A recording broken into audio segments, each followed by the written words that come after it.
I'd like to invite on stage our speakers. Our first speaker is Mr. Guru Prakash. He's the national spokesperson from the BJP.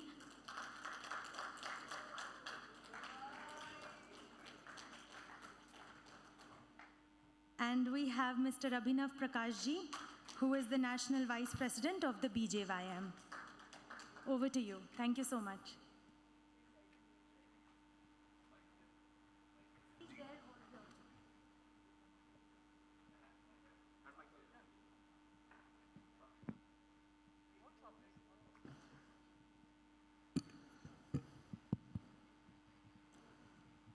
Respected Shri Ram Madhavji,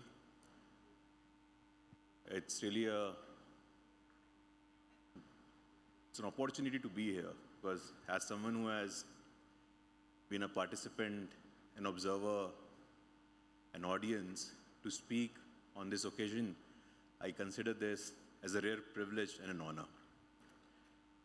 Friends, the fact that we are having a discussion on the Dalit discourse, on the Dalit agenda, in an event, in a conference that is focused on discussing the future, essentially the Meta 2.0, and from yesterday, we're having a series of discussion on what it's going to be like. Politics 2.0, economy 2.0, and in essence, society.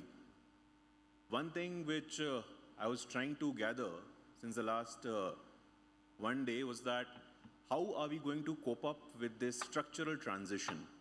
Are we prepared for it? That is one question that, as a young Indian who comes from Bihar, and Bihar, as we know, has special circumstances. Are we ready? Are we sufficiently acclimatized? Are we sufficiently evolved to face these challenges that stands before us? Many authors in the past, Nobel laureate Angus Deaton has said that inequality is a consequence of progress.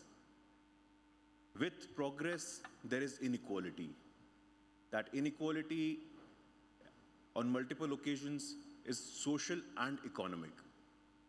And like we said, that acknowledgement, accepting that there is a Dalit discourse. Why do we need this acknowledgement first? इस बात को स्वीकार करना क्यों आवश्यक है? That there is a Dalit discourse. Because in the large part, especially in the urban landscape, there is a big phenomena of caste blindness. We don't accept caste as a reality. We are not willing to have a conversation around caste. So to have a discussion around Dalit discourse at such a prestigious event, I think in itself is a first step towards acknowledging and accepting that caste is an issue. There are no second thoughts about it. Friends, when we got our independence, on 26th of January 1950, Baba Saheb Ambedkar said that on 26th of January 1950, as a nation, we are going to enter into a life of contradictions. राष्ट्र जीवन के हम एक ऐसे stage में प्रवेश करेंगे जहां हमारा जीवन अंतर्विरोधों से भरा होगा. A life of contradictions. In politics, we will have equality. राजनीति में तो एकता होगी because of the principle of one man, one vote. But we will have gross inequalities in social life and economic life. सामाजिक जीवन में और आर्थिक जीवन में असमानताएं होंगी. Gross inequality. But unfortunately, in the last 7 decades, that element, or in terms of academic discourse as well, did we see a serious academic discussion on the discipline of wealth and income inequality? No. We acknowledged that yes, in the last 10 years, if you look at the statistical data, that why is it important to have a discussion on the Dalit discourse at this conference, at this venue? In the last 10 years, friends, we have seen from 2007 to 2017, the NCRB data is available in front of us, that there is a 66% increase when it comes to Dalit atrocities. 66% increase in Dalit atrocities. Every now and then you come across reports in the newspapers that if a boy in Tamil Nadu was wearing a wristwatch, his hands were cut. In Madhya Pradesh, A Dalit boy, if he has to go for his wedding, he has to wear a helmet just to save himself from the stone. This is an aspect of our reality of the 21st century which we are not acknowledging, which we are not accepting, unfortunately. Another important trend which we see, which we observe as part of the urban landscape, that many of our academically enlightened friends, they say it, I don't believe in caste.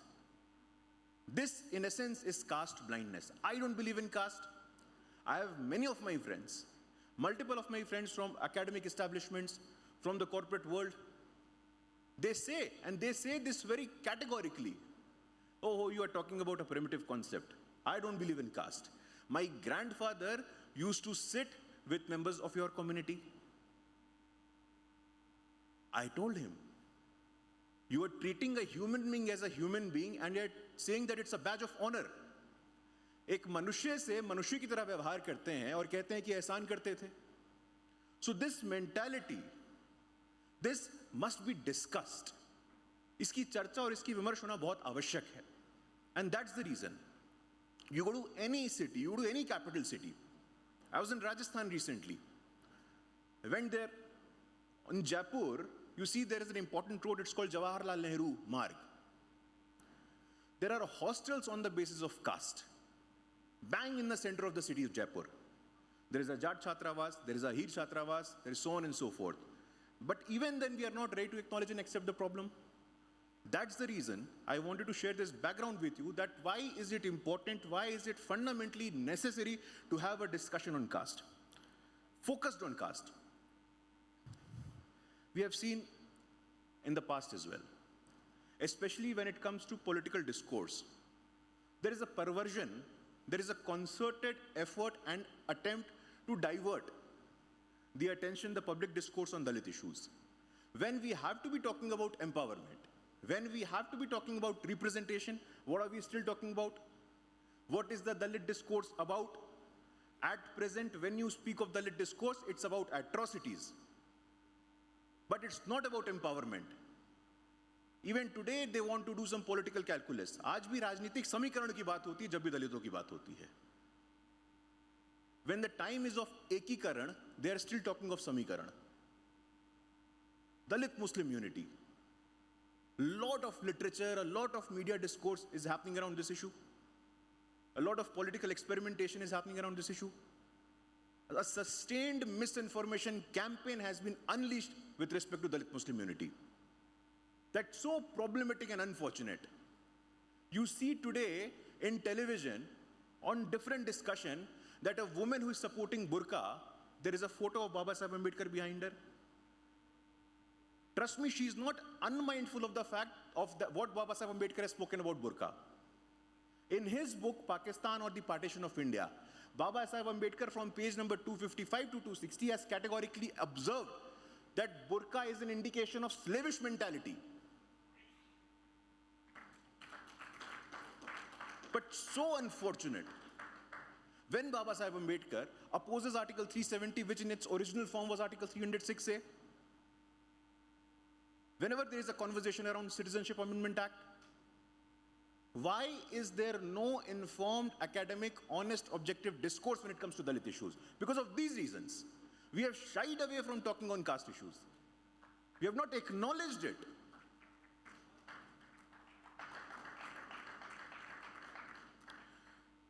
It's very important, friends.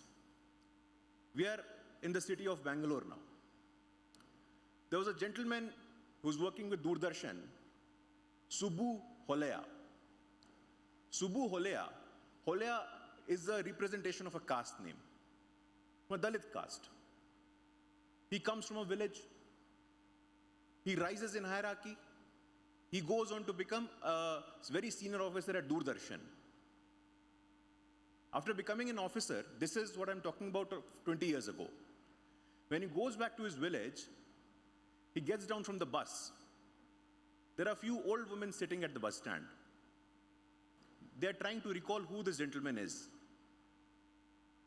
He says, I'm Subbu. Who's Subbu? Subbu is living on that side of the village. Who's Subbu? They're still trying to recollect who this Subbu is. But after 5 minutes of deliberation, the lady said, "Oh, Subbu Holaya." So even after becoming educated, even after becoming empowered, even after having a dignified position in society, I'm still being called as Subbu Holaya. I'm not going to remove this name of Holaya from my name. That is unfortunately the reality of the country. But why are we not coming forward and accepting it? When it's very critical, because since the start of this conference, we have seen that how well are the socially and the economically vulnerable sections are going to cope up with this new tech setup. I was going through a book. Joel Kotkin, who is a very renowned author, he has said that this is the oligarchic moment in the 21st century.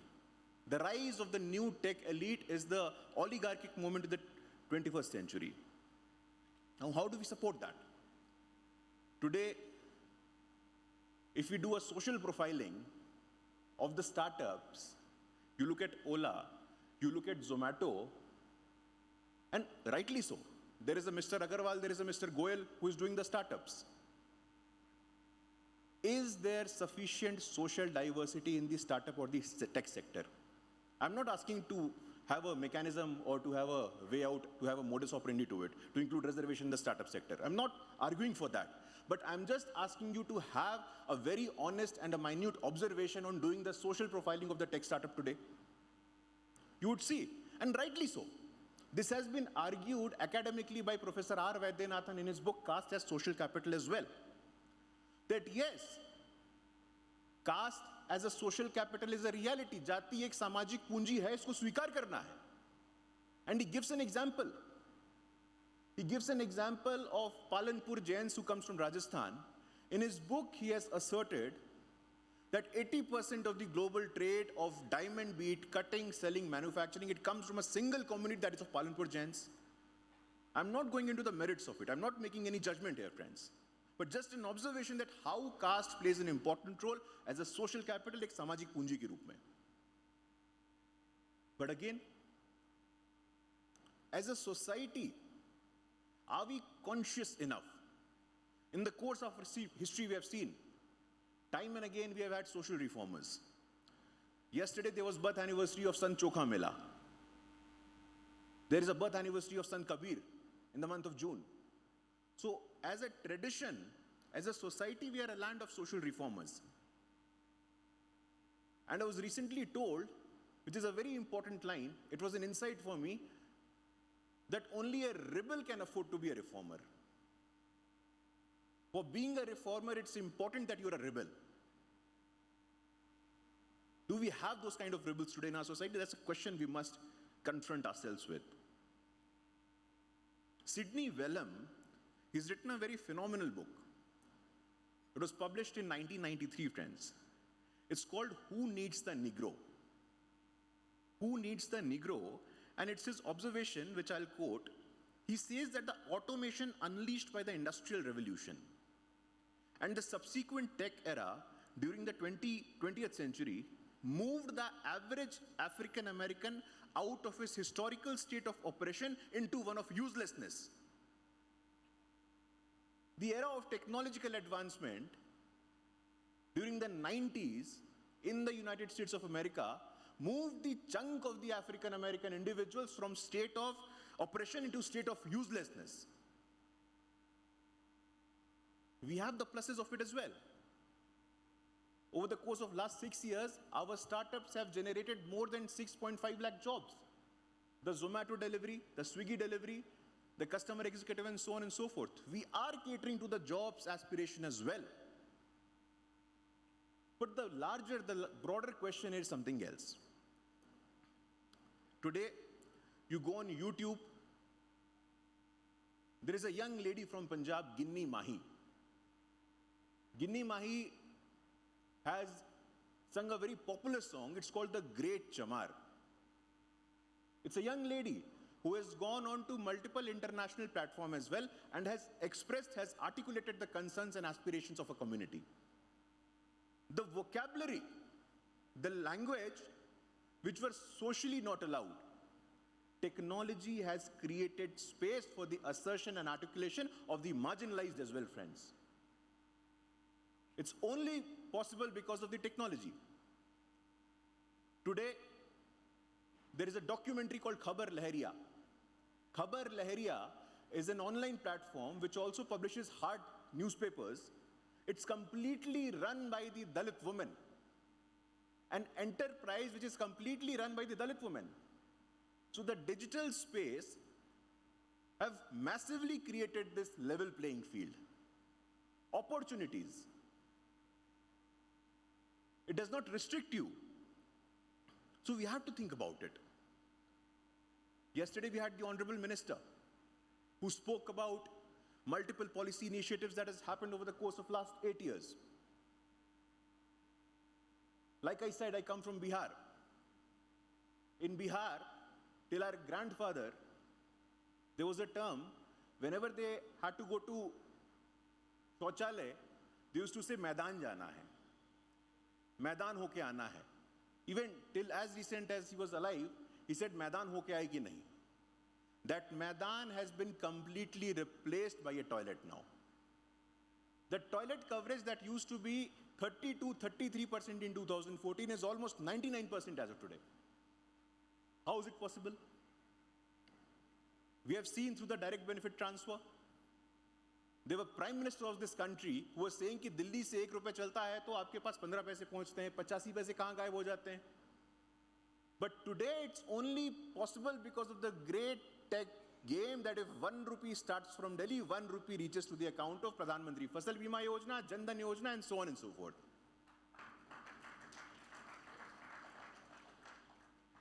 So, yeah, wrap up. With a couple of observations, I'll wrap up. So, like I was saying of the policy initiative, we have seen Mudra and Stand Up India, and friends should be surprised to know that in the Mudra and the Stand Up India, that 17% of the beneficiaries, today we have more than 6 crore individuals from the scheduled caste community who are availing the benefits. And the Honorable Prime Minister says, Dalit youngsters should be job givers, not job seekers. मेरे समाज के युवा नौकरी देने वाले कैसे बने, नौकरी मांगने वाले नहीं बने. There is a huge imagination behind it. And we must not get trapped in the politics of social justice narrative. People who have done the politics of social justice on the behest of articulating the concerns of Dalits, they have done the biggest disservice. अब जिन्होंने सामाजिक न्याय की बात की, वो परिवार से आगे बढ़ नहीं पाए. उनकी शुरुआत अच्छी थी. वो जमात से शुरू की, उन्होंने जात पे पहुंचे और परिवार पे रुक गए. बट आज वाकई में असल मायने में दलित विमर्श के सामने कुछ है. The real issues in front of the Dalit discourse is representation and dignity. Why don't we discuss that there is a historical representation? 3 Dalit women in the Uttar Pradesh cabinet, 12 Dalit members in the union cabinet. Was it given by someone who gave the politics of social justice? No. Friends, I sincerely hope that today with this conference, we are able to come up with some human-friendly, society-friendly, and nation-friendly technological interface as well. Thank you so much for giving me a patient hearing. It was really an honor to be amongst all of you. Thank you so much, friends.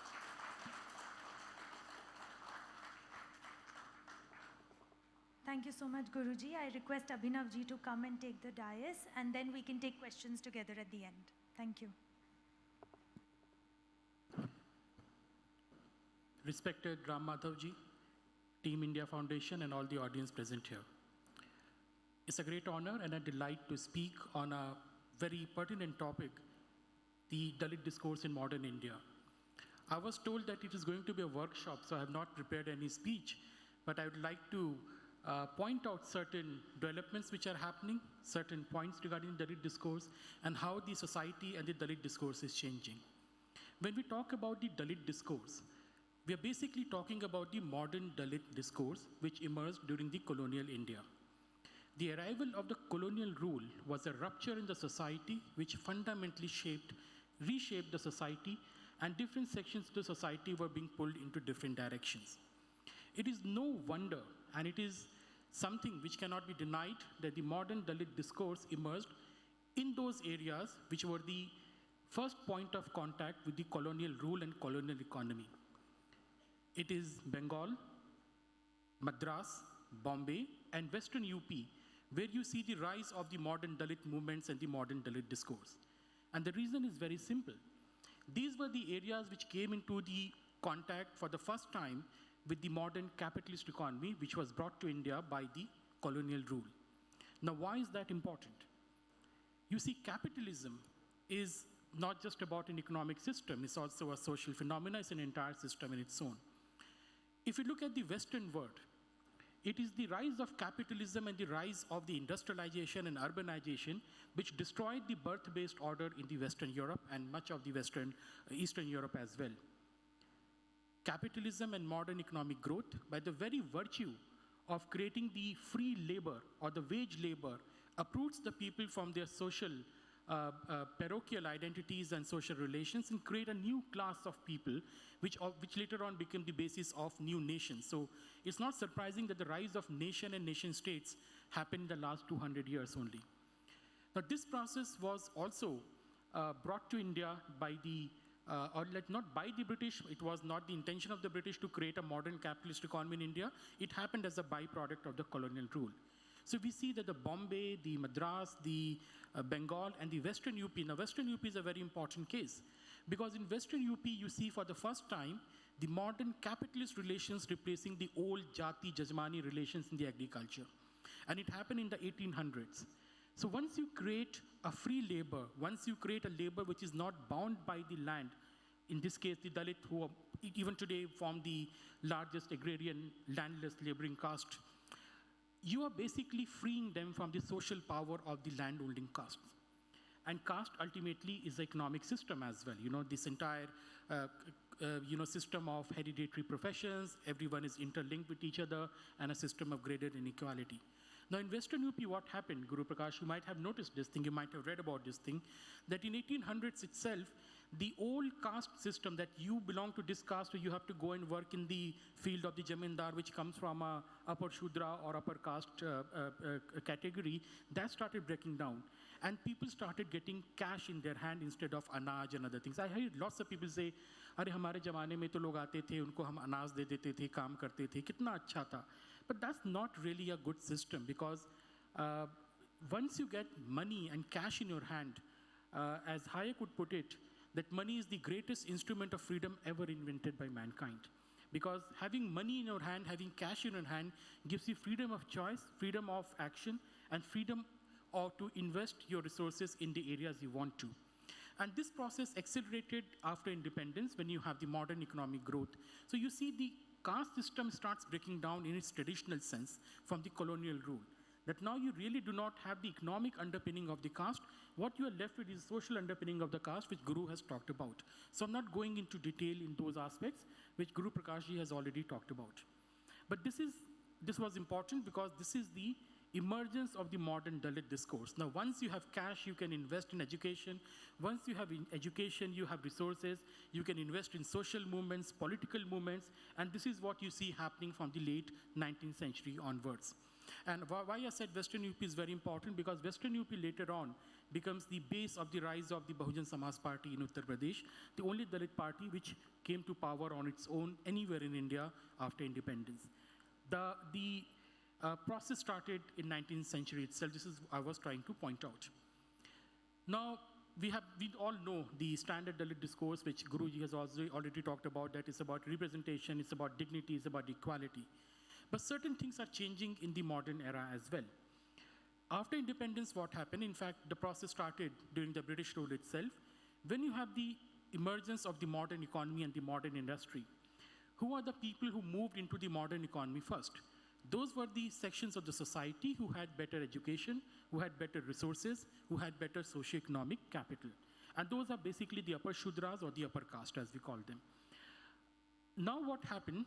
This process after independence accelerated because Congress came to power and they wanted to create a great socialist utopia.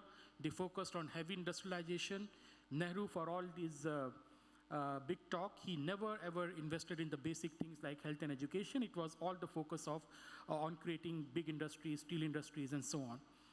Now the problem it created was very significant. it meant that the certain sections of the old economy, the village economy, who were basically the upper caste or the forward caste, they moved on to the new economy. They moved on to the urban, modern economy, whereas the Dalits especially remained where they are. So now the socio-economic difference between the forward caste and the Dalits was now overlaid by the difference between an urban economy and a village economy, a modern economic sector, and the traditional economic work. So this gap started widening up after the independence. And it accelerated because economic growth also accelerated after independence. Because for 200 years of British rule, the per capita income growth of India was almost zero. If I'm not wrong, Harsh Gupta is sitting here.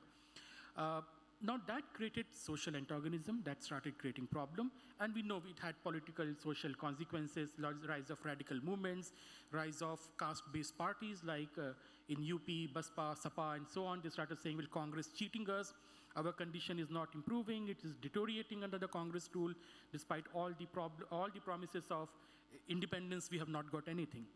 Now that led to a very a significant reshaping of the political culture. The character of the parliaments and legislatures also changed, which Guru has talked about, how after 80s, if you look at the data itself, the composition of the parliament and legislature changes as more and more Dalit caste and the other lower Shudra caste started getting into the parliament. Now what is happening now? This process is accelerating, this is not stopping. And now what is happening because of the advent of the fourth industrial revolution that you have today, there's even a greater challenge because in the 70 years of our independence, we have still failed to invest in health and education. Now, when you talk about that Dalit in the village that Guru is talking about, or the person who has moved from perhaps from the village to the, let's say, urban city, found a job in some Ola, Uber, or whatever, that person cannot invest in the skills and the social capital required to move up to face the challenges of the new industrialization, which is the fourth industrial revolution. Now, what is going to happen? Because the fourth industrial revolution, you're going to have fundamental disruptions which have already begun. Already lots of youth sitting here, you would know that the old jobs are disappearing. There's no stability in job because the frequency of tech disruption is increasing. So what you invest in, you have to be investing in education, in skills every few years to remain relevant in the economy. Now that is something which Dalit castes cannot do. A large section of the Dalit caste cannot do because of the things which has happened in the last 70 years. Now that is creating lots of resentment on the ground, and you see that. The rise of more radical politics in the recent years, the rise of, let's say, the rise of, or the entry of the Naxal group and the Islamist group in the Ambedkarite discourse, which Guru has pointed about. All these things are byproduct of fundamental disruptions which are happening in the economy, which is creating more and more antagonism and resentment because of the inability of the large section of the society to move on to the higher stages of the value chain in the production process. Now that poses the greatest challenge to the entire political process, the social stability as well, because last time it happened, it completely destroyed the Congress party. Now, if it happens again, the consequences can be unpredictable. So I think that is where the Dalit discourse should focus upon. Last point, there are some positive aspects as well. It's not that everything is going to be more gloomy and dreadful. There's a rise of the modern Dalit middle class because of, number one, because of the reservation policy, because of the representation which has been given. Number two, because of the same economic growth which has given rise to a small but vibrant section of the entrepreneurs, people, and the business class and the Dalit class. Now this class has a different idea. It does not talk about dignity, representation that much because they already more or less have it. They are more into, their concerns are more like the other sections of the middle class in the country. So that is a good thing which is happening because there's a convergence of the aspirations and convergence of the worldview of different castes of India. And that is again the byproduct of urbanization because once you move from your village where there's extreme segregation, where there's extreme discrimination, and sorry to say, lots of people may not disagree, but villages of India are really not a good place to live. And this is why you see India is the country where you have the largest human migration currently undertaking. People are literally running away from the villages to the cities. Despite this pandemic shutdown, lots of people went back to the villages. They're not back to the cities. Now, once you move to an urban center and you're working in a more modern economic sector, modern kind of jobs, modern kind of factory jobs, living in the same colony or maybe colony next to each other, then the old caste segregation simply goes away. It happens over generation, does not happen overnight. But what India is witnessing is the rise of a new class of Hindu castes which share similar aspirations, similar worldview, they share similar concerns, and this class, as many people have pointed about, has become the big votary of Hindutva politics, and that is one of the main reasons of the, the electoral victories of the BJP in the urban centers, because now you have, it's not that you have destroyed the caste politics, it's not that you have superseded it, it's somehow that you have a new constituency which does not relate to caste identity that much, but relates to the more modern middle class sensibilities. That is one thing which has happened positively as the result of the economic transformation. But this discourse is not still dominant enough. In Dalit discourse, you have still the dominance of the old Ambedkarite radical discourse, and you have the emergence of more radical ideologies and concerns because of the disruptions in the economy and society being caused by the technological disruptions as the fourth industrial revolution starts making headway into India. I think we need to talk about these things if we want to understand and reshape the future. Thank you.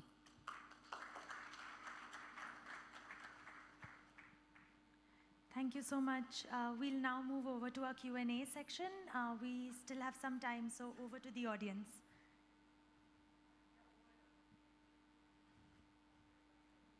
Alok sir is getting us started. Can we find him a mic? Should I?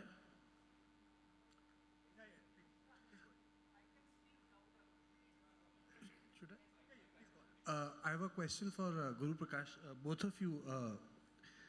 of you spoke on the future of the Dalit discourse. You addressed the issue of Dalit identity. My question to you is in two parts.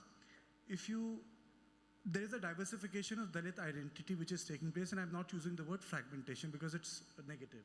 And my question is based on the fact that Bharatiya Janata Party in last 10 years has swept all the Dalit segments, whether it is the election of 2017 or 2022 or 2014 and 2019. So a section which we say non-Jata in journalism, Dalits when voted for Bharatiya Janata Party, it shows that there is an alignment of Dalit aspiration in politics with the larger politics of Hindutva. So any one of you can answer that this diversification of identity, how will it impact the Dalit discourse? Because the Dalit discourse in itself was like a social system in which particular intellectuals, as you mentioned, Dalit Muslim angle, from which you would address a certain aspect of the politics were there. So how will the diversification of this politics end up impacting the discourse of Dalits and their identity? Well, that's a very interesting question, because one of the phenomena which we are seeing is the assertion or expression of heterogeneity of the Dalit politics and Dalit discourse in the recent decades. The reason is very simple. As democracy percolates down, and as the economic, as India becomes more prosperous and economic growth takes place, then other smaller Dalit castes, smaller in the sense, smaller in number, not any value judgment, they also start getting a say in the democratic process. Now, their aspirations, their worldviews are very different from the traditional Dalit discourse led by a few numerically stronger castes, like in Maharashtra, Mahars, in Western UP, Jatavs, who have a different worldview. Of course, every caste has a kind of a different social history, social trajectory, and the way they look at the world. So now this is coming up, and as you rightly pointed out, that BJP is at the forefront to integrate the aspirations, the narratives of these Dalit castes, and we are getting the electoral benefit. But it's not just limited to electoral benefit. We really want to create a united spectrum of Hindu votes, a wider social coalition where we can act, or we can act as the common ground of managing the caste conflicts, because they're also very real. The caste conflict does not happen just between upper caste and the lower caste, OBCs and the upper caste. It happens across the board. You are right, it is going to be a more disruptive. Already old Ambedkarite discourse is ceding space to more local concerns of different castes. How it will shape up in the future, I think it's going to strengthen. This phenomenon is going to become even more stronger as more and more neglected caste or the invisible caste get a say in the political process. See, the Dalit politics or the politics of these communities is essentially the politics of becoming visible to the state, by forming caste groups, by having caste mobilization, so that the benefit of the state and economic growth percolates down to them. So I think it's going to go stronger in the coming decades. Kartikeji, if I can add to your question. You see, this, I would not call it project, but this has started since the last 25 years. If you see any national political party that gave the country its first ever Dalit national president, it was Swargiya Bangaru Lakshman. If you see the first Dalit Lok Sabha speaker, it was only possible when Atalji was the Prime Minister and GMC Bal Yogi becomes the first Dalit speaker of Lok Sabha. So it's not happening. And the fact that today I'm sitting in front of you, a person from the community is the youngest ever national spokesperson in the history of the party. And what have we seen? On the other hand, in the name of Dalit, proper vote bank politics. Give me one senior Dalit leader of the Congress party, Babu Jagjeevan Ram. How did the Congress party treat him? Unfortunately, when Babu Jagjeevan Ram passed away, his death announcement was postponed. And why? It has been covered in the BBC report because the then Prime Minister Rajiv Gandhi ji was in Mauritius and he did not want to cancel his trip. It's covered in the BBC report. So you treat them as a vote bank, and now there is another stream which is treating them as a thought bank. The largest number of Dalit MLAs in which party? The largest number of Dalit MPs in which party? The largest number of governors today from the Dalit community. Thawar Chand Gehlot ji in this state, Rajendra Aldekar ji, Satdev Narayan Arya ji. Community सब देख रहा है, समाज सब देख रहा है कि मुझे सम्मान कहाँ मिल रहा है और वोट बैंक के रूप में मेरा उपयोग कहाँ हुआ है. तो ये realization है. I think this is something which is best left for the wisdom of the community, sir. Yeah, Guru Prakash ji, I had a question. Raghav, we'll just take it from Alok sir and then we'll move to you. Yeah, sure. Sorry, my question is to Guru, actually. When you said that you find people who say they don't believe in caste system and you try to criticize them by saying that they say because their grandfather actually trivialize an issue. There is a large urban youth today which genuinely do not believe in caste system. So do you criticize them? The fact is, the caste system is inherently discriminatory. So how do you get rid of caste-based discrimination without eliminating the system itself? The caste-based social system can be talked of by people who are at the apex of the caste system. Have you seen any Dalit talking of caste as a social system? I just want answers to these questions because the system needs to be eliminated. There are too many apologists for the system. Sir,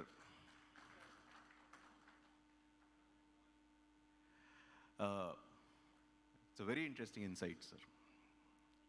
But unfortunately, the problem is, जंगल में शिकार हो रहा है और शिकारी बोल रहा है कि शिकार नहीं हो रहा है. जिस दिन इस देश के दलित वंचित पिछड़े बोलेंगे कि मैं जातिवाद में नहीं मानता हूं, मैं उस दिन मानूंगा कि देश में जातिवाद नहीं है. I am not at all criticizing. Obviously, there is a change of thought. But at the same time, who are we giving the stakeholdership? Stakeholdership किसके हाथों में है? It's a whole, like the Honorable Prime Minister says, it's a whole of government approach. It's a whole of society approach. Large number of social reformers, they've come from a Brahmin community. The person who burned the Manusmriti with Baba Saheb Ambedkar was a Brahmin called Sahasra Buddhe. At no point in time did I criticize, but I was just making an observation. I'm just arguing here, sir, that give them some sense of stakeholdership, give them some sense of ownership. If today there was a session on Dalit discourse, and again, it has taken decades. It has taken decades today. हमारे समाज के मानस में ये बात आने में दशक लग गए हैं कि दलित डिस्कोर्स में गुरु प्रकाश पासवान और अभिनव प्रकाश भी बात रख सकते हैं. I mean, there is not at all antagonistic in nature, sir. But I am just making a case for sharing the stakeholdership and sharing the ownership when it comes to narrative and discourse on caste. Yeah, can I ask now? Yeah, Yeah. please go ahead. So I specifically asked Guru Prakash ji, because he's also a professor of law, that since the constitution provides reservation of two types, and you talked about we perpetuating the caste identities and it is still not going away. One is of course for the scheduled castes and the scheduled tribes. The other reservation is for other backward classes, not castes. And government of India in its wisdom or for the lack of it, it only recognizes caste as a class, right? So if we continue to do that, and we can only identify caste-based backwardness, there is obviously one Jat community, one Gujjar community blocking the roads of Delhi for reservation. So how far do you think it is reasonable, and can we like do away with it? And what is your opinion on it? Thank you.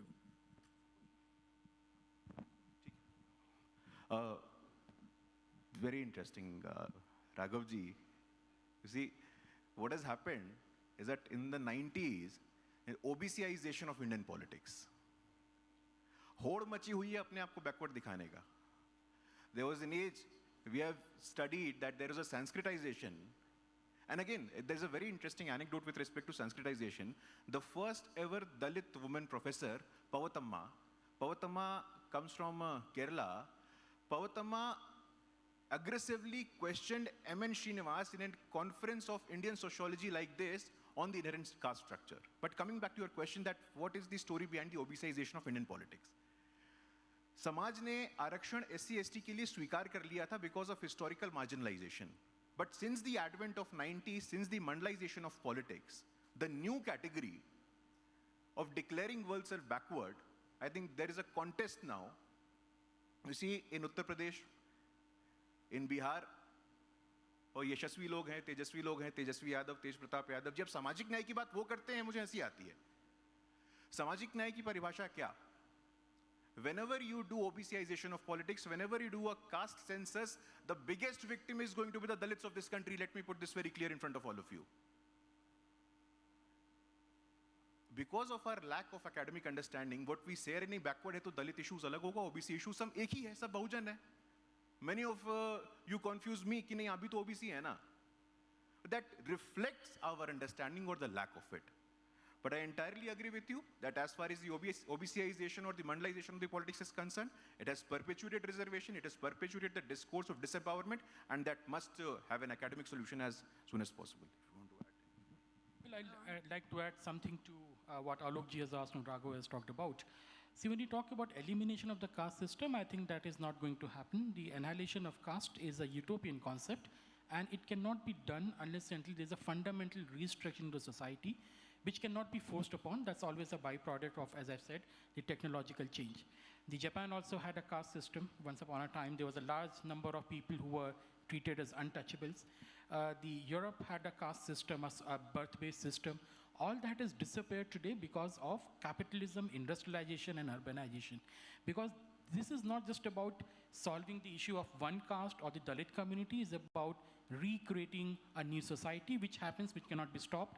The process is already underway in India. This is why you have urban youth who do not believe in caste, but the moment you move 50 kilometers from urban centers, you have a different world altogether. So I think that is a utopian concept, but that is going to happen on its own. That cannot be forced upon by any political party or social organization. Coming to the reservation part, well, largely true that OBC reservation is fundamentally different from the SC/ST reservation. And also the new economically weaker section reservation, which is politically fine, but if you look at the definitional point, the reservation makes sense when discrimination is on the basis of identity, not on the basis of the income. Because once you have the income-based disabilities, that can be solved by subsidies, free education, and so on. But that's a very complex political process that's linked to the rise of the OBC caste after Green Revolution, which empowered them in the agricultural economy and later on the political economy of the country. But I think that deserves a separate discussion altogether. Thank you. May I ask my question? Hi, excuse me, one last. I'm Sandhya Jain. I wanted to congratulate the panel for a very high standard of discourse. And my question is that regarding entrepreneurship for the SC community, that has to be the quantum leap which takes you forward.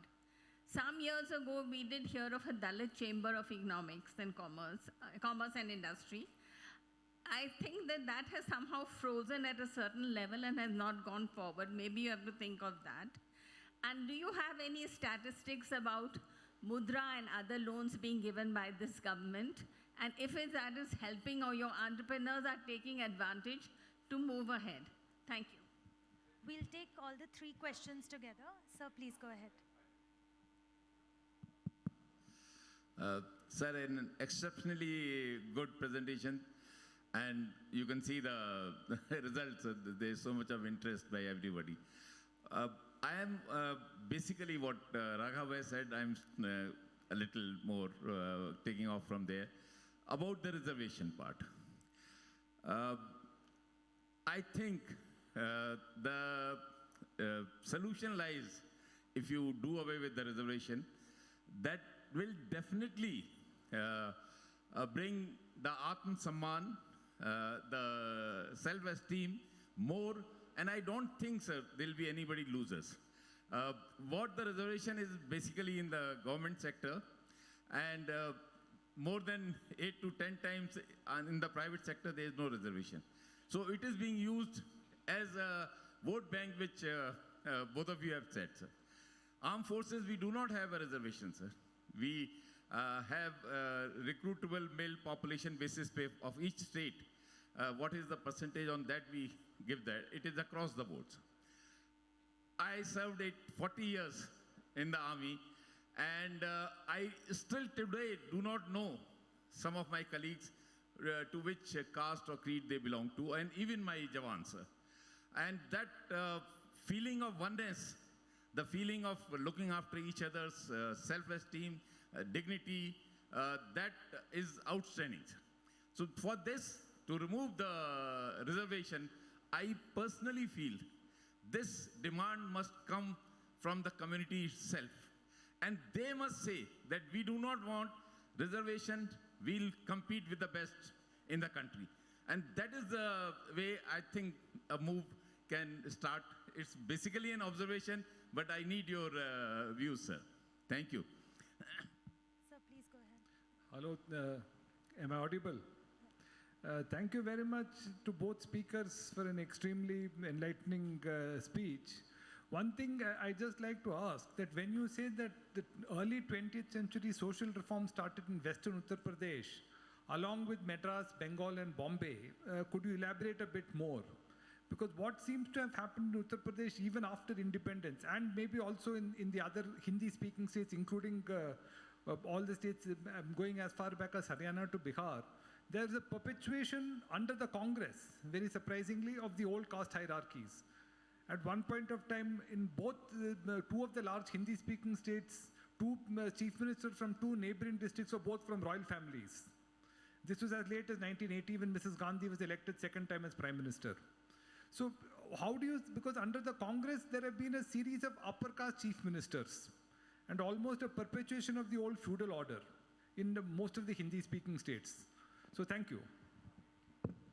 Thank you for wonderful questions. I think it will take a very long time to answer your question fully. But see, if you look at the Congress party and the India's freedom struggle, you would notice one thing, that the Gandhi was able to mobilize the peasantry for the freedom struggle, but Gandhi was not in the favor of taking up the issues of the Dalits in the village economy, because the Dalits were the landless community, and taking up their economic interest would have antagonized the peasantry which Gandhi and Congress had mobilized for in the service of the freedom struggle.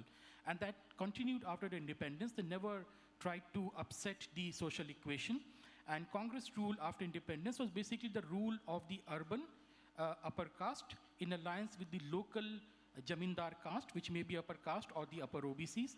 And that process continued up until 70s and the 80s, till it was disrupted by different social and political movements. So you are right about this thing. The Congress rule was extremely feudalistic. The Nehru was in power for 16 years, I think 16 years or for a very long time, not because there was grand democracy on the ground, because his party, in alliance with the local feudal communities and class, were able to ensure electoral victories after victories on the grassroots level. And as the democracy started strengthening, democracy started percolating down on the ground, you see Congress party losing because, of course, the subalterns did not want to vote the Congress party. But your question is a very wide question. It will take a lot of time to answer. Coming to the question of Sandhya ma'am, you're right about entrepreneurship. This discourse was very popular a few years back, but I think the pandemic years has disrupted it a lot. I have been talking to lots of these entrepreneurs. They are in deep crisis now because of the shutdown which happened and other things which has happened. But I think this is an ongoing process and this will continue. What we need, a new Dalit discourse, a new discourse of social justice, which locates social justice in universal health and education, access to market, entrepreneurship, skill development. I think it's time that we move beyond the discourse and ideologies of the 20th century and have more modern concerns and aspirations in the discourse. We need a new language, I agree. I agree, ma'am. In less than a minute, I'll try to address our friend from there. He asked Congress making upper caste chief ministers. Another very important thing that Congress has institutionalized, making Dalits as placeholder chief ministers. Damodran Sanjeevaiah, Andhra Pradesh, Bhola Paswan Shastri, Bihar, and as recent as Charanjit Singh Channi in Punjab. This is something which is in the Congress DNA. So you cannot trust Congress with that, but it's not a political subject. We can obviously have a discussion on this. Sir, about having reforms in reservation, 100%. Reservation, has it served its purpose? We need more of it. We need more representation in crucial sectors where we are still not represented. There is a 2006 report of senior journalist B.G. Unyal that at the critical decision-making positions in the media, we have our friends from media here, 97% of those positions, which are top-level positions in media, is dominated by one single caste. I don't need to name that caste. With respect to, and obviously, sir, whenever there is a reform in reservation, let the voice come from within the community. Reservation, we consider it as a very polarizing issue, but trust me, 92% of the jobs are in the unorganized sector, and there is no reservation in the unorganized sector. So we tend to be very polarizing and serious about it, but there is a need of an independent, honest discourse on reservation as well. Sandhya ji, a very important question about having how Mudra has impacted. And what is the current data? Both of us, we made a presentation only a week ago, and to our surprise also, that 17% of the Mudra loan beneficiaries, there are 3 categories we know, 5.92 crores. Almost 6 crore beneficiaries are the Dalit community people. They have taken the financial support. They have taken the, but still, there is an element of hand-holding which is missing.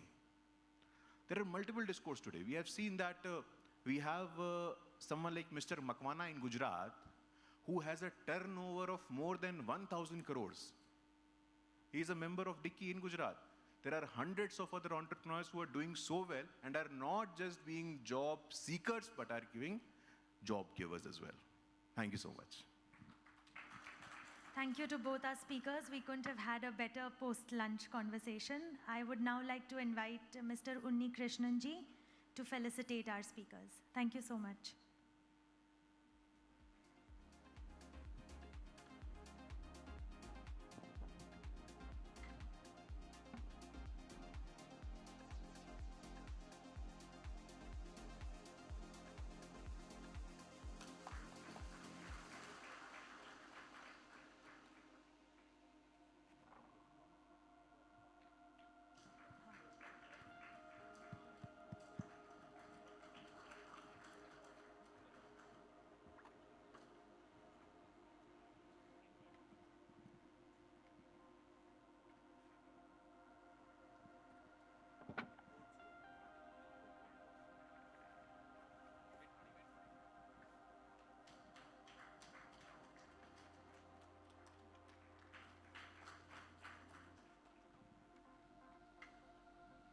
Thank you, Guru Prakash ji. Thank you, Abhinav Prakash ji. We will.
So we now move to our next session. The theme for this session is rights and identity. We have two speakers in this session, Mr. Harsh Madhusudan and Mr. Rajiv Mantri. The session will be moderated by Mr. Kushal Mehra. May I now request Mr. Harsh and Mr. Rajiv and Kushal Mehra to join us on the dais.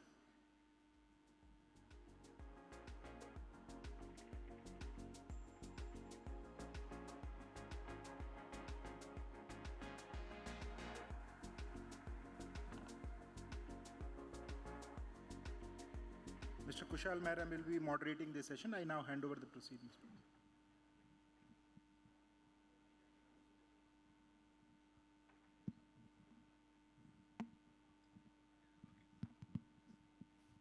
Thank you very much. A very good afternoon to everyone. First of all, I would like to say a warm welcome, Namaste Ram Madhavji, and I would like to congratulate everybody for organizing this wonderful conclave. So maybe we can start like this, because obviously the topic of our discussion is rights and identity. So Harsh and Rajiv, maybe we'll work around like this. Maybe you guys can make a few opening remarks, and then I can feed off them, and then we can have a wonderful Q&A later on. So Harsh, over to you. Thank you so much, Kushal. Namaste Ram Madhavji. Thank you so much to the organizing team of India Foundation. It's a great honor to be able to have your attention and speak to you for some time. The topic that we've been given at this amazingly named conference, Meta, Rebooting to a New Era 2.0, is about identity and rights. Now that, as you can imagine, covers a lot of ground. So I want to very quickly give you a 10-minute, 10,000-year meta view, very quickly run into it, and then Rajiv will add, and then we can quickly discuss so that it becomes more interactive and not just a few speeches, although it's difficult to top the excellent work that Abhinav and Guru just did. So I congratulate them. What is a 10,000-year meta view? Ultimately, technology and society are all connected, right? So in 10,000 years ago or so, humanity invented agriculture, and we went from hunter-gatherers to the first settled societies. Any settled society automatically has a hierarchy.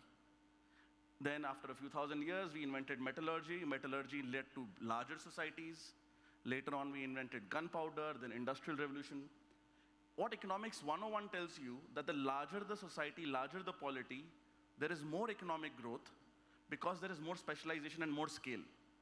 So in a way, our history of 10,000 years has been about having larger and larger socio-political units. Society demands us to have duties, but when we talk of states, we talk of rights. Again, in society, we have to talk about what we must do. In states, we talk about rights, whether they be individual rights, group rights, we come on later. Now, what happened is when we were kind of, we had around 2005 years ago, large empires like the Mauryan Empire, Roman Empire, the Chinese Empire, but they could not become institutionalized beyond a point. There was the development of an ideology for even larger units, which is Abrahamic proselytization, which led to bigger units, because you no longer had to tell a soldier to fight for this or that cause. You were pre-programmed to fight for a certain cause. That led to a new world. That new world led to the first universalisms in the world, the first homogenizing universalism in the world. This is the only truth system. That led to Europe conquering most of the world 200 years ago. And around 500, 700 years ago, there was also Islam's golden age, which had conquered the entire commercial trading areas between Europe, Asia, and parts of Africa, the then known old world.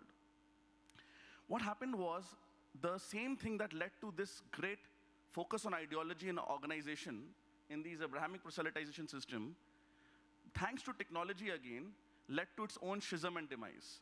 So we had Shia Iran seceding from Sunnidom, and we had the Protestant Revolution in Germany. The Protestant Revolution in Germany led to the incipient first modern nation-state system. The modern nation-state system was a response to Christianity's civil wars. And they led their energies outside, but internally they started developing modern secular nation-state systems. This process culminated in the two world wars of imperialism and internal fighting. Once that culminated, modern political philosophy was born, most beautifully exemplified, and I strongly disagree with parts of it, by John Rawls in America in the 1970s and so. Now, the modern political philosophy of John Rawls is basically a debate between equality and liberty, right? Just like there was a Cold War between the Soviet Union and the so-called free capitalist democratic world, this debate was just happening between equality and liberty, how much redistribution to have. So John Rawls had this topic of the veil of ignorance. We would pretend that we are all atomic individuals with no pre-existing identity. Based on that, we'll come up with the philosophy of rights and identity, duties for the state, and accordingly we'll proceed. However, the Westphalian political system globalized with India and China coming up as civilizational states. And in turn, there's a lot of immigration to now Western societies. So what we saw from the 1970s, and of course the Soviet Union collapsed, that two-dimensional debate between equality and liberty was missing some three-dimensional texture. What was that texture? The texture was how do we think of fraternity? Because the Rawlsian idea of identity and duties and rights was taking as a presupposition a pre-existing relatively homogeneous ethno-linguistic kind of state. But the reality, as we know in continental-sized countries like India, was we have beautiful and amazing ethno-linguistic diversity, and of course with immigrants there, it changed as well. Now identity has made a massive comeback in the Western political philosophy, in the form of the woke discourse. So liberalism there went from Rawlsian liberalism of identity agnosticism to identity obsessed, and not just obsessed, in a very negative sort of way, that if you are of a certain community or race, you will perpetually be the oppressor. If you are of a certain community or race, you will perpetually be the victim. And we can have a debate so long as you agree with these axioms. Otherwise, you are a capital B bad, capital H human being. You're a bad human being. We cannot have a discourse after that. Now, where the Indic view or the Dharmic view says, it says, hold on, even by your language, even by your idiom of identity and rights, there was something called fraternity. And fraternity, once we have the modern nation-state system, in the Dharmic view says, actually, we have this concept of smarta, right? In smarta, it's basically we worship 5 gods in the Panchayatana Puja system. There is a Nirgun Bhagwan, we take a Sagun version of it, and then we have 5 versions of that. We can have an Ishta Devta where we say, this is my favorite god or goddess, but the other 4 are not false. The other 4 may be emphasized less. And similarly, we can have beautiful quotations from the Rig Veda and so forth. We were of the view of mutual respect, not just tolerating each other. That is what is fundamentally required back, not just in Western or Eastern political philosophy, in global political philosophy, to add back that three-dimensional texture of fraternity. Because without fraternity, there is no liberty and equality, because without fraternity, there is no nation-state. What happened with the nation-state? The nation-state is the ultimate enemy, the modern nation-state, of only truth systems. The only truth systems depended on religious charity and patronage. It depended on certain wars. So, even Iqbal said that in Naye Bhuton mein, sabse dangerous Bhut as an idol, which was used in a derogatory manner by him, was the Bhut of nationalism. So the modern dharma is very comfortable with nationalism, but dharma is not of the past, it is of the future. We are entering a world, a metaverse, so to speak, where technology is leading to such rapid economic growth, which was beautifully exemplified by Guru and Abhinav, that we are having, that hereditary identities are getting dissolved and mixed and mated. Women are being financially emancipated. The whole concept of linguistic diversity can remain thanks to technology. I can talk to Kushal or Rajiv or anybody else, and I can have a glass which will just say, if he's saying something in Spanish, it is immediately translating in English. And that can happen for any Indian language as well. So what is happening now is that we are reaching a world where identity is itself getting transformed by technology. So basically, liberalism assumes homo politicus. Like a certain kind of economics assumes homo economicus. Liberalism assumed a certain kind of homo politicus. That is now being added texture, and that is what India's contribution needs to be. As the world goes back to certain forms of polytheisms, agnosticisms, atheisms, India needs to tell the world that this modern political philosophy of yours has a major lacuna of this identity and rights discourse, because it has not gone to the spirituality and the soul of the human being. It is skin deep, it is not soul deep. So basically the nation state is the ultimate meta technology. Nation state is a technology that allows other technologies to proliferate in terms of financing, in terms of social organization, in terms of what we call Sangathan. So I just want to conclude and hand it over back to Kushal by simply saying that I call this concept of dharmatva, because I say that, just like for the last 100 years, we had the concept of Hindutva, we need a vision for the next 100 years, where we'd have not just an Indian view, but a global view, because there is a massive spiritual void in the world. We are basically individual citizen customers. Old gods are difficult to believe in. The old, only true gods are difficult to believe in for many, I would not say any educated people. How do we replace that? How does technology play into that? That is a discourse we need to play in. I would not like to add to the caste angle, which is beautifully covered. With that, over to you, Kushal. Well, I have a few questions, but I'll let Rajiv make his points first, then maybe we can do a bit of a back and forth. Rajiv? Thanks, Kushal. Thank you to Ram Madhavji and all the organizers for inviting me to this August event. So Harsh made some very expansive points on the advancement of humankind over several millennia, starting from the dawn of agriculture itself. And that's at the macro context very well for what I want to talk about, which is slightly more micro and focusing specifically on India, and how new technologies are actually shaping both rights and identities in our country now. So I'll talk more on some mechanics, logistics, and less on the bigger picture, as it were. So on rights, as I think Guru had also mentioned in the previous panel, so we've seen that in the realm of welfare, we all would remember that it was an era of like continuous waste, inefficiency, corruption, and so on, that had become so normalized in our country that we didn't even give it a second thought as to why we have such colossal wastage. And we know now that by using technology, specifically the Jam Trinity platform, Jan Dhan Aadhaar and Mobile, India has managed to ensure that individuals receive their due. So in a way, empowering individuals in this manner, giving the due rights to those individuals in that manner, I think we have really harnessed technology in ways that almost no other country has. I was just reading the other day, there was a piece in the Wall Street Journal on how there has been a huge scam in the United States in the way they delivered welfare through the COVID pandemic. So a scam on the order of tens of billions of dollars, where they could not target the welfare, they could not give it to those who need it, but a blanket sort of rollout has resulted in a huge amount of wastage of public money. Now, mercifully, India has kind of escaped that by building these capabilities in the government. And that's something we all have to be very grateful for, very proud of. So that is on the side of the rights piece, where hundreds of millions have experienced this today. Moving on to identities, as again I think Guru had mentioned and Abhinav also mentioned, there is a certain churn happening in Indian society today, where we are seeing a kind of a dissolution of the regional or the caste identities to some degree, and the emergence of a larger national identity, where more and more people are seeing themselves as Indians first. And maybe the second and third layer identity becomes the sub-national identity, or the caste identity takes the kind of backseat in some ways. But there is a kind of larger trend in that way. And it is driven to a major degree by the kind of economic prosperity, the kind of progress on the wealth front that we are seeing.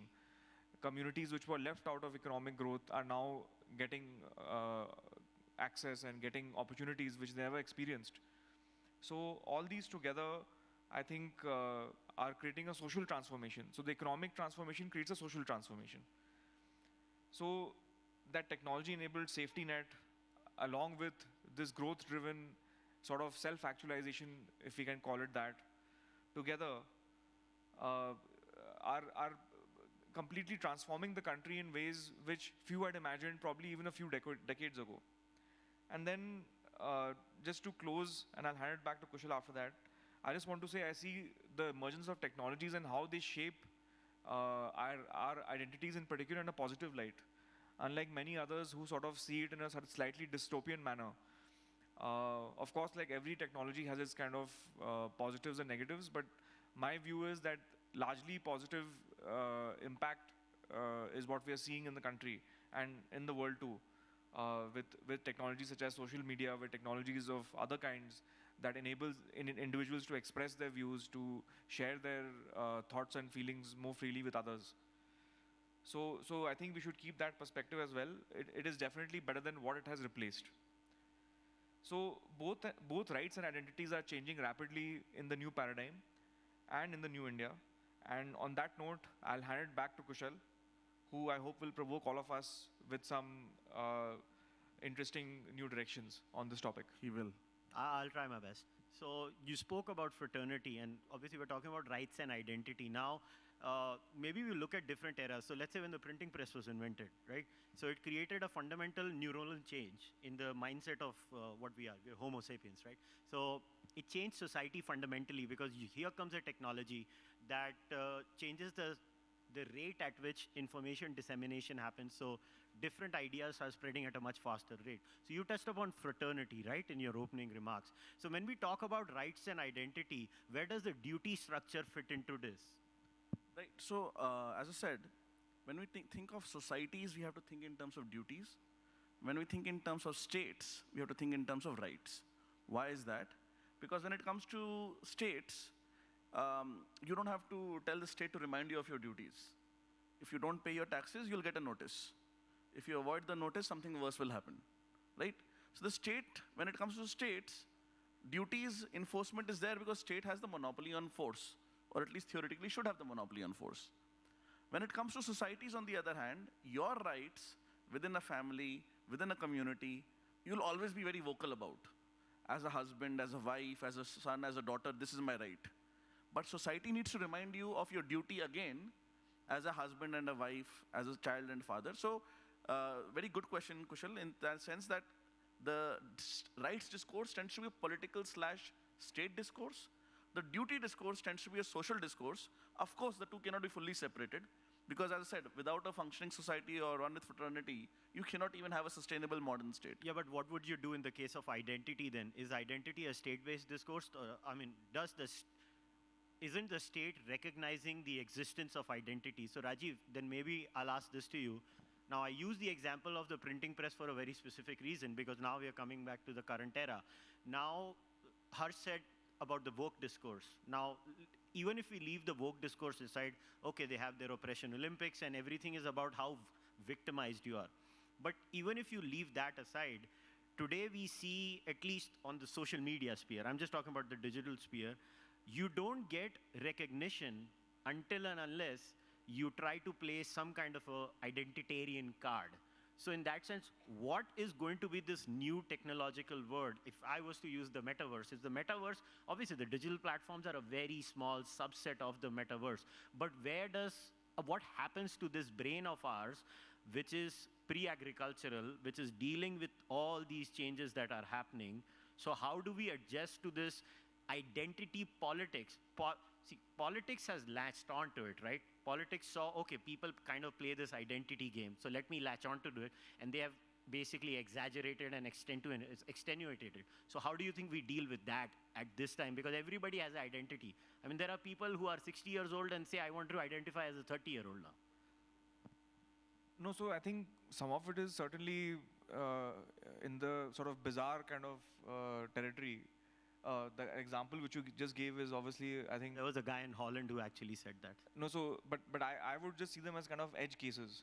So if you look at the median sort of use case, I think most people use it in a sensible manner, right? So obviously the tendency of these platforms is also that the bizarre and the weird and the crazy things get the most attention.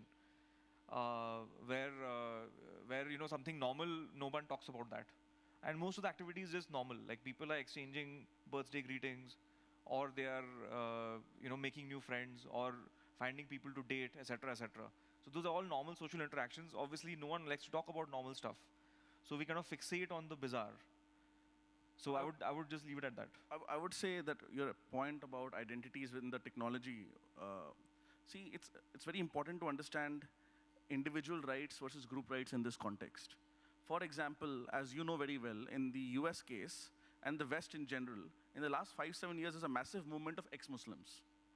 The people who were born in Muslim families, who identified as atheists, and wanted to quote unquote come out, feel secure, feel a sense of community. And technology enabled that. In fact, in a much more prosaic sense, the rise of the BJP in India in electoral terms more sustainably in 2014, we used to all speak about the Congress Lutyens ecosystem, right? The ecosystem of the so-called right in India was online. Of course, you then physically meet, you make friendships, you make lifelong friendships. But that organization, that Sangathan, beyond the capital RSS Sangathan, actually happened online. People met people of similar interests online. So people have very individual takes which are different from, which are sometimes very different from the community they are born in. And when it comes to states, the right-based discourse has to identify that a person is unique, that a person will not necessarily agree with everything his or her community is supposed to agree with. For example, if some communities are not allowed to adopt in India, but an individual from that community adopts, the state has to be neutral on it, and therefore within the state discourse, there has to be individual rights. And this is becoming more visible in the technology age because the minorities within the minorities get a space to dissent. Whereas in a more mainstream media, quote unquote, they were not necessarily being given platforms. So is identity social or political? I think there is a very different edge. Raj, you want to go? No, I was just to add to Harsh's point, I think that aspect of social proof is very important. Where if you know that there are people like you out there, and you can connect with them in an easy, seamless, kind of frictionless manner, I think that enables a lot of things, and that's really powerful. Yeah, but what do you do? So I'll give you another example. So Professor Jonathan Haidt came up with this study recently. I think he's been talking about it, but the study was just released recently, I think a few months ago. So they said, they use Instagram as an example, and they said, and they particularly identified young girls, that suicide rates because of the usage of Instagram has statistically significant rate has increased. So would you blame the new world, or would you blame something else? I bring you back to the same thing. Are our brains able to handle what's happening to us is what I'm trying to get at. No, so see that particular case now, when it comes to minors or those who are not adults, obviously some things have to be done differently. You know, in the same way that we don't bring dangerous sort of weapons or other kinds of things near children, this too maybe should be regulated like that. I think we are still figuring those things out, and there is a strong case to be made that maybe exposing minors or children to these things too early could be very negative. There's no doubt that that is an area where people should research, should discuss this. But having said that, I do think that there is a kind of a dystopian narrative put out, and people tend to paint these in extremes, right? Like you take that example and you paint that all of social media is bad. I certainly don't see it that way. Well, you and Harsh are known to be eternal optimists. All right, I won't take a lot of the time, but I guess we can move on to the audience questions. Only one request, please make sure that your questions are as short as possible so that we can get as many questions as possible. I guess we can do that.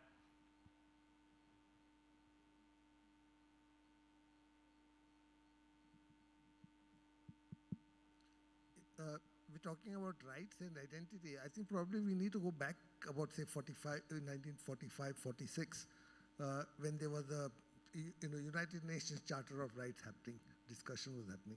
At that time, I believe, I'm not like, H.G. Wells wrote 5 particular essays on rights of man.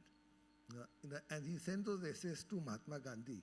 Mahatma Gandhi returned it back and said, please give me duties of man. Rather than rights of man. Actually, it should really be adhikar and kartavya. I mean, translating them as rights and duties is a little problematic, but will still as a general meaning. And then Mahatma Gandhi wrote back and he said, if you follow your duties, rights will follow as spring follows winter. And I think that's an important particular part, emphasizing on the rights. I'm not sure whether what Harsh said about rights and state and the society distinction, whether that can really be there, but that's a matter for discussion. But if you follow, people follow their, do their kartavya, you see, you don't really need to legislate it. whereas adhikar has to be legislated. And that, I think, becomes a problem when you start about legislating and the state comes and then you start, okay, this, because rights, adhikar of two people can clash. Kartavya never clashes of two people. And I think this is an important point we need to take when we talk about, okay, this, particularly in terms of identity and society. Thank you. No comments. All right, next question.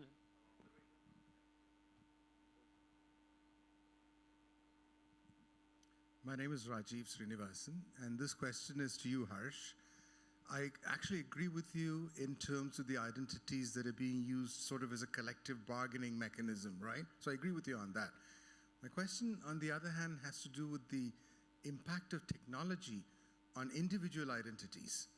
For instance, there is this pseudonymous or even anonymousness of people on the net, as you know. And if you've been following this whole move towards network states, where you have people who are collaborating across the world, it's independent of geography. In fact, they're independent of national governments as well, because they're on the blockchain, right? They may not ever reveal their own identity. They're going to be pseudonymous. So it's a slightly different angle from what you guys were saying. But what's your response to that in terms of technology encouraging anonymity and pseudonymity? So I think there are two aspects of that. I think it's a wonderful observation, Rajiv. First, I think technology enables relatively location-agnostic identity, and therefore people to collaborate based on that. I mean, the simple example I gave of even the BJP online support, which happened in 2014, people not necessarily being in one part of Delhi, but across the country and the world, for that matter, they could do that. On top of that, there is the angle of anonymity and the blockchain that you mentioned.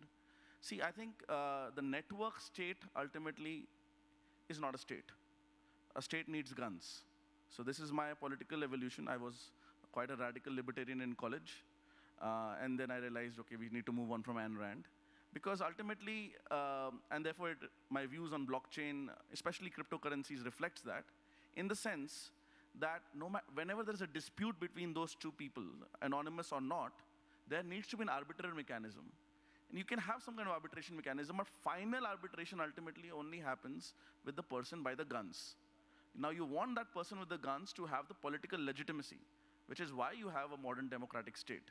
But to answer it very short, I don't think a network state is replacing a real state, quote unquote. However, what is possible, which I think will happen with technology, is, for example, I strongly believe in allowing dual citizenship for Indians with friendly countries.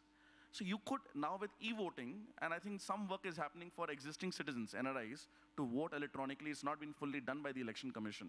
But conceptually, we can all understand that can happen by verifying our identity and authenticity. Why not be able in a situation where some people are allowed to be citizens of India, even if they're not living in India for a long time, and some people who live in India to opt out of that citizenship, if they so want, based on citizenship they somewhere else want, and be permanent residents and guest workers. I think in due course of time, identity-based politics mixing with technology may lead to that. I would not want to elaborate on that further right now. Thank you. I think we have someone over there who wants to ask a question, and over here, someone it is. There was a gentleman there. Yeah, there's a gentleman over there.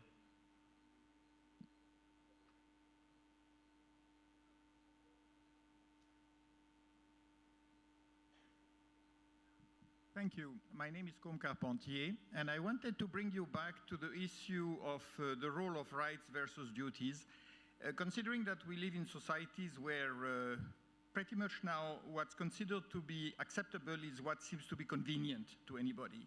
And as a result, we are discarding traditional morality, whether it's in East or West. And my question to you is, do you believe it is precisely necessary to have a code of conduct which reflects what we used to call the natural law, which is now often being rejected? Even in China, Xi Jinping has been talking about the need to go back to certain basic moral principles connected to Chinese tradition, of course, tainted with communism. So do you think that in India, that's where the Dharma plays a role, that every liberal interpretation of technology and of the powers it gives should be assessed in terms of its conformity with the dharmas, which may be very diverse, but which do have a common reference in natural law? which means, for example, that the idea that children can be given the freedom to choose their sex and have sex change done is something that is simply not acceptable, even if it becomes technologically possible and if it is propagated by communication and information technologies. Thank you. So, I think, first of all, as you said, you very interestingly said dharmas and not dharma. And you're right, there are many traditional values. I'm not sure we have to be in conjunction with many traditional values. The last session, we saw an example of where traditional values can be very suffocating for individual agency. So tradition per se cannot be the only benchmark. Tradition has to pass the benchmark of our own logic or vivek, as we say. But of course, if something is there, the first impulse must be it is there for a good reason. So you think before rejecting it. Now, in terms of the example you gave, I have nothing particular to add, but except that common sense says that minors should not be allowed irreversible changes, right? So we don't need to go on the specific of what you mentioned. Regarding Xi Jinping, the point you mentioned, I think I'm always a bit skeptical. As I said, I was a libertarian, but I still retain some streak of that. I think powerful rulers always want to focus on duties. They don't want to focus on rights, because that is something that they are held accountable by. So I think it's very important that while it is not fashionable to speak about rights-based discourse, I think there is individual rights that we need to focus on to hold the state accountable, because ultimately the state is the big guy with guns. And a lot of duties-based discourse tends to obfuscate that. That's my take. All right, somebody over here had to ask a question. I guess we'll need to get the mic over here. Thank you. My question is to Harsh. I would like your opinion on the role of narrative, with special reference to competing narratives in the entire process of identity creation. Because as most of the people think that identity is a social construct, but more often than not, it is a product of political maneuvering. So where do you see that role of narratives? In the book that Rajiv and I wrote, A New Idea of India, we actually quote the concept of reflexivity, right? So as you rightly mentioned, so there is an element of top-down pushing of political narratives. There is an organic bottoms-up process to it. There is an economic angle which builds ideas. There is an ideas-based idea which in turn leads to prosperity or not. So my only short answer to that is, it is multidimensional. It goes in both ways. What you're saying is absolutely right, but that's not the only aspect of it. Rajiv, you want to add something? No, so I think it's a cycle which keeps happening. You know, one thing gives new direction, then the society picks it up, then a political leader could sort of find that this is getting traction. So reflexivity kind of drives these things back and forth, and then it's a healthy competition which emerges, and ultimately whatever emerges out of that, whatever has the momentum tends to stick. That's how I see it. All right, I just actually wanted to build up on the question that was asked there. So I think what maybe he was touching upon was a sort of universalizing force that tries to maybe rationalize some basic universal rules where everybody plays by the same game. What do you think will be the role of technology then in that case, in this universalization process? Because on one hand, we have the extenuation of identity, which creates plurality. Whether we like it or not, even identity is, in a way, a force multiplier in increasing plurality in society, where new and new identities keep popping up and asking them. While on the other hand, we realize that we need some sort of rule book where the world would be a much better place if everybody worked by certain universal rules. So how do you think that play is going to happen, while on one side you have a universalization, and on the other hand, you have this plurality because of technology? I think that's very well asked, Kushal. I think even just before going into these heavy concepts, I was discussing with Rajiv off stage.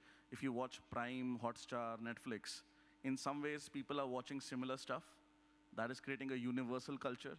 On the other hand, people have very individual tastes which they can micro-target, and that is the pluralism part of it. So the only universalism that can actually remain and be sustainable and acceptable is a pluralist universalism. Any homogenizing universalism is not a universalism, it is effectively imperialism, right? So any universalism that says this is the only truth will be resisted and defeated. As I said, by nature an optimist, Satyamev Jayate. The only universalism that works is which is acceptant of pluralism, of diversity, of theodiversity or social diversity.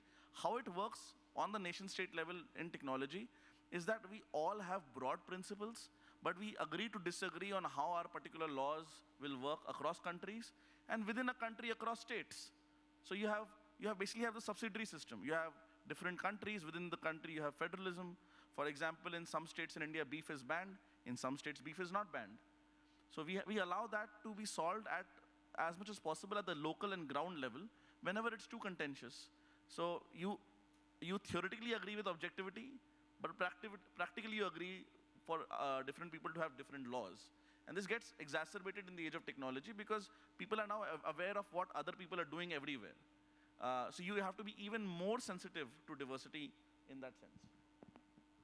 Neil, let me give you a concrete example on this aspect of how that culture is manifesting.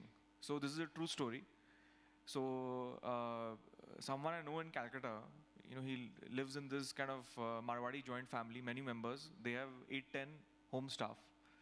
So one day all his home staff came and said कि बाबू हमको छुट्टी चाहिए, हम लोग को बाहर जाना है.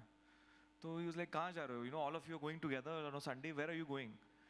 So they're like, we're going to see Avengers. So it turned out all his sort of 8-10 helpers in this 25-member family or something, they had 8-10 helpers, home staff, cook, this, that.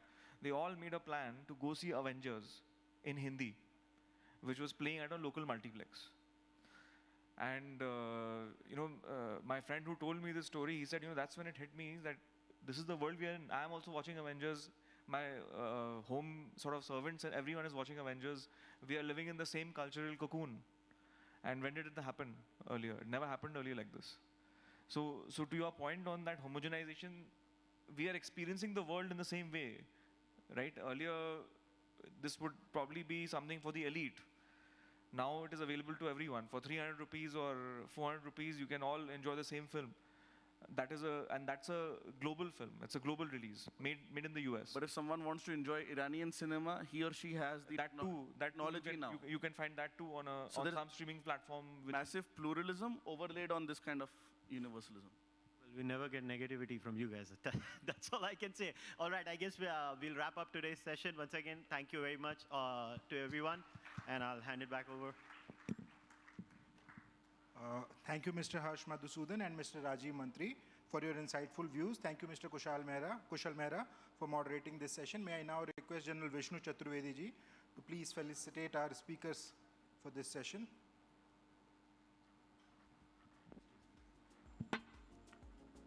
To Mr. Harsh Madhusudan.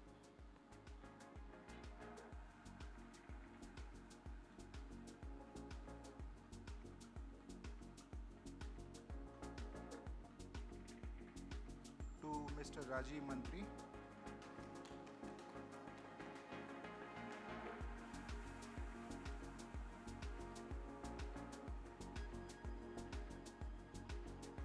And now to the moderator of this session, Mr. Kushal Mehra. So with this, we come to an end of this session. We will now break for 10 minutes and will begin the next session at 4 o'clock. Thank you. Robbers and so on, and in fact robbery is perhaps the second oldest profession in the world, second only to politics, and there's a reason the term robber baron was coined. So anyway, all these factors back in ancient India in that period, they made it impossible for a person to travel alone in that period, and this was the germinator of the system of ancient India's awesome mobile economic network. And in fact, it was, one of the most powerful engines of our economy of ancient India was known technically as Sartha or Caravan. The word can also be split as Sar plus Artha. And right there in the word Artha, we have money, finance, or economics. And like I said, the subject is truly vast, it is checkered, and it is infused with a breathtaking amount of detail. And tragically, research in this area is yet to fully blossom with the seriousness and the depth that it merits. And in fact, Sartha system is one of India's greatest and highly original gifts to world civilization itself. And as far as ancient India was concerned, it formed one of the central pillars of our national economy. And remember, we are talking of undivided India that included Afghanistan also and Burma also. So this Caravan system or Sartha system was literally a mobile economic universe by and in itself, and the system functioned like a well-oiled machine for more than 2,000 years. Perhaps the most profound facet of Sartha was the fact that it was also the mobile carrier of Indian culture and spirituality to foreign nations. And when I say foreign nations, it includes a vast geography that included all of Central Asia, Syria and Turkey on this side, and Burma, China and Japan on that side. So I'll just give you a small example to illustrate, how encompassing this system was. So as early as the 2nd century BCE, there was a Chinese ambassador named Chang Qian. He traveled from China all the way to Valhika or Balhika, which is also known as Bactria. And when he went there, he was surprised to witness a thriving market for Chinese bamboo in Bactria. So he began making inquiries and, he got the answer that, all these Chinese bamboos were originally coming from Yunnan province and that they were the finest in the whole world, but which led to another question. So this ambassador asked them, but how did these bamboos arrive here in such large numbers? And the answer he got, caravans from India first brought them from Yunnan all the way to Assam, and from Assam, these caravans transported them to Bactria. So, interestingly, the Mahabharata describes Bactria or Valhika as a city that produced the finest breeds of mules, and that people of this trading city dealt extensively in Chinese silk, pashmina shawls, jewelry, perfumes, and other luxury items. And for centuries, Bactria was a melting pot of 4 ancient civilizations: India, Persia, the Scythian region, and China. And in every sense, it was a truly international market where merchants from all these nations traded their goods. They gave rest and food and water to the animals and exchanged culture and music and lyric. So our story today begins at the southern gate of the city of Balhika. This gate directly, one route, it had many different routes. Balhika city had many different routes. So one of the routes directly led to mainland India. On the first leg of this route, it crossed the Hindu Kush mountains and the Sindhu river, and it opened at the prosperous commercial city and the ancient world's educational magnet, Takshashila, which is today in Pakistan. So in a way, this was a starting point of one of the oldest routes in the world, and within India, it is still known as the Grand Trunk Road, or whatever is survived of it. Interestingly, Kautilya calls this route as the Haimavat Patha, or the route of the Himalayan mountain range. He also says that this route was explicitly used for transport and trade in horses, wool, clothes, hides, rugs, carpets, furs, to the exclusion of all the other goods. So it was a specialized trading route. And almost in direct contrast, Kautilya says that Dakshinapatha, or the route leading to southern India, was used for trade in items such as conches, seashells, diamonds, all kinds of precious stones, pearls, and gold. Kautilya also gave guidance of sorts regarding the most optimal use of this route for commercial purposes, and he says clearly, the best sector on this route was that which proceeded to the mining districts. And we'll look at a few points on this one. So anyway, now let's return once again to Takshashila. So from this city, one more branch of the grand route continued again into mainland India, and it eventually split at Mathura.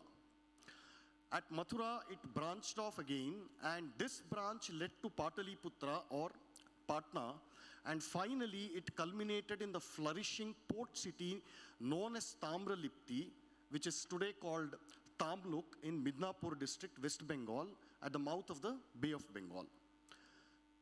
The word Tamralipti is derived from the Sanskrit word tamra or copper, because it was available in the region in enormous abundance, and copper was mined at Ghatshila in the Singhbum district, and it was transported to the port.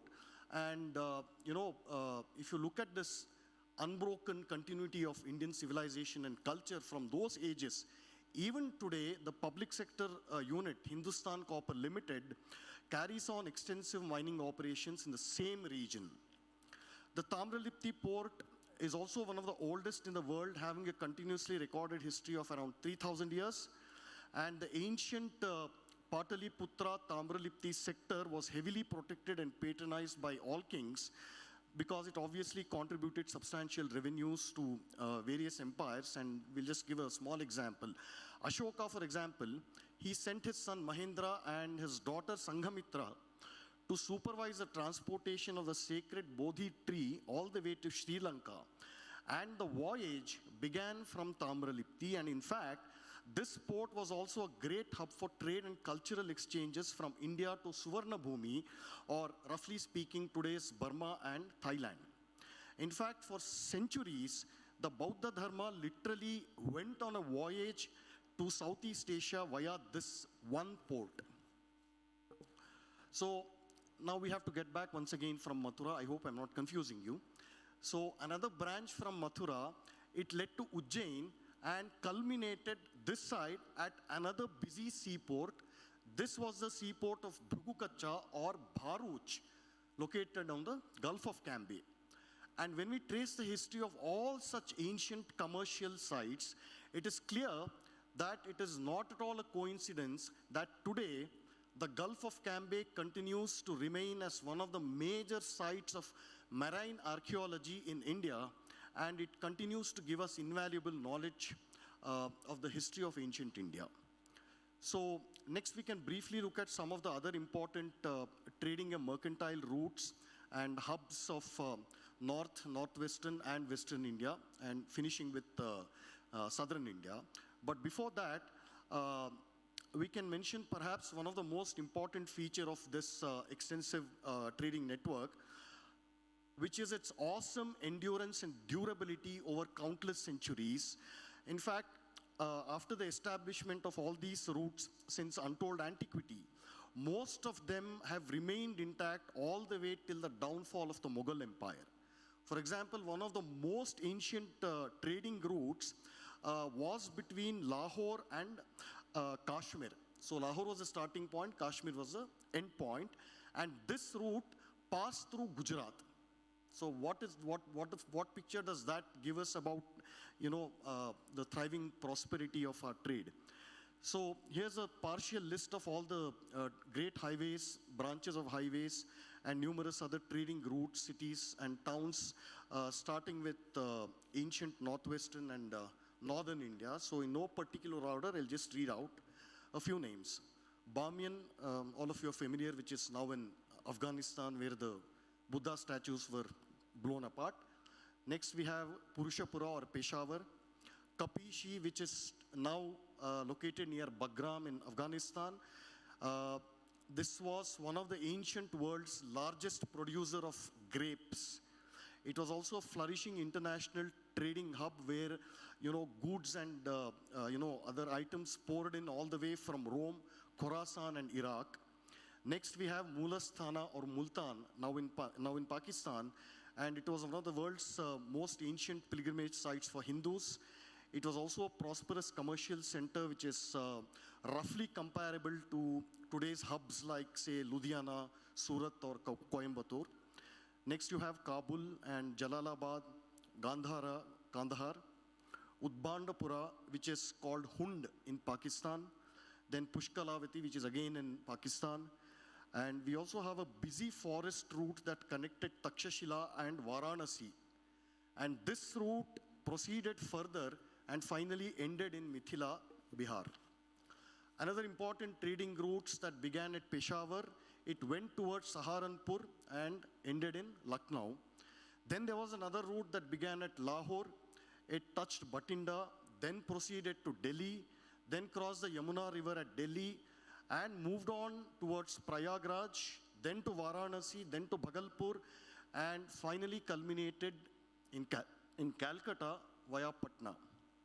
There were also direct trading routes to Mathura from Rohtak and Rajgir, and for several centuries, it might come as a surprise, for several centuries, Mathura was known as the Emporium of India. In a roughly, to give it in contemporary terms, it was a shopping mall of India. And other well-connected commercial cities and towns, including the famous Buddhist site Shravasti, which was a commercial town as well as a Buddhist town. It was called the city of bankers. Then you had Magadha, Champa, Vaishali, Kaushambi, Kurukshetra, Sthaneshwara, which is Thanesar today in Haryana. Then you had Indraprastha, Kanyakubja, which is Kanauj, Ahitchatra, Ayodhya, Mahishmati, and all these routes finally converged at Ujjain.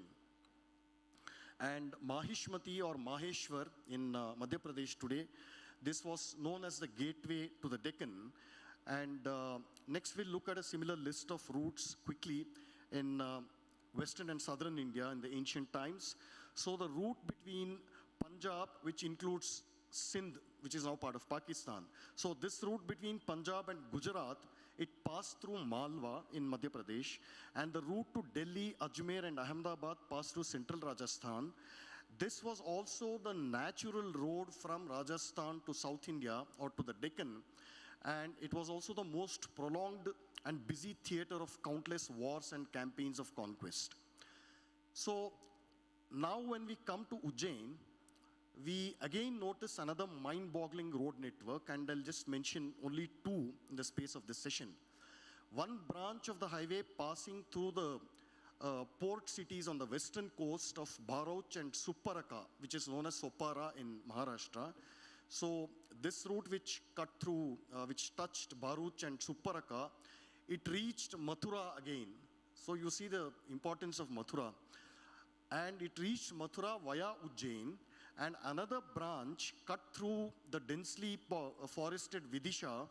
It proceeded through the Betwa River Valley and reached Kaushambi in Bihar.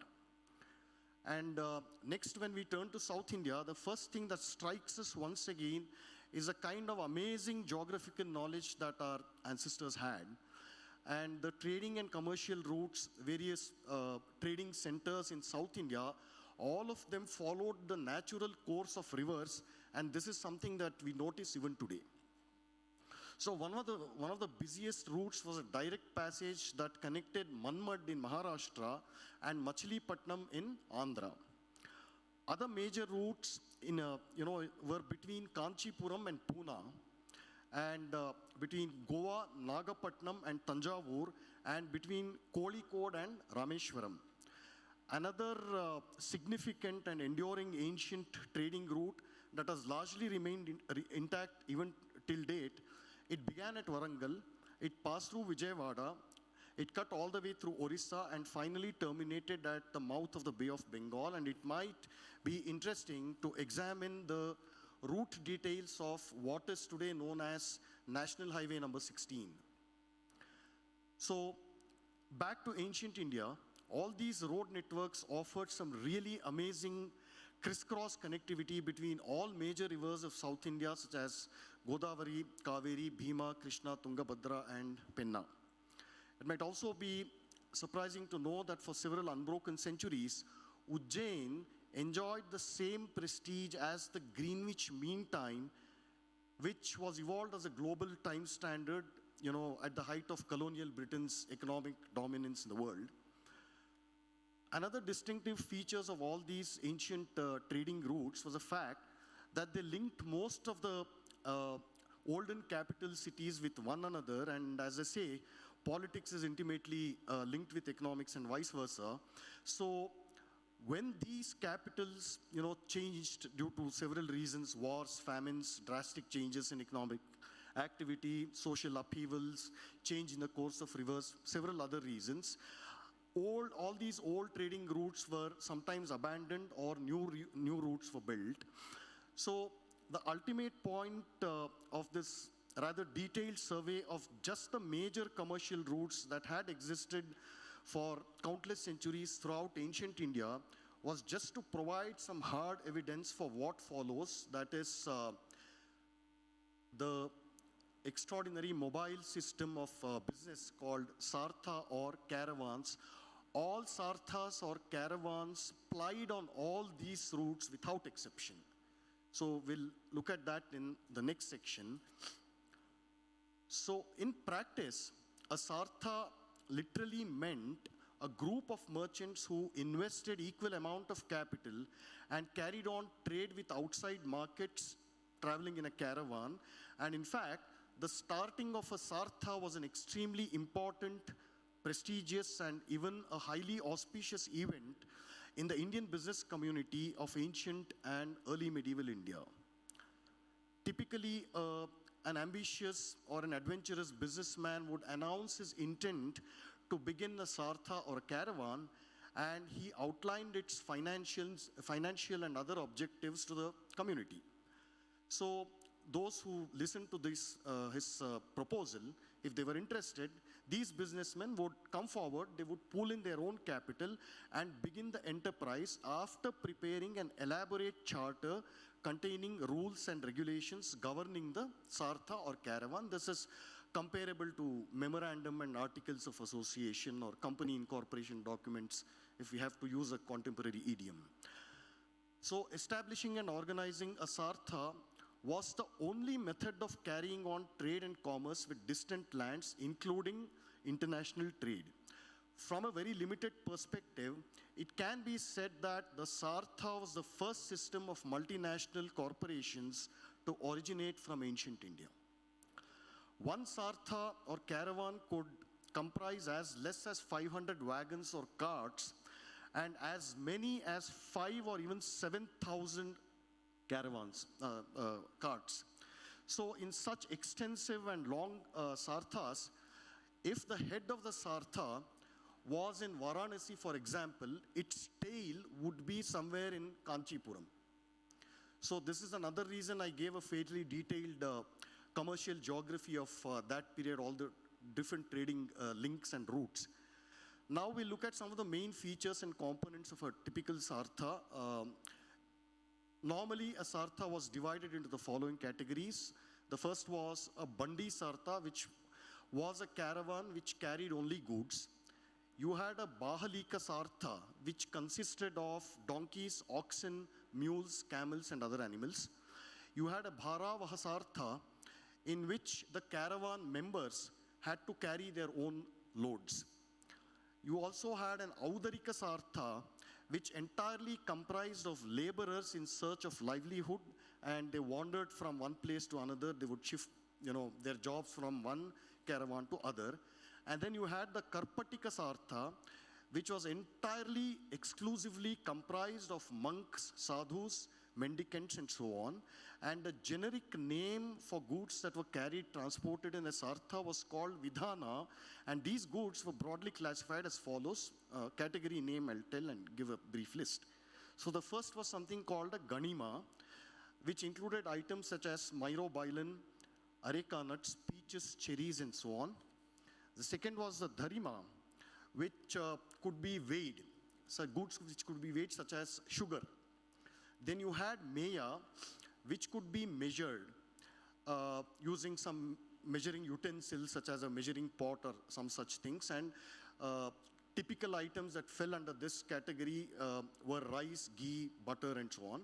And finally, you also had the Parichedya, or items which could be tested only by eyes. Goods such as clothes, indigo, dyes, precious stones, pearls, corals, and so on. Other categories, miscellaneous categories, you had goods like luxury items like aloe and an astonishing range of perfumes, sandalwood, musk, magenta, cinnabar, conchs, rare seashells, ivory, gold, silver, corals, etc. So the chief of a Sartha was known as a Sarthavaha, which literally means one who carried the caravan, and typically the Sarthavaha or the caravan leader was also the person who founded the Sartha from the scratch and was responsible for its entire functioning. And even a high-level study of the functions of a Sarthavaha or the caravan leader is nothing short of mind-boggling. And This caravan leader, he represents one of the finest pinnacles of business leadership that was entirely homegrown, and our contemporary corporate leaders might greatly benefit to make an exhaustive study of these genius level business leaders of ancient India. Remember, this was a tradition that was sustained for more than 3,000 years. So I'll just give you a brief summary, and I can think of nothing better than these to quote the evocative words of this great scholar, Vasudeva Sharan Agarwal. So he says, and I quote, "In the golden farm of Indian trade, the picking was done by the caravan leader. Rich in organizing skill, truthful, he was a treasure house of courage, ready to grapple with fresh problems. He was replete with common sense. He was magnanimous. He was a bestower of wealth. He was deeply interested in religion and culture and fine arts. He was an expert in the knowledge of his own country and foreign lands. This caravan leader rubbed shoulders with foreigners such as the Yavanas, Shakas, the Pahlavis, and so on. Caravan leaders were masters of their languages and customs, and the Indian caravan leaders extended their activities from Tamralipti in Bay of Bengal to Antioch in Syria, from Java to Kedah, and to the ports of Cholamandala and to Alexandria and East African ports. The Sarthavaha and his activities present a moving picture of 2 millennia of Indian trade." So within this expansive Sartha, the Sarthavaha further organized its caravan into nimble little units. And, I can just go on and on. The level of detail is just too much. And Sarthas also had, they were not just limited to land routes. They also had, they also operated on sea routes, on the sea. They were called maritime Sarthas. You had various technical terms signifying, both in Sanskrit and other Indian languages, signifying extensive knowledge of nautical science that ancient India had. So I think I'm mostly coming to an end of this session. So before I close, I'll just make a few closing points.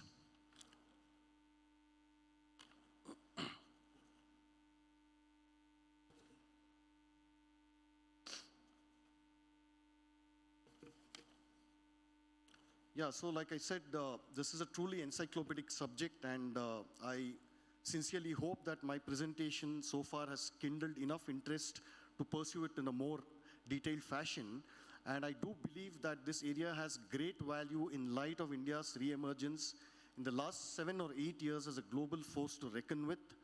And ancient India's overall global dominance for centuries must be studied once again from this geographical and commercial trading dimension, and must be properly contextualized for our own time.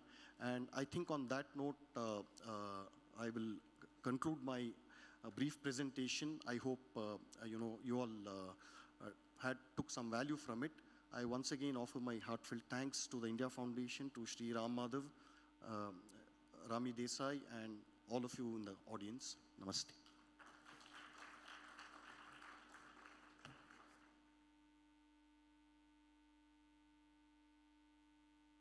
Thank you, Sandeep. As usual, that was very insightful and very in-depth, but unfortunately, we're short of time. So I can only take one question. Are there any questions? All right. May I please then request Shiraj Kumar Bhatia, former National President of the ABVP, to come and felicitate Sandeep Balakrishnan.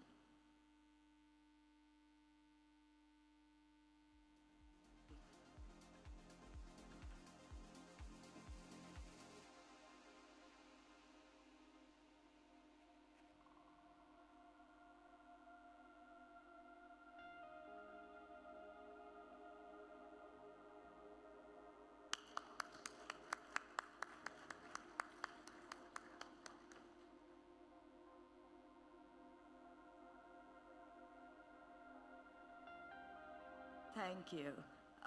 The next session will begin in 15 minutes, so you can choose your rooms.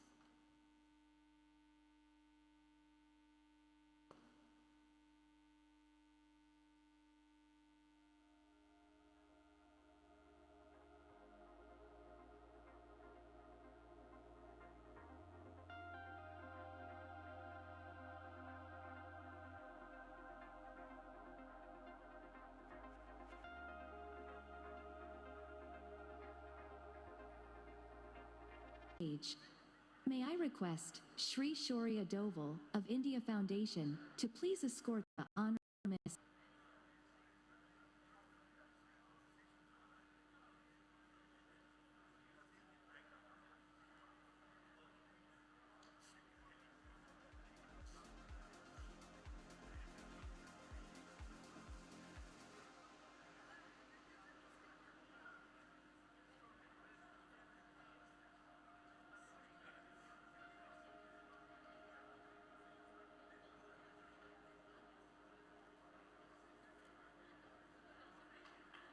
I now take privilege in inviting Ms. Deepu Moni, the Minister of Education of Bangladesh, to the dais.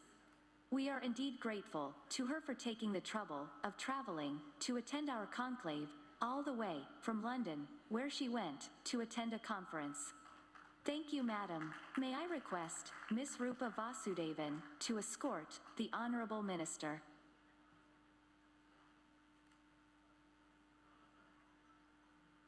Joining us on the stage next will be Mr. Hervé Juvin, a member of the European Parliament from France. He is a senior leader of the National Rally Party in France. May I request Shri Chandra Vadava to escort Mr. Juvin to the stage.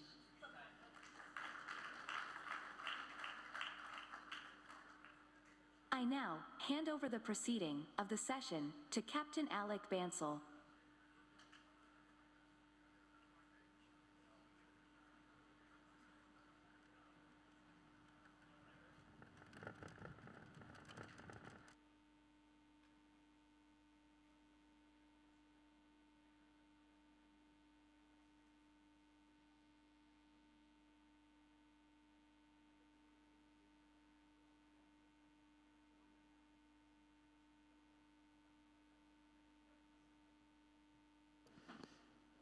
Good afternoon, ladies and gentlemen. I think we now start one of the most stimulating session of this conference. I request Mr. Hervé Juvin, MEP from France, to begin his talk.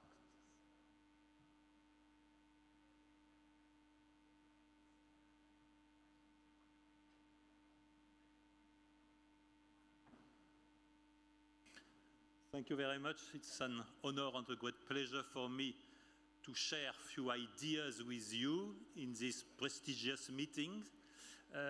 I'm afraid I will do it French way.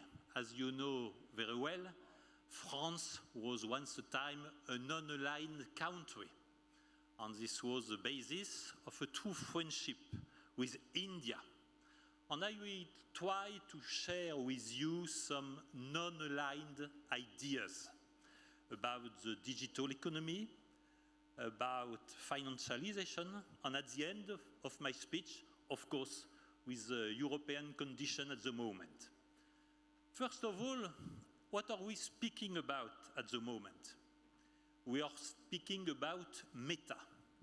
Meta is the name of a private company. And we are speaking about Metaverse. Metaverse is a global project from a private company to reshape the world. We are not speaking about products or services. We are speaking about far more than nations building or states building or other American fantasies. We are speaking about mind building. These private companies, the big techs, they want to reshape my mind, the minds of my children, of my grandchildren, and so on. And I will put very clearly the question: if our democracies don't take back control over big techs and technologies, big techs and technologies will have entire control on our lives, our minds, and our democracies. This is for me a main concern from the European Union and for so many countries all over the world. And I will say, when back to the European Parliament, that we have to take example from India. I read a little bit about what you call human-centric digitalization. For me, you are just right to the point. We are to build digitalization for the needs of pipes. No one is building trains, and so on and so on. And what we need in our daily life are cars, are trains, are toilets, are clean water, safe air, and so on and so on. Just try to eat your smartphone, or just try to drink a flow of data. We have to close the gap between finance valuations and the products and services for the daily life. This is a major issue to correct the index on the calculations of the GDP and so on and so on. We have to close the gap between market valuations and the needs of the people for their daily life. They live in the real world, they don't live in the metaverse. My third point will be about what we call market economy. We have to rebuild markets as institutions, as social institutions for the good of the people. At the moment, the digitalization of our economy is creating at a fast pace monopolies. What about? Because the law of diminishing returns don't apply in the net economy. In the net economy, if you have 100 customers, you make more money than when you have 10 millions. And if you have 1 billion of customers, you make more money with each customer than with 100 billion. The law of the net economy is the creation of monopolies. And these monopolies, they are creating their own territories, their own laws, own norms. Nothing to see with democracies, nothing to see with the daily needs of the people, and we have to break the monopolies of the digitalization of our economies and our societies. This is one of the biggest threats we are facing now. So this is to rebuild market as an institution. This is to rebuild market at the service of local communities and national communities. The way for the future will be the more competition inside our markets, but outside the border, protection, and the need to strategic independence. My fourth point will be about the breakup of global platforms. I read about the Iron Curtain made by Russia against massive American propaganda, same in China, but nowadays it's all over the world. Any community in the world has a need to protect its identity. It has a need to protect themselves, their citizens, against foreign propaganda, foreign ideas, and fairy tales like the woke ideology, and so on and so on. So the future will be, at the end, not of global platforms, but on a community-oriented platforms, both on a national side, both on a village and local side. This is the key to localism. Localism is the power coming from the society and the people and going up to the coordination of the national power. This is the key for the future, but this is the key for digitalization of the economy at the service of we the people. Let me, to the end of this speech, have a few words about Europe. European Union at the moment is not in a very good shape. We are across a major institutional crisis, but we are facing another crisis. I don't know for sure who will win the war in Ukraine, but for sure, European Union is a great loser. At the moment, we are totally at the ends of our American allies, and we are just a kind of subsidy of NATO. This is the end of any kind of sovereignty of European Union, and what is more important, this is the end of the strategic autonomy, the French President Emmanuel Macron emphasized, and I totally agree with him, we have to gain our strategic autonomy. But the war in Ukraine is putting an end, very brutal and very decisive, on this autonomy. And we are facing a major crisis about food prices, about energy prices, and so on and so on. And to say so, I'm not so confident the European way of life will keep it same and safe for the coming months and the coming years. At this point of my speech, let me have a few words about the conflict at the moment. I suppose Vladimir Putin was underestimated the national feeling of Western Ukraine, and he was also underevaluated the will to our American and British allies to fight to the last Ukrainians. But I feel there are some other mistakes, and these ones are of very great concern for me. This is the weaponization of the US dollar, and this is the weaponization of private assets. First of all, the US government seized US dollar assets of the Russian central bank. It is an unprecedented move. And if I were some of you in the central bank of the Ministry of Economy in India, I will ask myself, what will happen in the next future if we don't comply to the orders given unilaterally by our American allies? Will they seize all our US dollars assets? This is the same question I will ask about Russian oligarchs. Okay, they are oligarchs.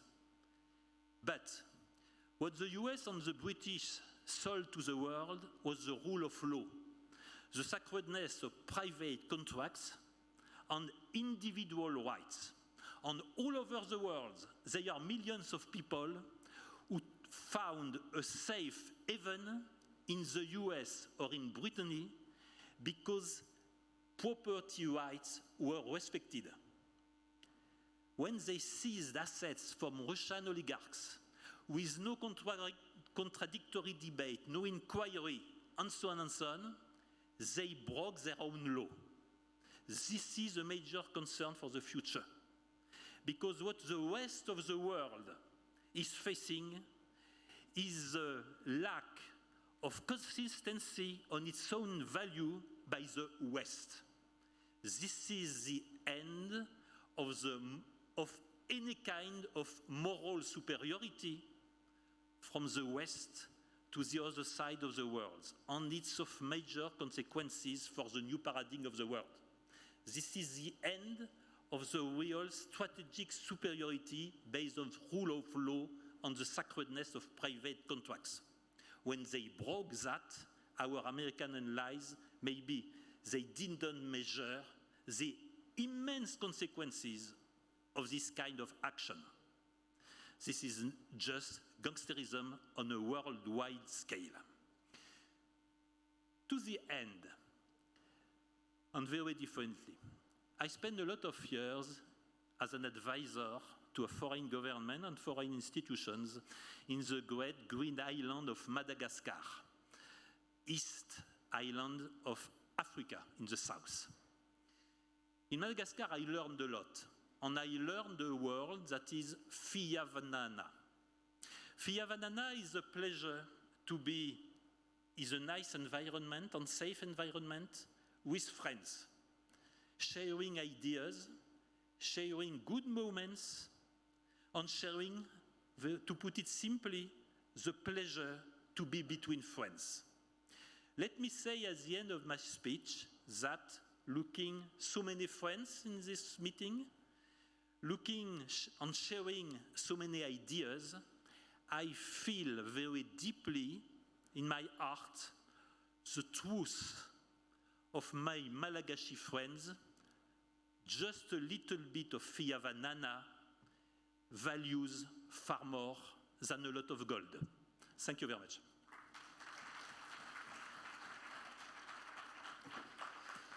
Thank you, sir. It's now my pleasure to invite a very, very unique and distinguished personality from South Asia, a rare combination of medical expertise and legal acumen. Her Excellency Dr. Deepu Mani, who is presently Honorable Education Minister of Bangladesh and has been the first Lady Foreign Minister of Bangladesh. Over to you, ma'am.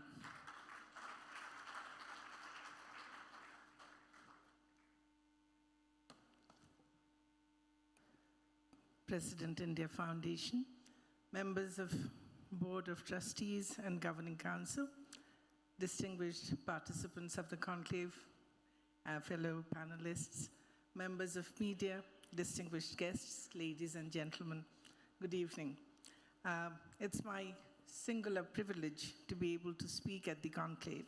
Let me particularly thank Mr. Ram Madhav for inviting me to this congregation and create this opportunity to share my thoughts with this august gathering.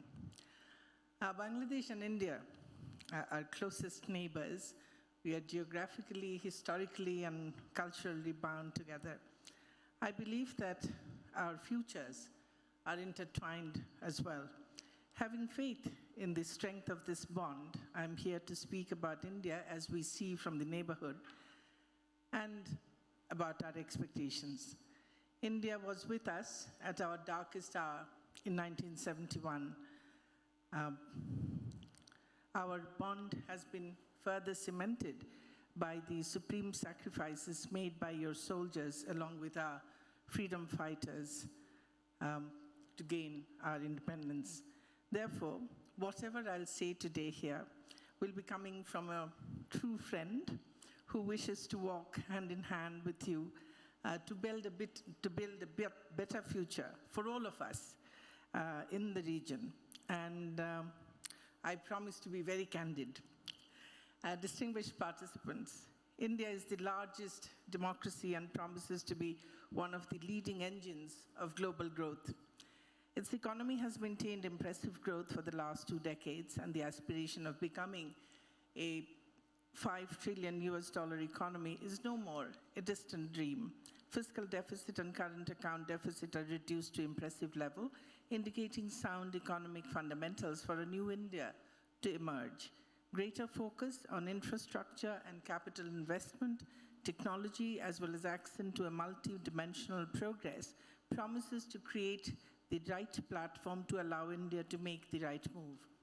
We can do more is not only a slogan, but also a commitment founded on inclusive development to catapult India to its right place in the global community.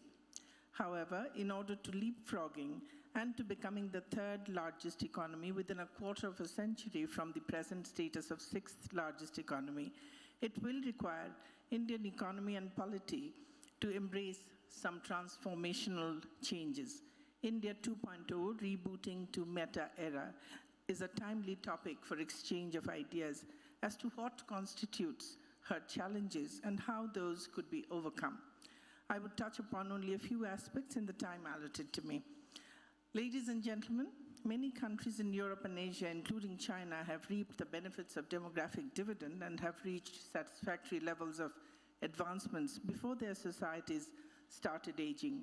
Most countries in Latin America ran out of this dividend and got trapped in the upper middle income category, far short of high income levels.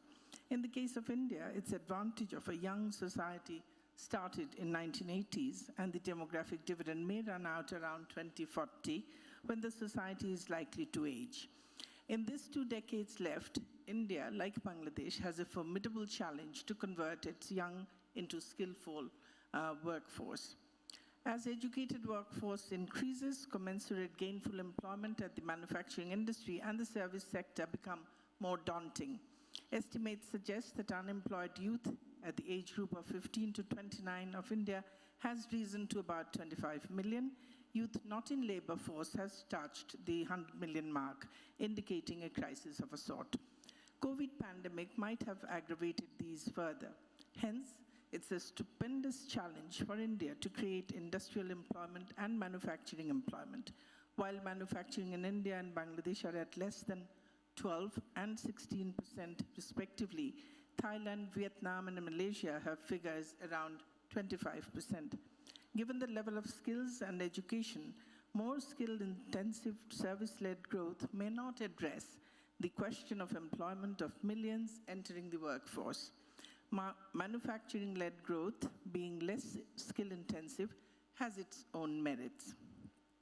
On top of this, strategy for both India and Bangladesh hence need to concentrate on revitalizing agriculture and growing demand in rural economy as we lay focus on industry and services. Investment in seeds, irrigation, watershed management, efficient farm market linkages, extension services can no longer be given lesser importance. Informal sectors in South Asian economies are significantly large, and our economies suffer from the absence of entrepreneurs. Low levels of technology immersion and lack of spirit to innovate are other inadequacies. Our societies and economies must overcome these inherent weaknesses. India being the leader of the pack in our region, we expect it to fearlessly address these inadequacies. Else, India and also Bangladesh runs the risk of demographic disaster with a population lowly trained and less than healthy, mired in underemployment and unemployment. Such a restive, disgruntled youth will not be able to carry our countries to the level of development we aspire. Distinguished participants, India, given its size, prospects, and values she upholds, will certainly play a much greater role at the world stage in the coming decades. While she focuses on fora like UN, the G20, BRICS, Shanghai Cooperation Organization, the Commonwealth, there are emerging global realities indicating their limits. While there is a strong desire to enhance interactions under Russia, India, China, and in Japan, America, India, there are significant headwinds. The concept of Quad is still not fully clarified. Therefore, while India seeks to pursue the ancient vision of Vasudhaiva Kutumbakam and thus puts emphasis on her linkages with the Southeast Asia and onward to the Pacific, its real test will be in the neighborhood. Bilaterally, Bangladesh and India have resolved major disputes on land and maritime demarcation and have remained focused on better utilization of water as a common resource. With a collective resolve to combat terrorism and extremism, our two countries have now greater opportunities to join hands on any common issues. As an example, eastern part of India and Bangladesh together can be developed and utilized as one growth zone. An 8-kilometer-long bridge over the mighty river Ganges, or in Podda in Bangladesh, is going to connect the two adjacent regions of over 300 million people by next month. Dhaka and Kolkata, two mega cities of over 25 million people, will then be only 250 kilometers apart. They may emerge as twin cities, creating enormous business potentials for the Bay of Bengal region.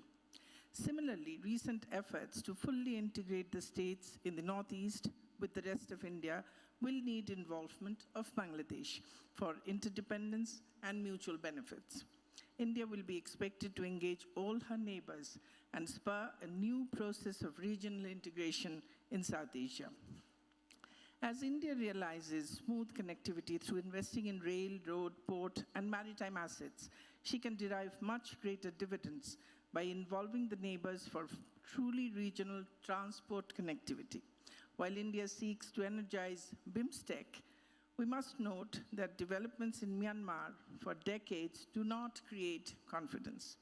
As an unsettled country at the confluence of the two emerging regions of South Asia and Southeast Asia, she may continue to pose serious challenges to the realization of potentials of BIMSTEC.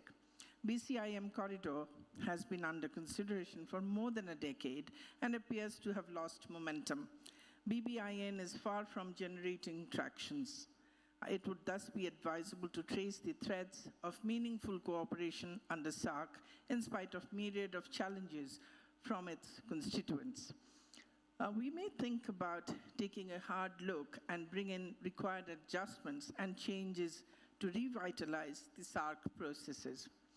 Distinguished audience, being one of the principal resident powers in the Indian Ocean region, maritime connectivity and security are logically priority areas for India. All countries in the Bay of Bengal region have now amicably resolved their claims on the waters of the Bay of Bengal. Bangladesh expects India to inspire initiatives that could integrate the littoral states in ways much beyond connectivity. However, for such initiatives to succeed, initial success must come from their ability to combat transboundary crimes in the Bay and the Andaman Sea. Combating unabated human smuggling and trafficking, drug smuggling, gun running, as well as illegal fishing, technically known as IUU, could be reaped as low-hanging fruits. Indian lead in creating a functional entity for maritime domain awareness for nations around the Northeast Indian Ocean region is laudable, and her initiatives for creating a greater sense of maritime security will need to be pursued with greater flexibility, accommodation, and determination. The Indian Ocean Association needs to step up for blue governance and for reaping the benefits of blue economy.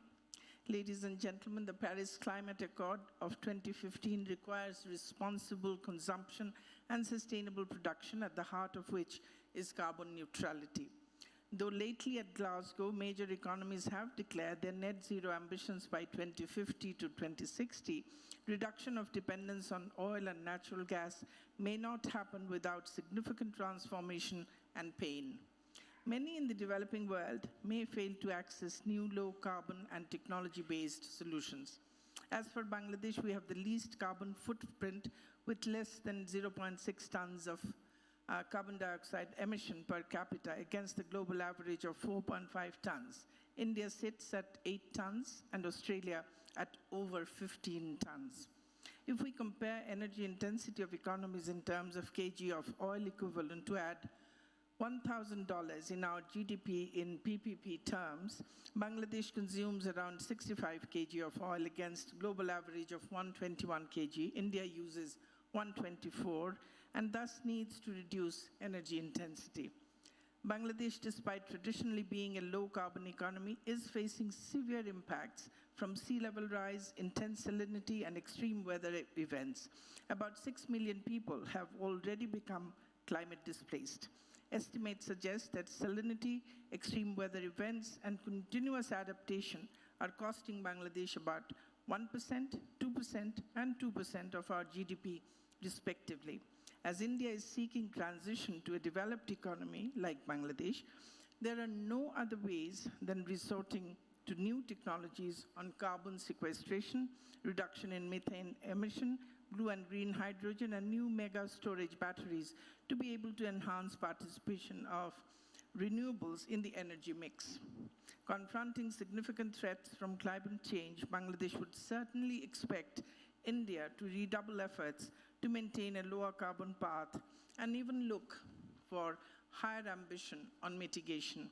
We would expect India to lead us in the Southeast Asia region. Ladies and gentlemen, unfortunately, global situation is becoming murkier due to strategic competition when the global economy has been trying to recover from the COVID-related disruptions and unprecedented supply chain issues.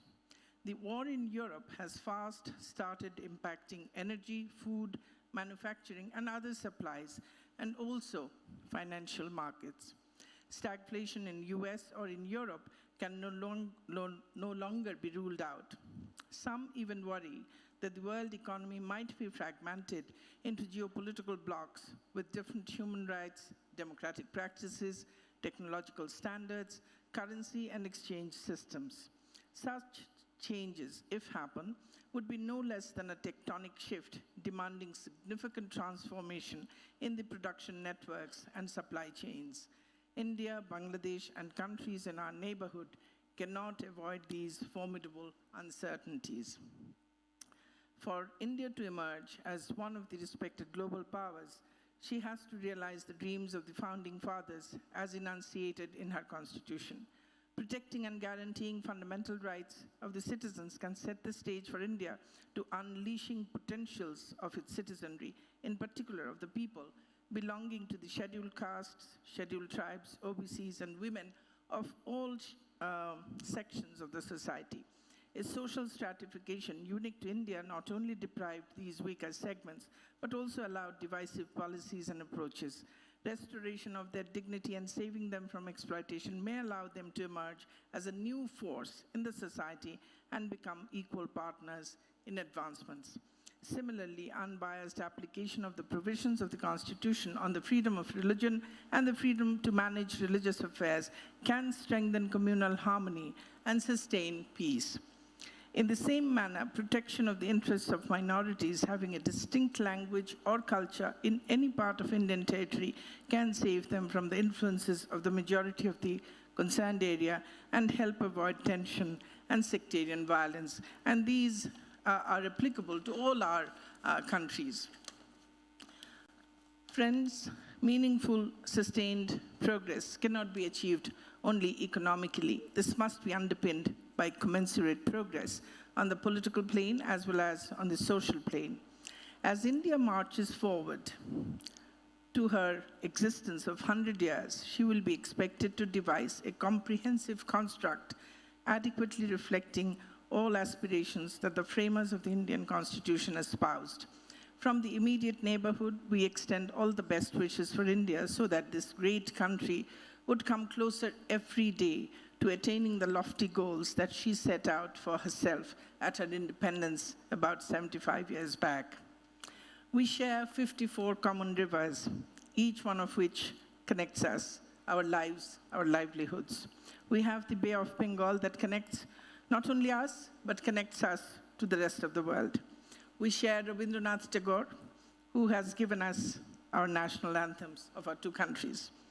We recall 1971, when our age-old bond became cemented forever through a friendship that contributed in the process of us attaining our independence.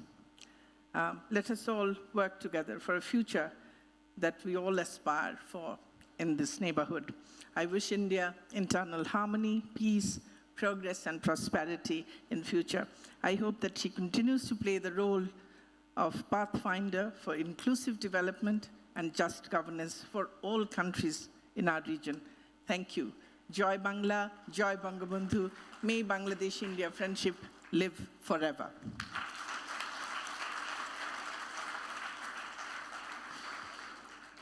Thank you, ma'am, for such an inspiring address. I think we at India Foundation have been doing our own bit for strengthening India-Bangladesh relations for a large number of years. In fact, we have been trying to propagate to the global community how littorals in the Bay of Bengal resolved our intractable, difficult maritime dispute by going in for international arbitration and adhering to rule-based mechanism, which could also be utilized by certain different regions in different parts of the world for resolving their maritime disputes. Connectivity undoubtedly is the key for prosperity and trade. And while overland connectivity, road connectivity, rail connectivity takes time, air connectivity is something that can be achieved immediately. It's now my proud privilege to invite one of the most dynamic and admired leader, one of the most dynamic and admired ministers of the Union Cabinet, Honorable Minister for Civil Aviation, Shri Jyotiraditya Scindia ji, to address you all.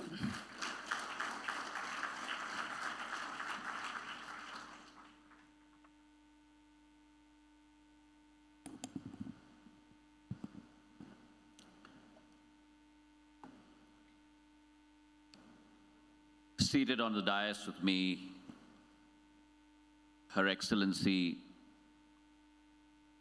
Deepu Moni ji, His Excellency Hervé Jouvin, Captain Alok Bansal, President of India Foundation, my old colleague and good friend, Ram Madhav ji, distinguished members in the audience today, ladies and gentlemen. It truly is an honor to be here at the Ideas Conclave of the India Foundation. I believe it's the 7th edition of this illustrious conclave. And the topic before us, India 2.0, rebooting to the meta era. I see a lot of that has already been done by Ram Madhavji. When we entered here, we had artificial intelligence robots addressing us. I do hope that in his 17th edition, we are still as relevant and will be called here and not replaced by such in the future. We have the honor today of having two countries on the dais with us, both of who have had very long-standing historical and cultural relations with India. They have been friends of India. Both have been countries that have shared a very rich, in the meta era verse, P2P relations. Everything is becoming a bridge nowadays. People-to-people relations with India. And it truly is my honor to welcome both these luminaries in Bangalore at this conference. I think it's important in order to be able to understand the path that India must aspire to. Coming towards from her 75th year to her 100th year, from her Amrit Kal, from her Shatabdi Kal, Amrit Kal to her Shatabdi Kal. I think it's important to understand a perspective of history. And if you look back in history, for all the countries that have emerged from a very long-drawn colonial past, I do believe, honestly, that there's hardly any like India. A country of 130 crore people, 1.3 billion people, with such diverse linguistic backgrounds, cultural backgrounds, all who have come together and put in place very strong democratic foundations, upholding them in the worst scenarios in the global order.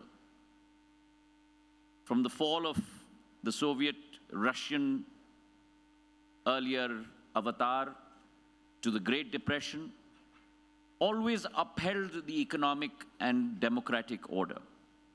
And along with that, always safeguarded her territorial integrity. But safeguarded her territorial integrity never in the form of an aggressor. And that speaks to India's history, not only post-1947. That speaks to India's history over the last 5,000 years. She has never been an aggressor. She has always been an assimilator. And with that background in mind, she has also defied the proposition that democratic countries, a long equated equation that democracy has always been accompanied by low levels of development and high levels of inequality and disunity. In fact, I would go so far to say that if democracy today is prospering around the world, some level of that credit also comes to India. And along with that proposition, the very fact that the common terminology of Asia-Pacific today has changed and veered to more an Indo-Pacific terminology that talks about India's rise. It's a testament to her rise. And along with that, the way that we have guided the world during a pandemic, the measures that we've put in place, the scientific vaccines that we have produced, a country that used to import vaccines in her history, today has become an exporter of vaccines. And along with that policy, the fact that India will now become a flag bearer of democracy, of growth, and of peace to the world. But in order to understand the path of this transformation, this transformative process, I think it is also important to look at a very unromanticized view of India. Look at the last 8 years in terms of our path. And let's look at the numbers. FY 10 to 14, 2010 to 2014, India grew at a CAGR of approximately 4.6%. FY 2015 to 19, the same compounded annual growth rate was 6.3%, a difference of almost 170 basis points on a compounded basis. It has the ability to change and transform lives. In 2014, we were the 10th largest economy in the world. In the period of the last 8 years, we have grown at a cumulative level of almost 40%. That's taking into account even the COVID years.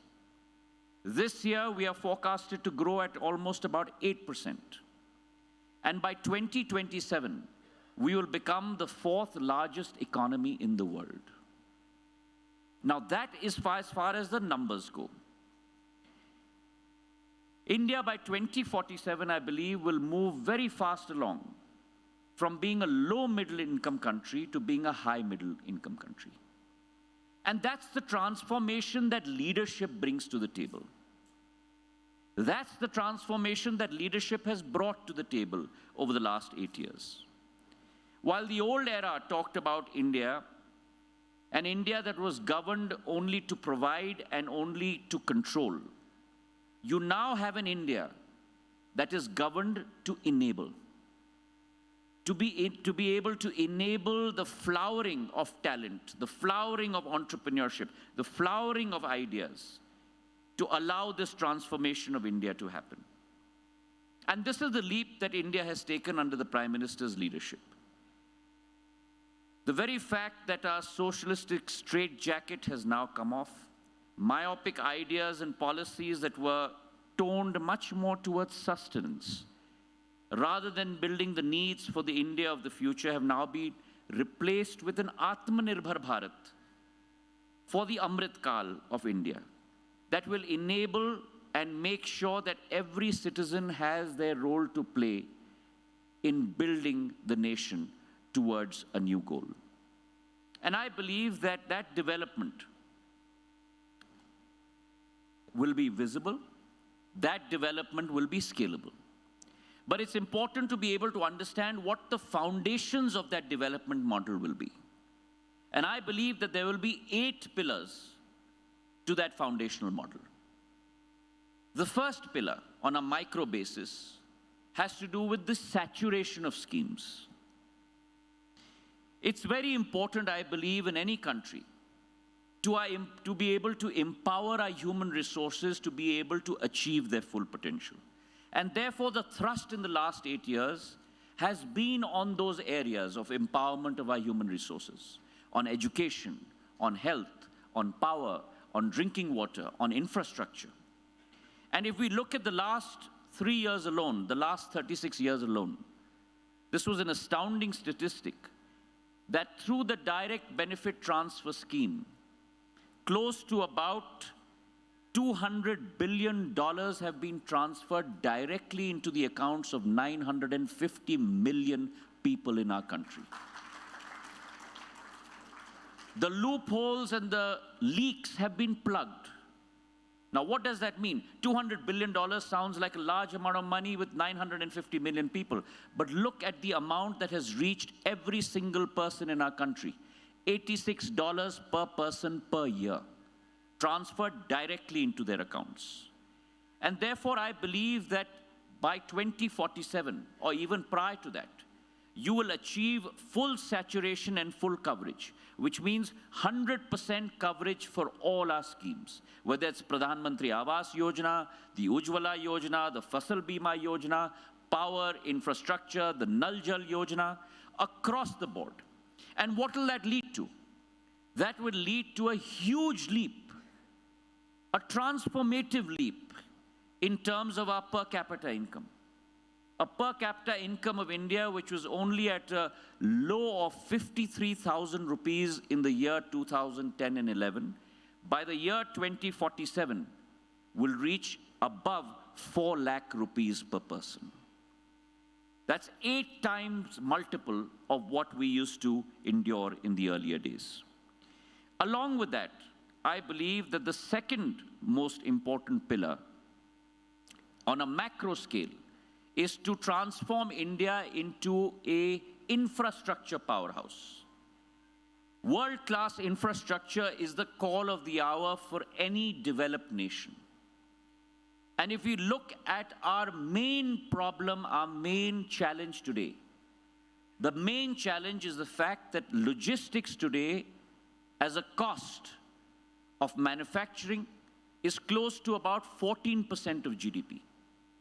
That's the barrier that we need to break. That's the bottleneck that needs to be overcome. And therefore, along with that thought, the Prime Minister has brought about a national infrastructure pipeline in the form of Gati Shakti, where logistics will be streamlined. Infrastructure will be given a new fillip. You will have a common gateway and a common process by which highways, railroads, and trains all will be built along a common pipeline. And that, I believe, will transform India in the days to come. Let me just give you a vignette of what's happened on infrastructure over the last 8 years. On the highways front, we have built almost 150% of our original highway lengths prior to 2014.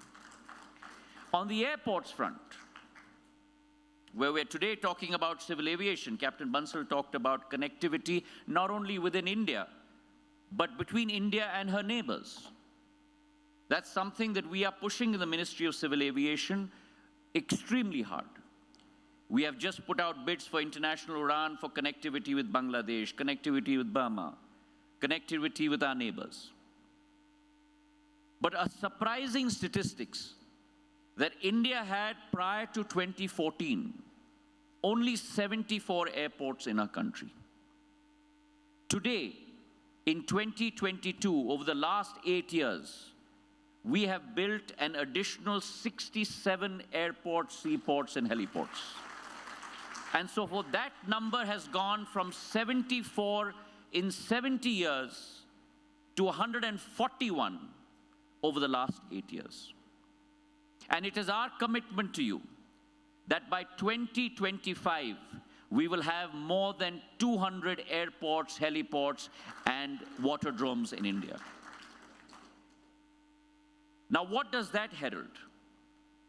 That heralds that in the days to come, we are looking at not only I to D connectivity, international to domestic connectivity.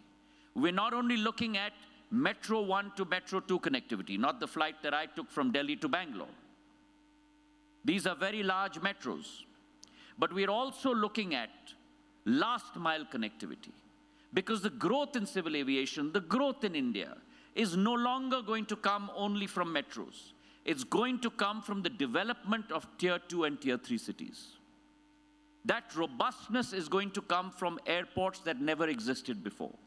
And therefore, it is our endeavor that we will have a network of Tier 2, Tier 3 airports in place with seaplanes and waterdromes and heliports so that overall last mile connectivity becomes a reality in India. I was just in the US and Canada, and I had the good fortune of being exposed to the new reality in civil aviation. The concept of eVTOLs, electric vertical takeoff and landing vehicles.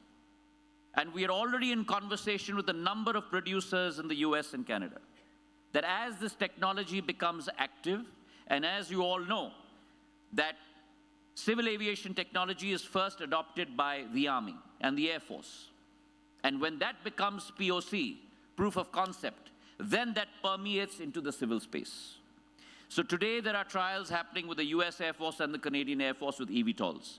As soon as they get FAA and EASA certification, we are going to try and ensure that they come and set up their manufacturing bases here. And in the days to come, much like the robots we saw today, we hopefully will have urban air mobility in the form of eVTOLs in India in the days to come across the length and breadth of our country. And that's the picture that I look at when I think of 2047 as far as infrastructure is concerned. The third pillar, which is equally important, is the pillar of digitization and technology being the new norm. The industrial revolution in the world took 20 years to permeate. The internet revolution took 10 years, starting from the ARPANET. But technology today is all pervasive. Moore's law is the norm. And in a period of months and in a period of years, what earlier seemed impossible is already being adopted as we go along. And therefore, in the area of technology revolution also, India has moved a long way down that curve. In 2014, we embraced digitalization with the JAM Trinity, Janadhar, Janadhan, Aadhaar, and mobiles. The combination, the trinity, the combination of all three. And today, it's amazing to know that the amount of digitalization and the digital flow of currency today in India is equal to the GDP of 21 countries. That's the level that we have reached today. We have 1 billion people with biometrics in place. We have today 1 billion bank accounts. And that is going to be the path of the future as India becomes the cradle of innovation. Almost like a place from Star Trek. The concepts that are strange to us today but will become common parlance in the next couple of years. Robots, Internet of Things, artificial intelligence, drones, all across the board. And along with this pervasive internet revolution and technology revolution comes the rise of a new paradigm in India. Her Excellency spoke about it. We are today primarily an agrarian or a service-led economy. The breakup of our GDP is roughly 16 to 20% in agriculture, 60% in services, and a very low level in manufacturing. I see with the productivity-linked incentive schemes that we've put in place for manufacturing, our concentration on semiconductors, our concentration on telecom, a new revolution coming in place with the PLI scheme focused on drones, on pharmaceuticals, on automotive industries, on semiconductors, on solar batteries. Along with this growth, you're going to see a huge transformation in India on our GDP position. And I look at 2047, where manufacturing will be close to 35% of our GDP, services about 55%, and the balance 10% devoted to agriculture. So along with this fourth pillar, in the days to come is going to be the rise of the urban economy. You're going to see in 2047 a decentralization of growth, the emergence of multi-mini tier 2, tier 3 cities that are going to be transformed into tier 1 cities. And an example for you is the first international multimodal logistics hub is coming up nowhere else but in Jogigopa in Assam. And that heralds the new paradigm that is going to turn the pace in India for industrial growth. Also, the concept of one district and one product is going to lead to a specialization. Michael Porter's theory of comparative and competitive advantage, even within districts, lest we forget, within states. And therefore, today you have lemon and king chilies being exported from Assam to London and Germany. You have jackfruit from Tripura going to Germany.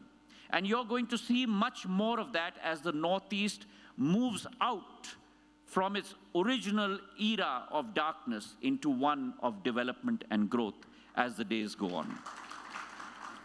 So I really see India emerging as an economy with multiple poles. And by multiple poles, I'm talking about numbers in the 40s to 50s to 100s. Fragmented and decentralized mini economies powered and connected digitally with international markets. As 60% of our urban population, we will see an unbelievable rise in smaller and more powerful cities. Her Excellency talked about the sixth pillar that I was going to mention, that of our demographic dividend. China doesn't have the demographic dividend that we possess. China is an aging economy. We are still a young economy, with 70% of our youth being below the age of 35. We are talking about close to 800 million people, 3 times the population of the United States of America and 1.5 times the population of Europe. That truly is our opportunity as we go by. So in the next 25 years, we have to continue focusing on building capability, capability, and capability. That, as Her Excellency identified, is a challenge for us. But I always look at a challenge as an opportunity. And if we build that capability, capability, and capability, the time is not far when 25% of the global workforce will be Indian. And close to 25% of the global workforce will be Indian, and close to 15% of global GDP will be contributed by India. That's up 5 times from the 3.2% of global GDP that we are at today. That, to me, is the opportunity, and therefore, we need to focus on skilling our young population. Identify the prevailing gaps, identify the supply-side demands, make sure we cater to them, and also skill our young folk for the future, the new technologies that are going to come about. And a sign of that are the small Atal tinkering labs that we've set up in every school across the length and breadth of India. That will foster innovation. That will foster entrepreneurship. And that, to me, is the way for the future. The 7th pillar, which I believe is important, is diplomacy and diaspora. Our 25 million diaspora spread across 136 countries across the world surely are a vehicle of our soft power. But they are no longer a vehicle of only our soft power.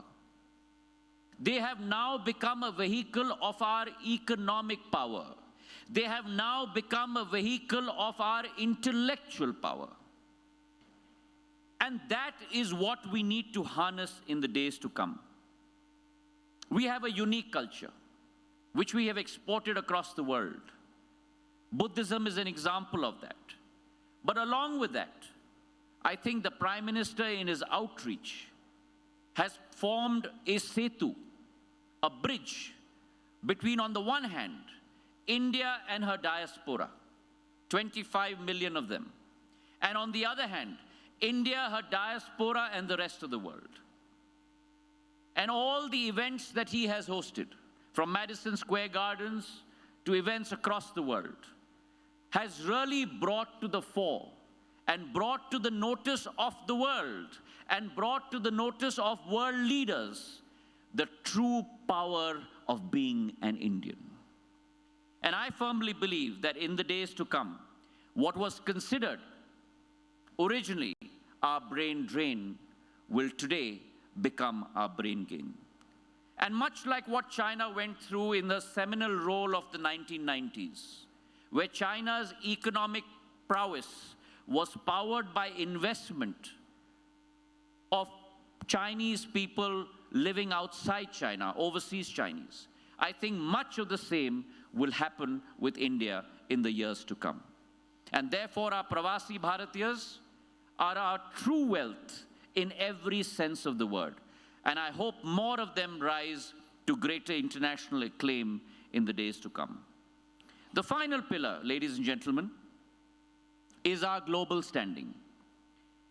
And that brings me to a critical defining aspect, and that is the geopolitical climate, which is now incrementally favorable to India, thanks to our more than robust current foreign policy. And the recognition in the last 2 years that India has emerged as the pharmacy of the world. India has emerged as the growth engine of the world. When I say that we're expected to grow at 8.2% next year, we are going to be the highest growing economy in the world. The fact that we have achieved the target of crossing $400 billion of our exports, the fact that FDI in the early 2000s used to be a lowly figure of $25 billion, which has today grown to about $82 billion, and we forecast that by 2047, it will grow to $120 to $160 billion a year being invested into India. The fact that we have trading arrangements and treaties with Australia, UAE, and the US, which will transition this foreign investment into India. The fact that we are responsible citizens. We are tackling the issue of climate change. The International Solar Alliance is one example of that. The Prime Minister said, one world, one sun, and one grid.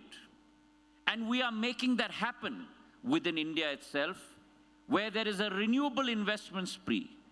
Today, India is the third largest in the world in terms of solar installations. And we are pioneering green hydrogen as we speak today. And therefore, I believe that in the next 25 years, India will show the path for globalization. The Indian way of globalization. The Indian way of globalization, which will be fair. The Indian way of globalization, which will be balanced. The Indian way of globalization, which will be decentralized. The Indian way of globalization, which will be symmetrical. And the Indian way of globalization that will be pivoted on territorial integrity. A very intriguing fact is that if you look at the E7 economies on a PPP basis, and the E7 economies are India, China, Indonesia, Brazil, Mexico, Russia, and Turkey. These will be double the size of the G7, the US, UK, Japan, France, Germany, and Canada and Italy by the year 2047. And therefore, in conclusion, the Indian way, I believe, ladies and gentlemen, will shape global culture, will shape democratic ideals, based on our long-standing values of vividhata mein ekta, unity in diversity. As Her Excellency said, Vasudeva Kutumbak, the world is one family. India no longer will be defined by others. That is an era that is past. India will define her own rightful place in the comity of nations. She will be a responsible partner, a guiding light, a leader, transforming herself from Vishwa par Nirbhar to Atmanirbhar, from Vishwa to Nirbhar to Atmanirbhar, to eventually Vishwa Bharat par Nirbhar. Thank you very much.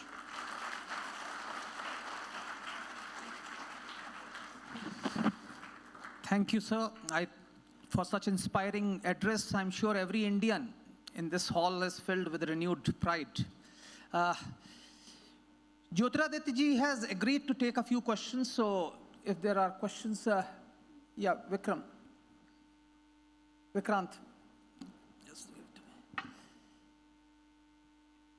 Yeah, Vikrant.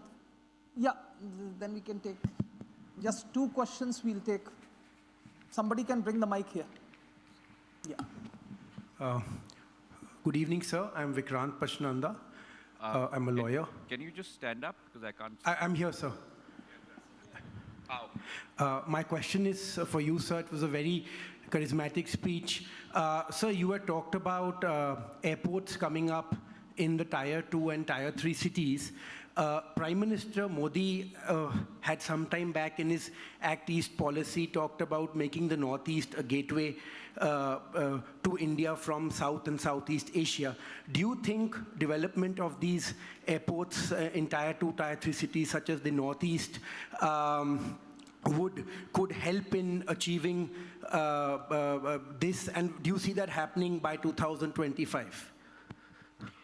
Vikram, right? Vikrant, sir. Thank you very much for your question. A very pertinent and a very good question. I think the proof of the pudding is always in the eating, Vikrant. And if you look at the last 8 years,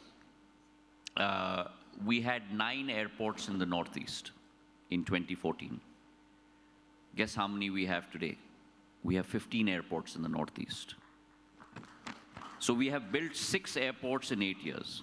I am, as we speak, building a extremely large airport in Holongi, and that will be ready by the end of this year. As you're aware, in terms of last mile connectivity, which is extremely important, we believed that it's important to provide connectivity to even smaller cities. And therefore, just last month, when I talked about Atmanirbhar Bharat and transforming ourselves from Atmanirbhar Bharat to Vishwa Bharat Par Nirbhar, our Indian-made Hindustan 228s, the Dornier 228s, was what I took from Dibrugarh in Assam to our first advanced landing ground in Arunachal, in Pasighat. And let me commit to you today that over the next 3 months, we are going to connect 3 more, altogether 3 advanced landing grounds in Arunachal Pradesh. And over the next year and a half, all 6 advanced landing grounds in Arunachal Pradesh with civilian traffic. Once that happens, we have a huge pipeline. I've just built Prime Minister inaugurated a new terminal in Tripura, which is a world-class terminal, airport terminal. Once that happens, as I mentioned in my opening remarks, we're looking at increasing international connectivity from the Northeast. The Northeast indeed must become the gateway to India for our neighbors in the East.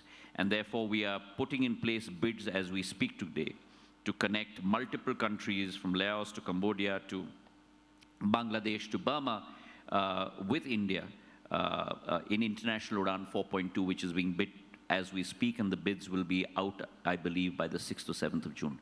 So I believe that making sure connectivity, intra-connectivity of the Northeast and interconnectivity along with other countries is very much on the anvil as far as I'm concerned, and I'm monitoring it personally. Thank you so much, sir. Yeah, just one Hello. more question. That's it. Yeah. Good evening, sir. Thank you so much. My name is Samrit Verma. I am from Patna, Bihar. And I can say a special introduction just for you is as I'm ex-Madhav 2007 batch. Wonderful. Great. Went to the right school. Sir, first of all, I'd like to congratulate that previously we used to see in Indian aviation history that a lot of airlines have been closing because of various reasons. But since in this tenure and since last few years, we have seen, and just under your tenure, we have seen 2 new airlines starting, Jet 2.0 and Akasa, and also the deal of Air India has been finally done. So my question is, India is perfect, like I had heard Mr. Ajay Singh few years back, like India is perfectly located to become the connecting hub geographically for the Southeast region, Asia. Like where we can have the mega airports where even like people traveling from east to west and vice versa could stop and connect and go wherever. Like even they can be the repair centers for many airlines, like how we see Dubai and others. So when can we see those kind of big projects being in India? Okay, great question. So your question is, are we there? And my answer to you is, we are there, okay? Let me give you a couple of statistics that'll help clear the picture. Delhi Airport today has close to about 70 million passenger throughput capability. In the next 3 months, we're growing that to 100 million passenger throughput capability. That is going to be on par or greater than JFK, Atlanta, and the biggest airports in the world, okay? Add to that the fact that we're building Jewar, which is going to be the second airport for Delhi, initially with the capacity of 12 million, growing to 70 million. So in Delhi alone, you're going to have a capacity of 170 million passenger throughput capability. Now move to Bombay. Today, your capacity is 60 million in Bombay. It's maxed out. We are building a Navi Mumbai airport, which will add another 50 million. So you'll have 170 million passenger throughput capability in Delhi and 110 million in Bombay. Let's come south to where we are today. Bangalore and Hyderabad both have between 15 to 25 million passenger throughput capability. By next year, both these airports will go to 40 million. So if you look at only 4 airports in our country, you're going to go from the current close to about 30 plus 60, 90 plus another 70, 160 to close to 340 million capability of passenger throughput. And that's only the top 4 airports in the country. Now let's come to passenger carrying capacity. Prior to COVID in 1920, we carried 144 million discrete passengers. I'm not talking about round trip in our country. What does 144 million mean? That means you've achieved a penetration rate of only close to 9% based on a population of 1.4 billion, which means you still have 91% more elasticity to go. And what I'm looking at today, COVID year, we closed at about 50 million passengers, discrete passengers. This year, which is March 2022, we doubled that. We closed at 100 million. And by 2024, which means in the next 2 years, we're going to close at 200 million passengers in India. A lot of that growth is now going to be powered through Tier 2 and Tier 3 cities. And let me give you an example of that, okay? Small township called Jharsuguda in Orissa. We built an airport there in 2017. Today, that township transports 5 lakh people per year to all the metros in our country. It's got connectivity to Bombay, Bangalore, Delhi, Hyderabad, across the board. Small airport in Darbhanga. Today transports close to about 3 lakh people. Roopsi in Assam. That's where the growth stories are going to come from. So I believe we are already there. We have world-class infrastructure in place. We have a fleet capacity which was 400 planes in 2014, today at 715, growing at 125 a clip per year. 2 new airlines coming into place. The one problem we need to tackle is we need to make India a hub again. Today, India doesn't have a hub. Today, India's hub is in the Middle East, or it's in Singapore, or in Hong Kong. I need to ensure that I create the hub back in India. And the only way we can do that is if airlines buy wide-bodied aircraft and go point to point. And that's what I'm concentrating on. So my concentration is not on the mid-level. My concentration is more in increasing international traffic into India, point to point. And on the other hand, increasing last-mile connectivity down to the hinterlands, Tier 2 and Tier 3 cities. If we get that piece of the puzzle right, we're done. Thank you so much, panel. It's hard to match an illustrious panel like this, so a huge round of applause for them. I'd now like to call upon Mr. Ajay Roti to felicitate Honorable Minister Jyotiraditya Scindia ji.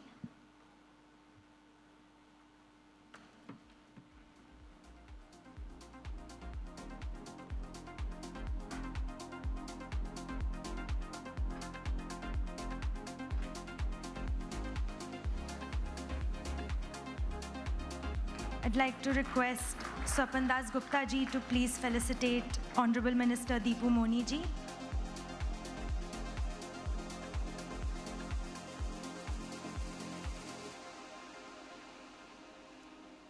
And Mr. P.V. Rao to please felicitate Honorable Member of Parliament Harve Juvin.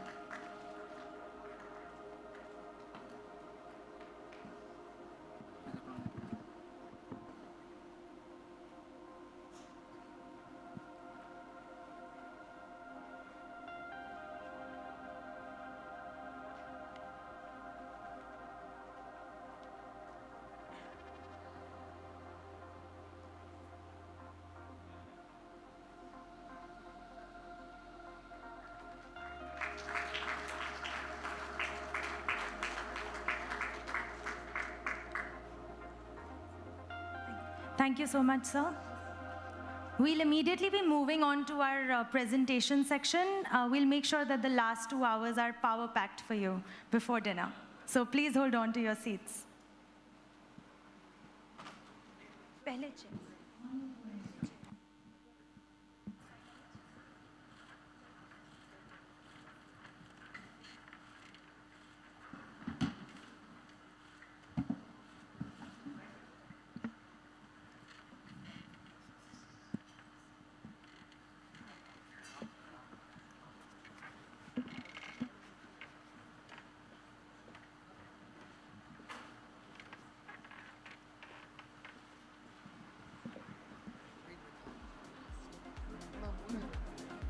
Side होइए भैया, side हो।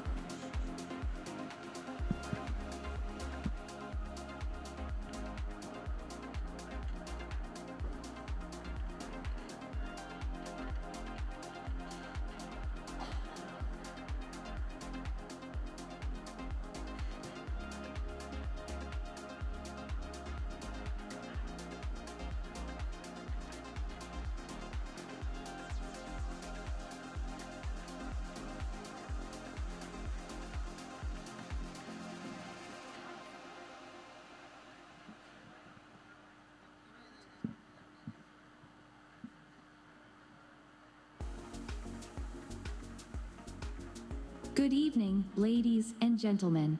We now begin with the next set, which is a presentation session on Technology 2.0. This session will bring together 4 highly distinguished speakers who will address us for about 12 to 15 minutes, followed by an audience interaction for 5 minutes. May I now invite Dr. Kiran Majumdar Shah, Executive Chairman of Biocon, to give her presentation.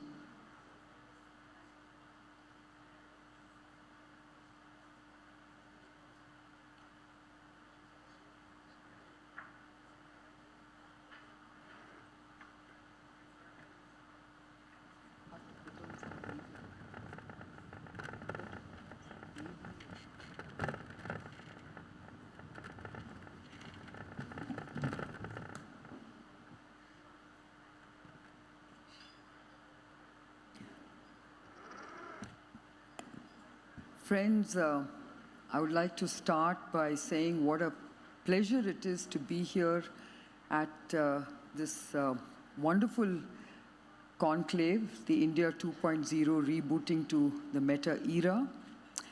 And let me start by saying that it is such an exciting thought to reimagine how technological change will fundamentally impact our lives.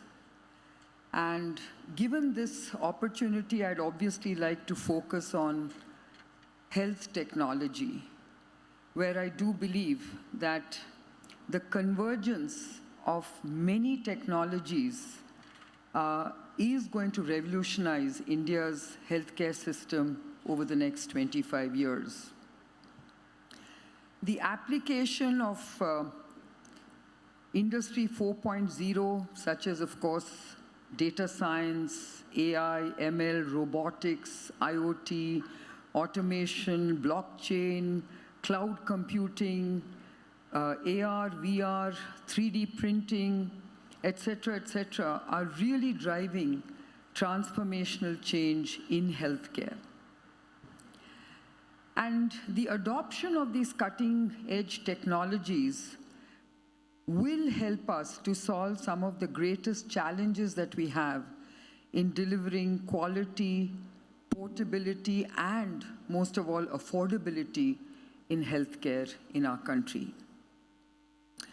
What is very exciting is the combining of information technology and life sciences in spearheading a future where India can actually leapfrog many other nations in terms of quality of care and, of course, achieving the much needed vision of universal healthcare.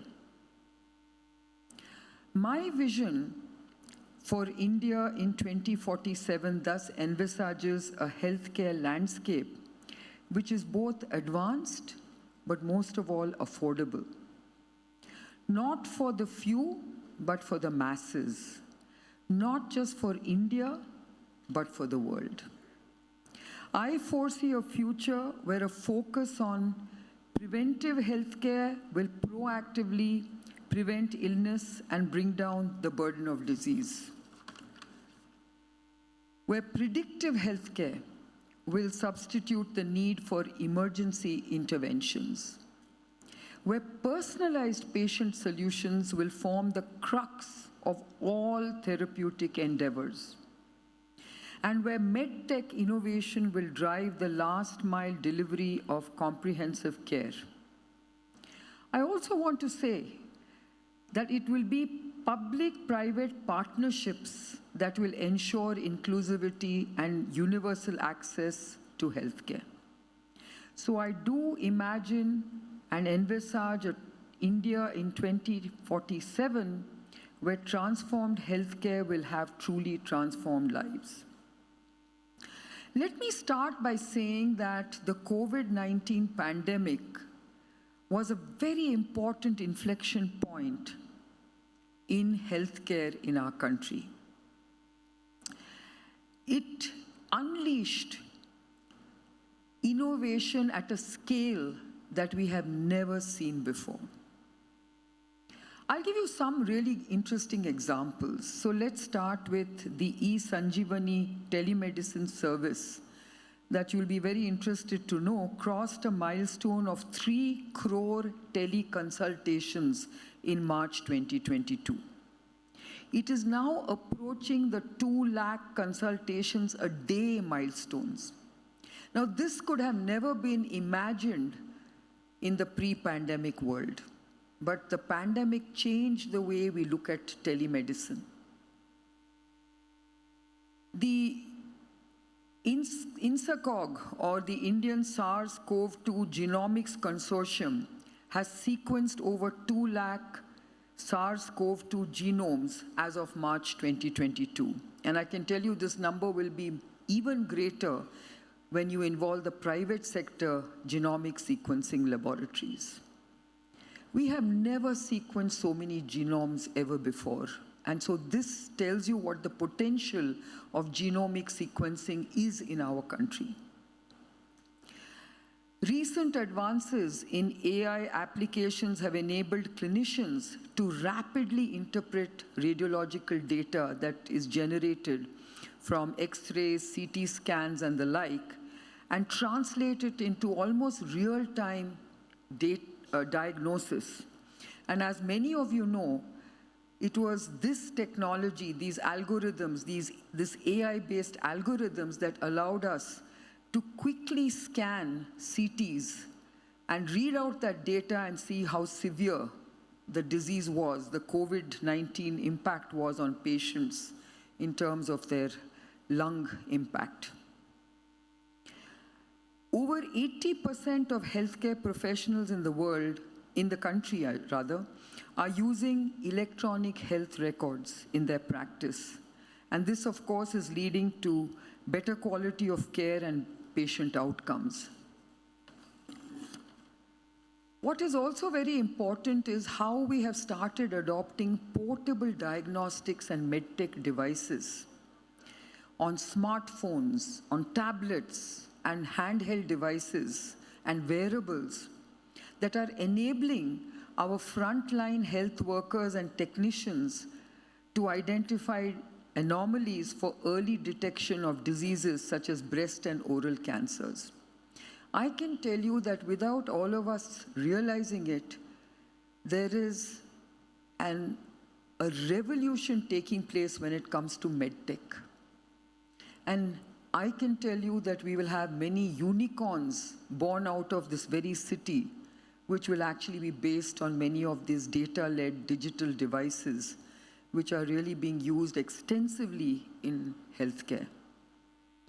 Most recently, many of you might have heard of FHIR, or the Fast Healthcare Interoperability Resources. This is an indigenously developed technology to exchange electronic health records and unlock silos. As you know, one of the biggest challenges all over the world has been about interoperability of health data. Health data has always been coveted by healthcare providers in silos. These silos never talk to each other. And we are therefore losing the power of interoperability and access to health data in terms of real-time access. India has that opportunity of having a unified health interface where we can create that database, that platform that provides access and portability and interoperability.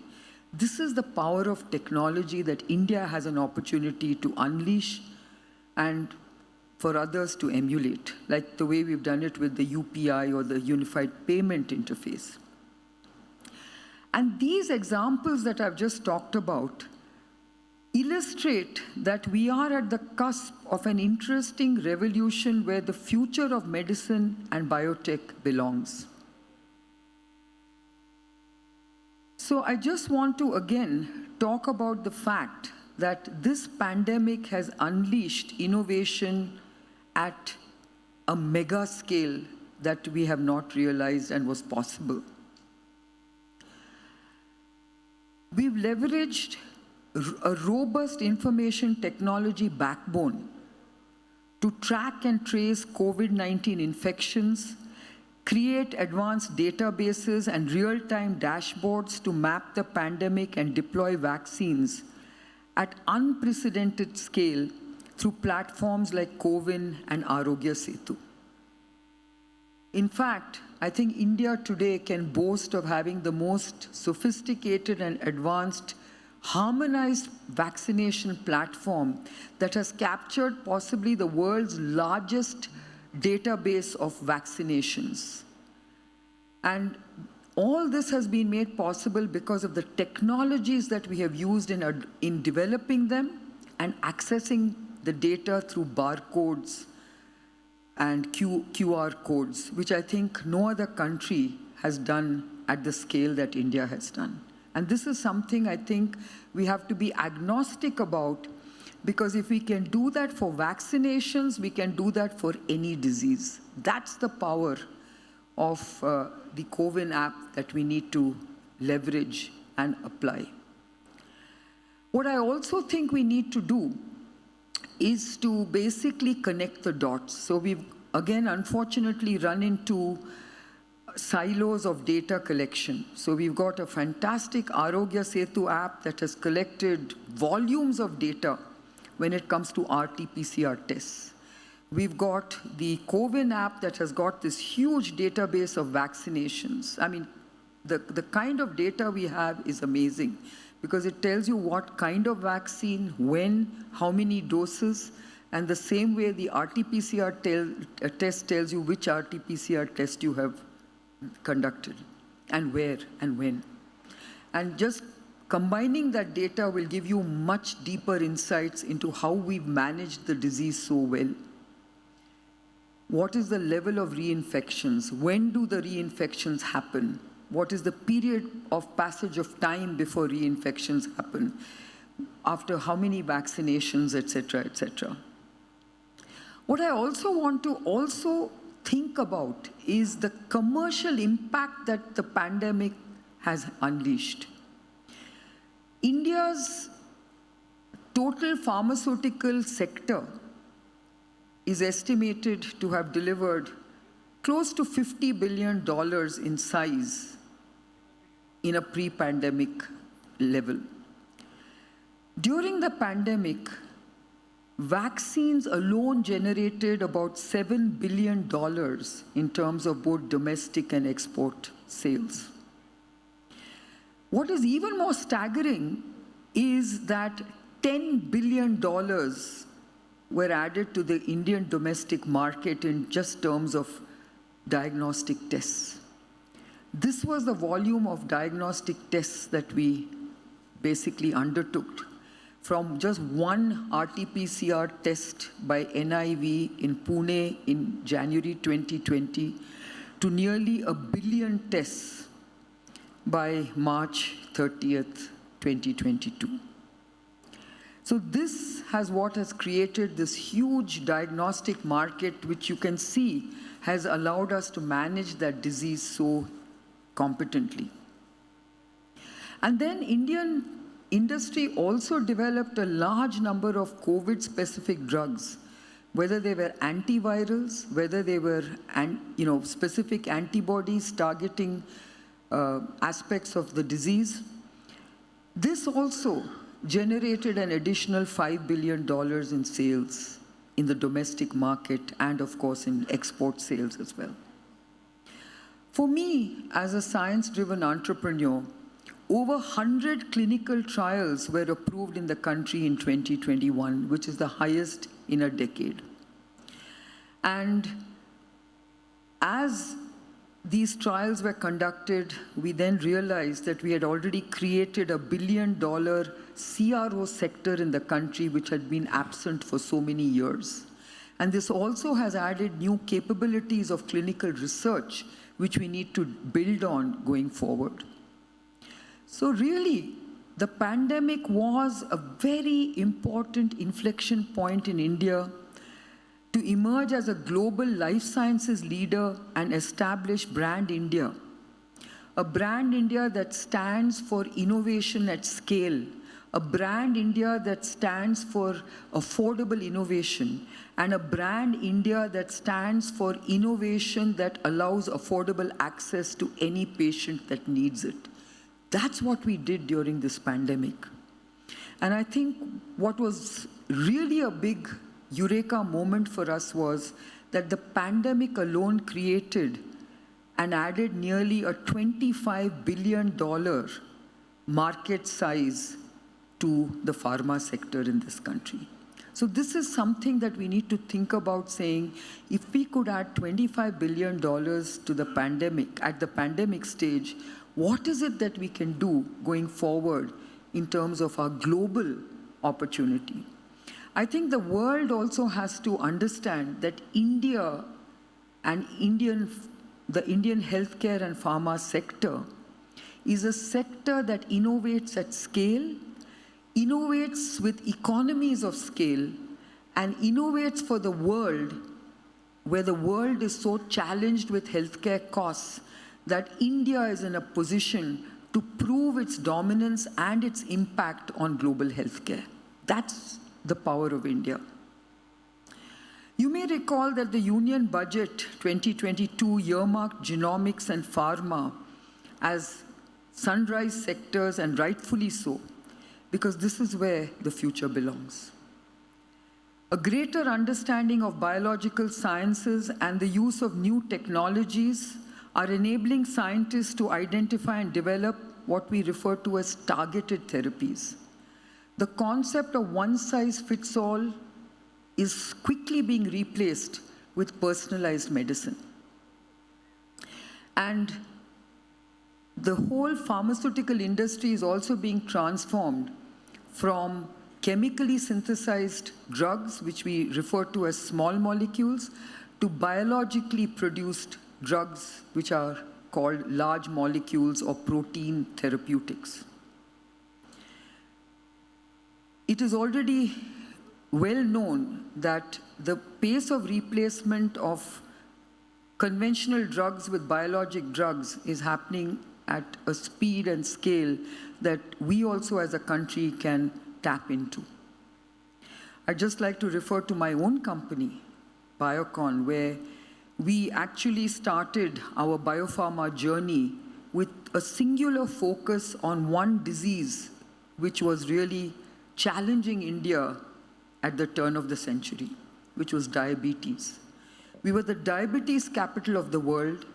We were importing all our insulins, and the most important and efficacious insulin, which was a biotech insulin called recombinant human insulin, was beyond the reach of most people in our country.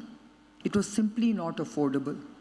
And most diabetics in our country who needed insulin had to, unfortunately, do with animal insulins.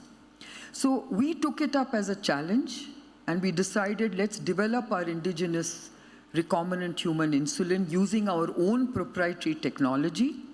And I'm very proud to say that today our company is the third largest producer of insulins in the world. And we are marketing these insulins to all countries in the world, including the US and Europe. In fact, we are the world's first interchangeable insulin that was approved by US FDA.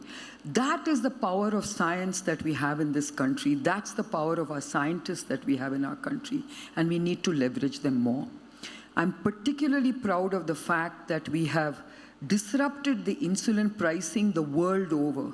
We have brought insulin prices crashing down to 1/10 of where they were. And we have very, proudly we can say that we have provided over 3 billion insulin doses to patients across the world. That is what I think India stands for, the scale and the economy of scale that can disrupt healthcare around the world. So I just want to say that the future of healthcare stands on 3 pillars: preventive healthcare, predictive healthcare, and personalized healthcare.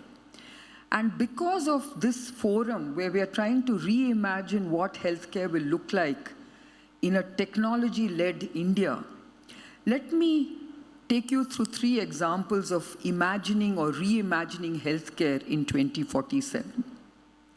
Let's imagine a patient in a remote village in Ladakh who has a persistent cough.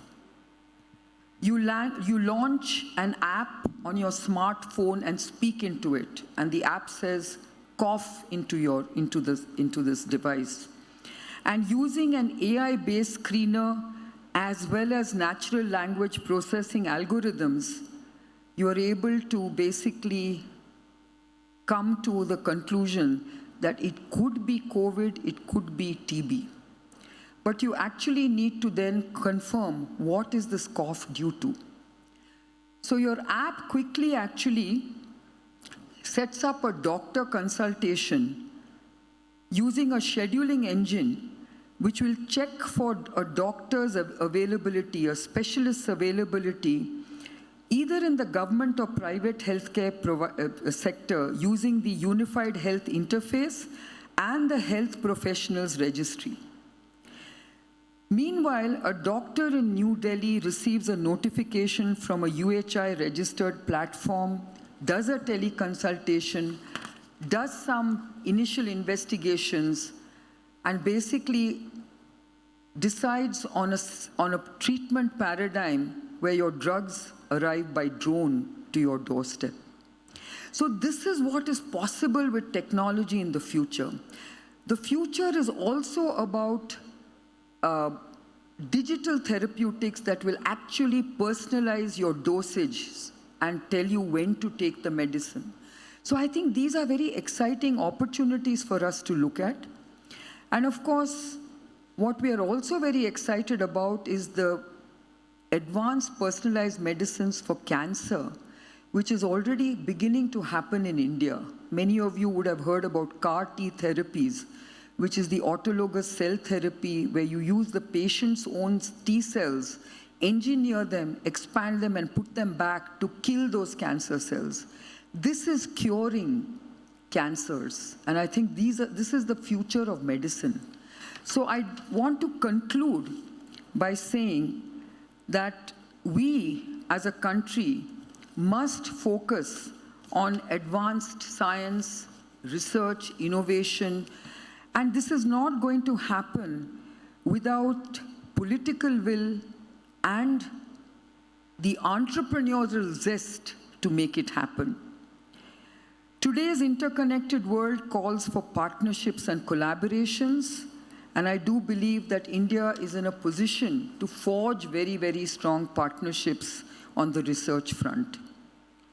Incremental steps will not make universal healthcare a reality for 1.5 billion people in a decade or even two.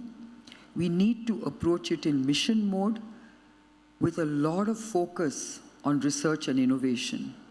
The road is long, but we all have the ingredients that are required to succeed. We can be a scientific powerhouse of the world and create one of the greatest legacies for a healthy and prosperous future by the time we mark the centenary of India's independence. Let's commit ourselves to do it. Thank you and Jai Hind. Thank you so much, ma'am. May I now invite Ms. Ami Upadhyay to felicitate ma'am.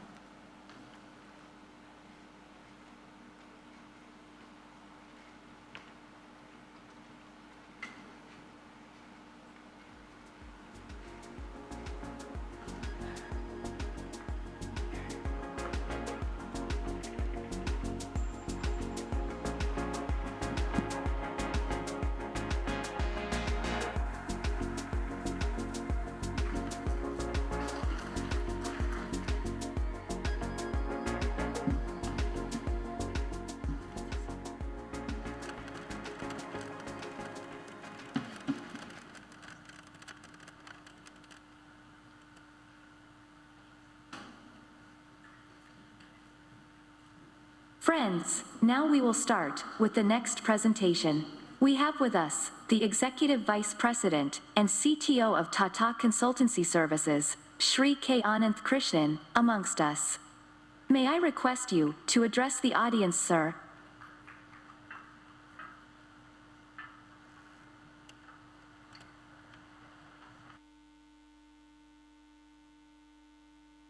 Ladies and gentlemen, thank you for the opportunity. And Kiran, what an inspiring speech. It'll be very hard to live up to it after you. I'll do my best. So I'm going to talk about technology 2.0 from the perspective of the information technology industry. I'm the CTO of TCS. I'm sure all of you are familiar with what we do. But at the industry level, this has become a unique proposition for all of us to pay attention to. Today, we are collectively about a $229, $230 billion industry, about 9% of India's GDP. And estimates vary on what exactly do we export, but I think we are somewhere in the 20 to 25% of all Indian exports are from this one industry. It's not just that. Globally, this is perhaps the only industry which India dominates. 55% of the world's IT is in India. I don't think there's any other industry where we can claim to be in such a pole position. If you look at the top 10 IT players in the world, almost all of them are present in India. And most importantly, that top 10 includes quite a few of our homegrown Indian companies. We have about 25,000 startups in India, most of whom are from the IT industry, and so on. So we are in a good place as far as technology 1.0 is concerned. I'm going to tell you a little bit about what does today's status look like? Where does all this headline news make sense to all of us? If this slide would stop moving, yeah, there it is. So this is a framework that my good friend and mentor, the late Professor Clayton Christensen of Harvard Business School, taught me when I took this job nearly a decade and a half ago. And we call it the clay map in his memory. It's a very simple 4-quadrant representation of what is it that the technology 1.0 world that I and nearly 4 million colleagues in this industry, in this country, live and breathe every day. The bottom right quadrant is what we call the here and now. And a lot of the buzzwords that you're familiar with, I would summarize them to say that these are all helping enterprises adapt to the world that we live in today. It's about cloud, it's about AI, it's about data, it's about cybersecurity, and so on. And it is the backbone of what India does for the world. If I go to the top right quadrant, which is where the futuristic technologies are already making a big difference, that is where we are seeing a convergence of humans and machines.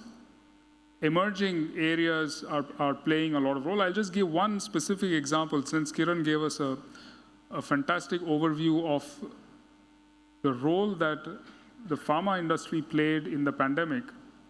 You see one fine print line there called digital twins. Now, this has been around for the last decade and a half in industrial context. It's been around in process context and so on. But during the pandemic, a whole lot of stakeholders in the city of Pune got together and actually created a digital twin of the whole city. And this is not for fun. This was for deciding what to do when the pandemic unfolds in a city of 2.5 million people. You could model scenarios to say, if I open up this part of the city, I allow schools to reopen, or I enable barber shops to open, or malls, or anything else, what will be the impact? That kind of what-if scenario playing done at scale with technology from TCS and many, many stakeholders coming together from the Pune ecosystem. The bottom left quadrant is about new and emerging ecosystems. Connected ecosystems across industries are going to play an enormous role worldwide in the next decade and perhaps decades to come. We are not talking about silos of saying that this is an automotive industry, this is a health industry, this is a chemical industry, this is an airline industry, and so on. But industries are going to bridge using information technology across those boundaries and create new propositions for all of us. We already see it in many ways. And what would you call Amazon? Amazon, is it a retail company? Is it a technology company? Is it a media company? It's perhaps all of these. That kind of bridging is happening in the digital world. Tomorrow, we're going to see it in every industry. So this kind of connected ecosystems using the power of technology at scale, whether they're data marketplaces, whether they are programmatic marketplaces, whether they're run by blockchain, or any of these technologies could contribute to those industries colliding and creating completely new value propositions. And then the top left quadrant is what I call the science-led future. And Kiran gave us a view of the intersection between computing and the life sciences world in personalized medicine. A lot of those algorithms are being built by computer scientists working closely with the life science experts. Digital health itself, the kind of scale that is possible today with personalized medicine, teleconsultation, and so on, rides on an information technology backbone.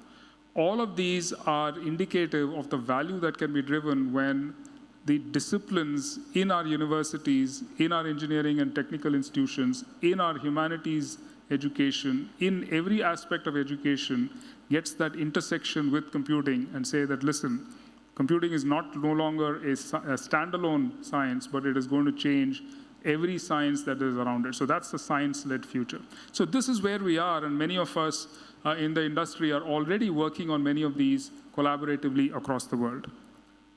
So what are the propositions for technology 2.0? Here are some options. And this could be done in the next 5 years. It could be done in the next 10 years. It could take us all the way till 2047. But what does technology 2.0 present to us as options? And I'm picking 4 relatively large potential stories. India could be the teacher to the world. Already you see a lot of, at least television advertisements on the remote teaching capabilities that our startups are offering the world. This is, in my view, just the beginning. Because the world is going to go through lifelong learning and reskilling. As we age and live longer, the skills that we acquire in school and perhaps university at the age of 20 or 25 are going to be completely irrelevant by the time we are 40. You might actually have to go back to school or to university when you're 40, when you're 60, when you're 80, because you still have productive life ahead of you. And you may not have schools to go to at that scale, so technology-enabled learning comes in. Your teacher could be a robot like my friend down here. So that is the opportunity that I see going forward. India, with our large store of interdisciplinary knowledge and the technology to enable at scale, could be the teacher to the world. We could be the virtual workforce of the world.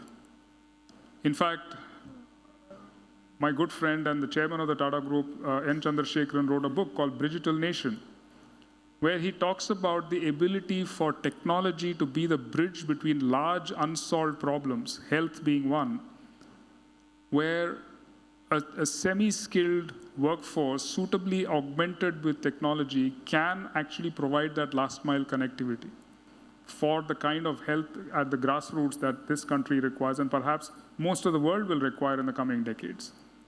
That's one example. With the advances in the Metaverse, the advances in augmented robotics, and many other things which can be done at distance, and then 5G and 6G and other communications technologies at real time will play a role in this.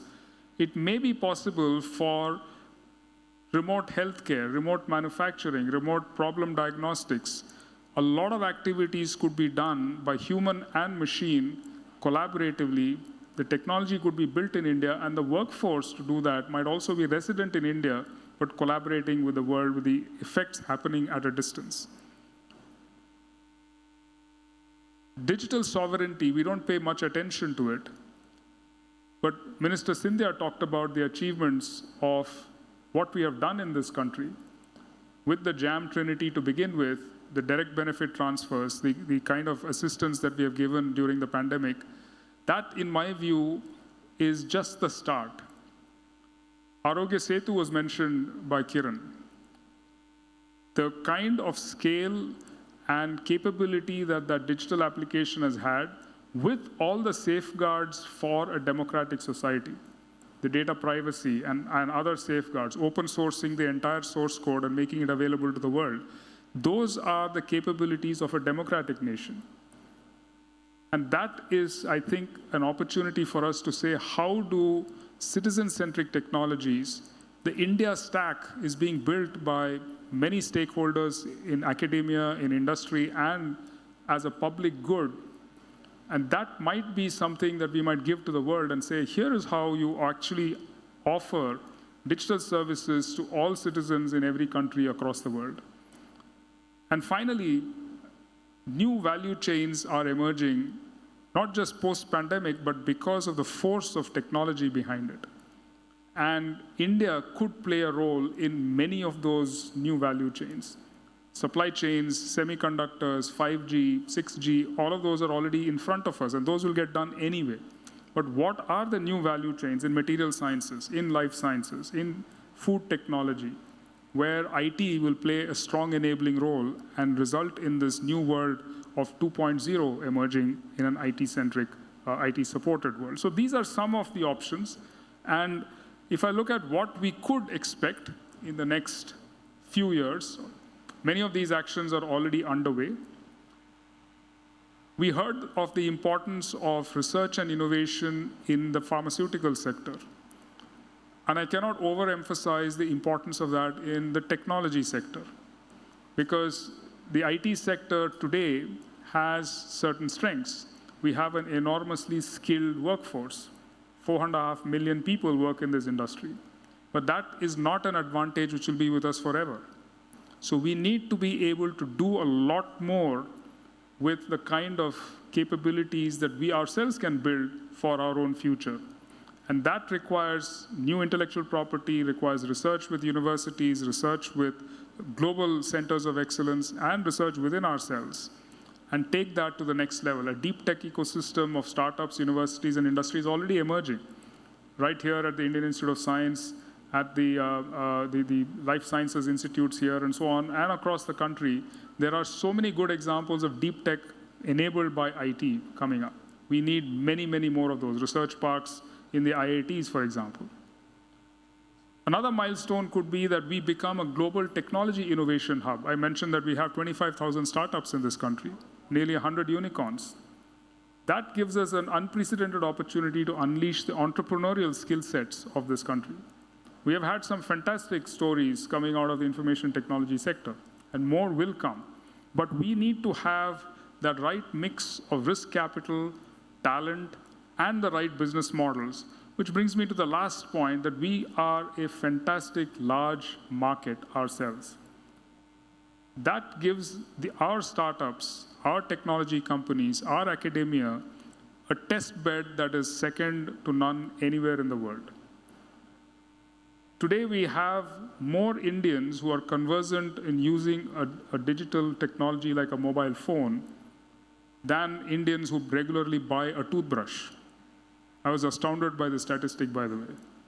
We sell 800 million toothbrushes a year, which means that roughly 300-400 million people would use a toothbrush regularly. But we have 1 billion people who have cell phones, nearly twice that number. So that's the market for technology that exists in this country. And if we combine the power of a research-driven technology sector with the kind of opportunities that we see in the global market in every industry, test it in this country, and take it out to the rest of the world, I think we will more than do our bit in India 2047. Thank you very much. Thank you so much, sir. We'll take one quick question from the audience. If not, it'll take us closer to dinner faster, so that's also good. There is a sure, question ma'am, right please there. go ahead.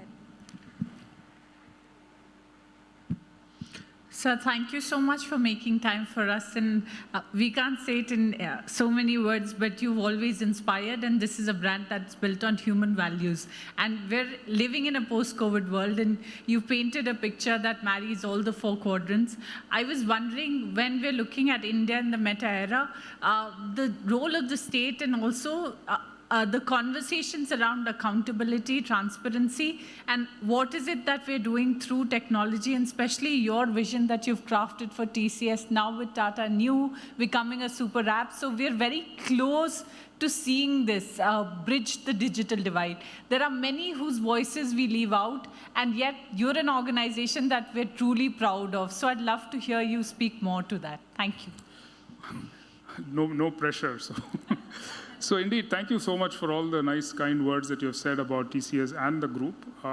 We are, I think, proud of our heritage, but even more so, continue to invest in our future.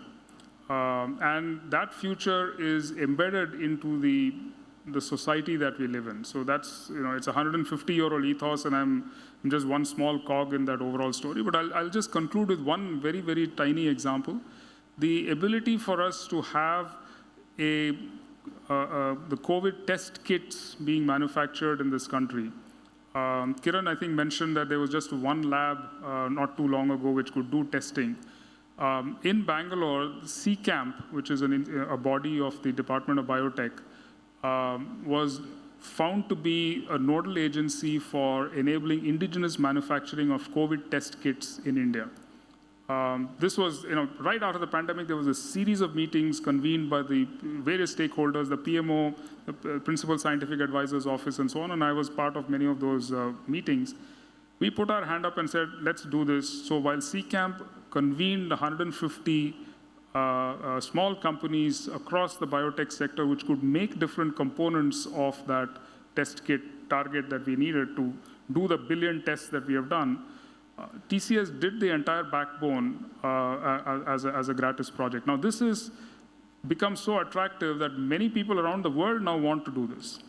And now the technology, as I said, one of the examples I gave was you build the technology and test it and scale it here to show it works, can take it to the rest of the world.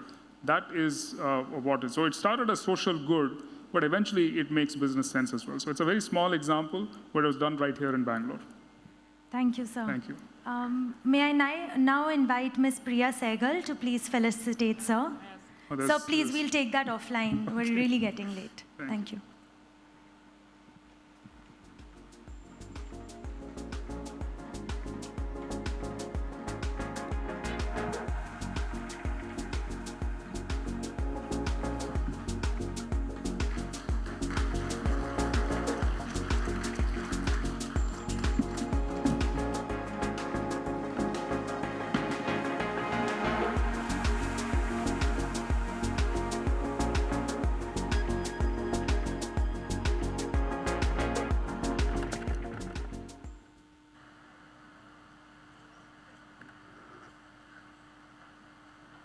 Our next speaker of the day is Shri Rajesh Varrier, Senior Vice President and Head of Digital Experience and Microsoft Business at Infosys. The floor is all yours, sir.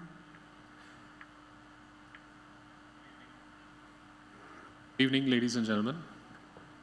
First of all, I would like to thank the organizers for the opportunity to speak here. I'm here to talk about the topic of Metaverse. I'm sure there are a number of people in this room who have heard about the term Metaverse, have experienced it firsthand, maybe have children who are using games like Fortnite and therefore know firsthand what Metaverse is. And there are also, I'm sure, a bunch of us who have heard the term Metaverse but have really wondered what this is. I have a simple definition for Metaverse.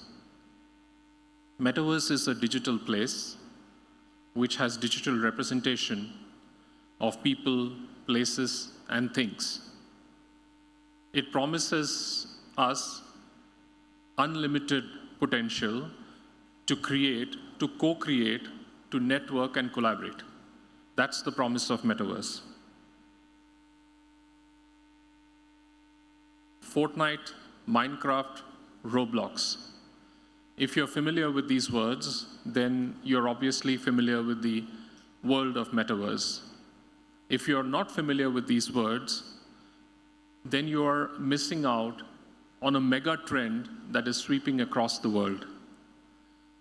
I have colleagues of mine in my own circle who often ask the question, how real is this whole metaverse concept? Is it truly, just a jargon, a humbug, or is it really happening?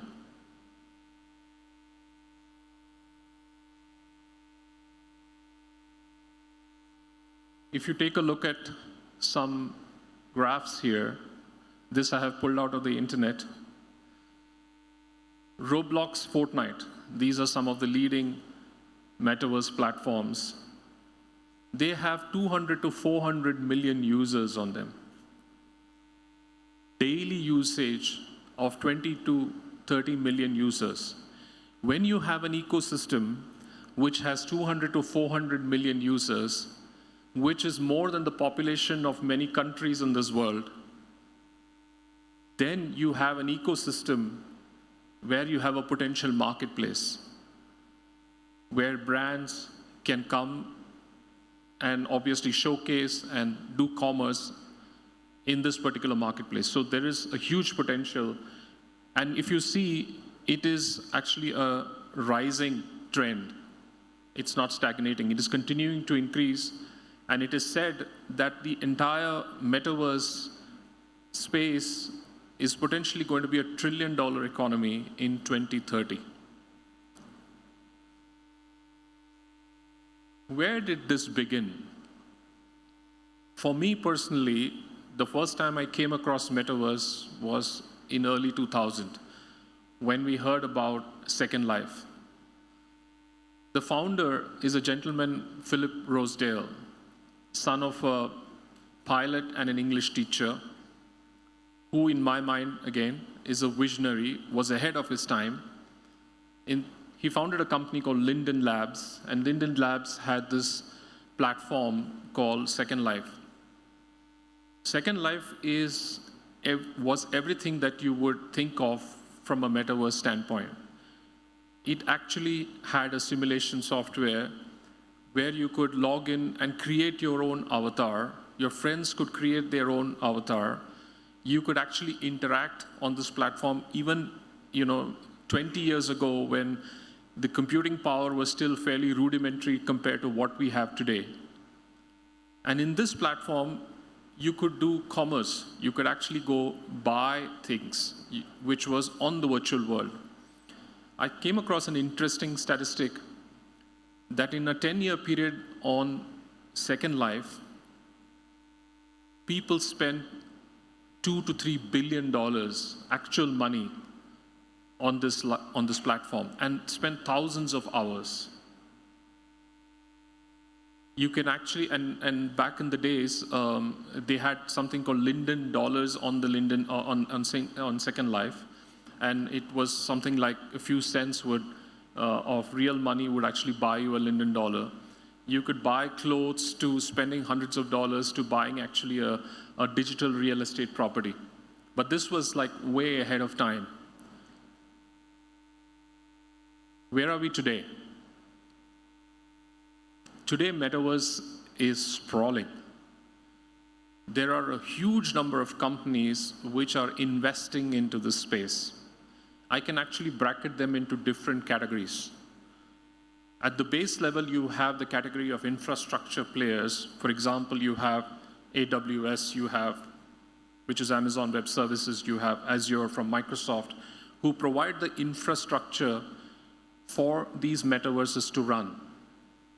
Then you have software companies like Unity and Unreal Engine, who provide the software for you to build these metaverses. So, for example, you have Fortnite, you have Decentraland, these run on Unity and Unreal Engine.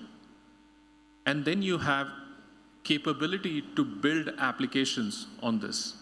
And then you have the economy of companies which are providing you things like VR glasses, like Oculus, which is a part of Meta now, which provides you the VR glasses to get an immersive experience. This is really exploding. As you know, and everybody would have probably heard, Facebook renamed itself Meta. When Facebook renamed itself Meta is when a lot of us actually sat up and took notice, saying that something really happening in the meta world. They renamed themselves Meta because they obviously see this becoming the next big trend.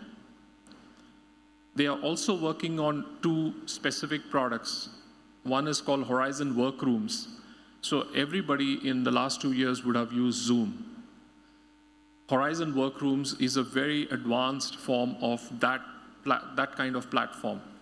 So in Horizon Workrooms, you can actually have a virtual room where you have your avatar along with your avatars of other colleagues communicating. You are looking at a desktop of your colleague. You're using virtual digital whiteboards to actually use your marker and have discussions. You actually can have a full-fledged discussion in these workrooms. Horizon World as Meta, you can see some promo videos of Horizon World, and it's very impressive.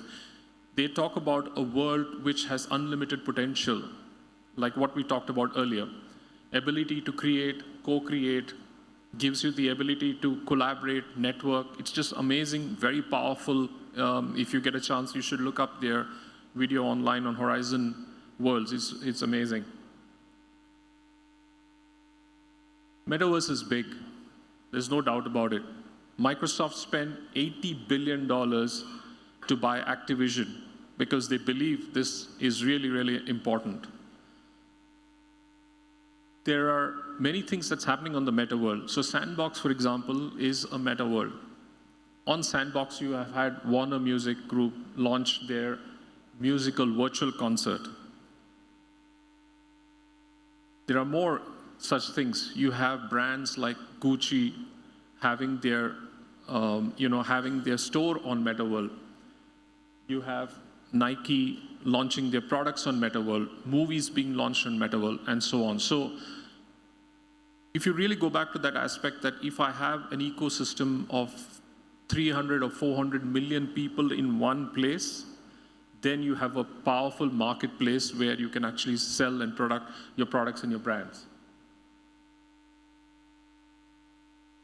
So if you really broadly look at it, there are 2 worlds here.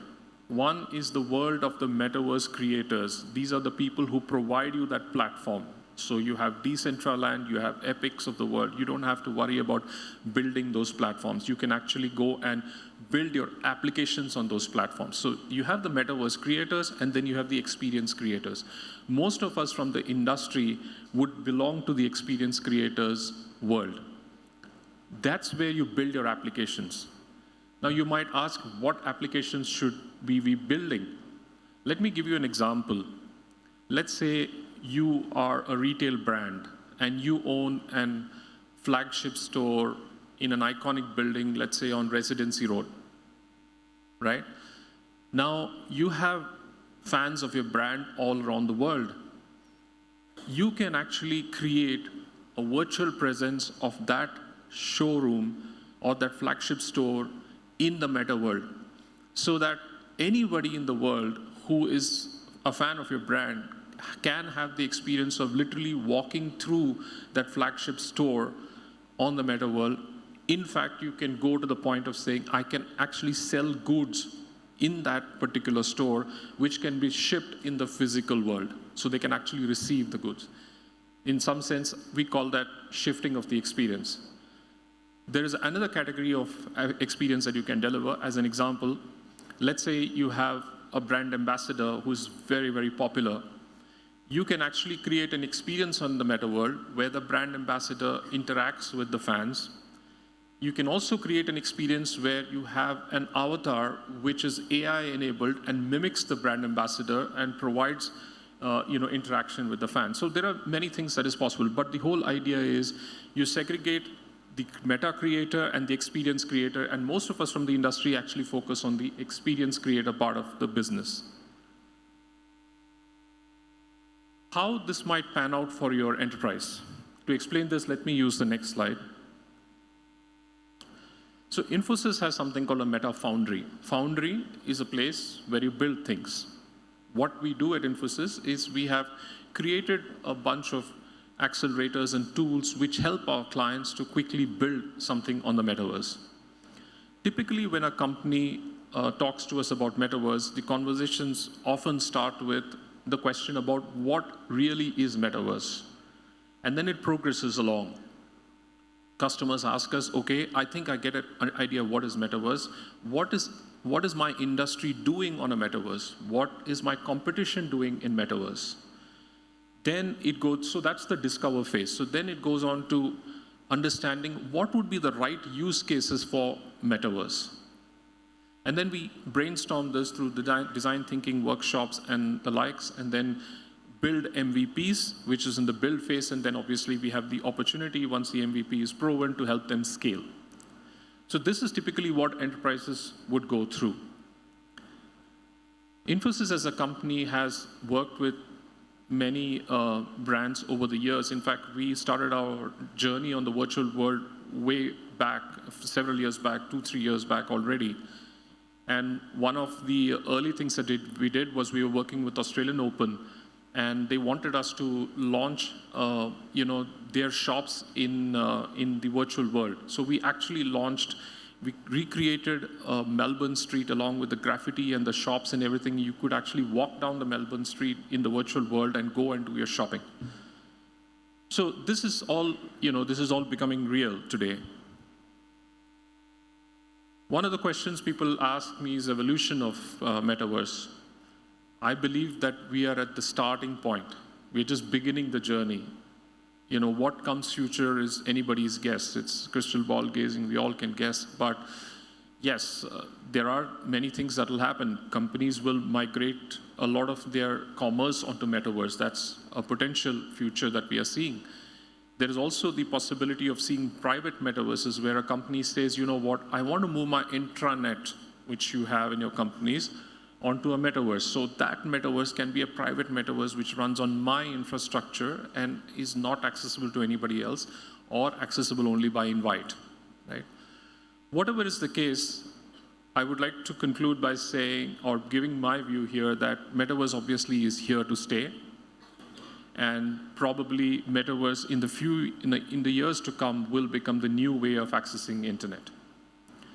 Thank you very much.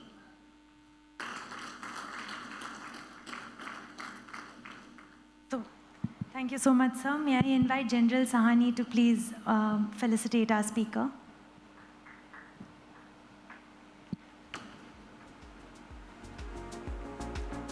We apologize for not being able to take questions. We're really running out of time.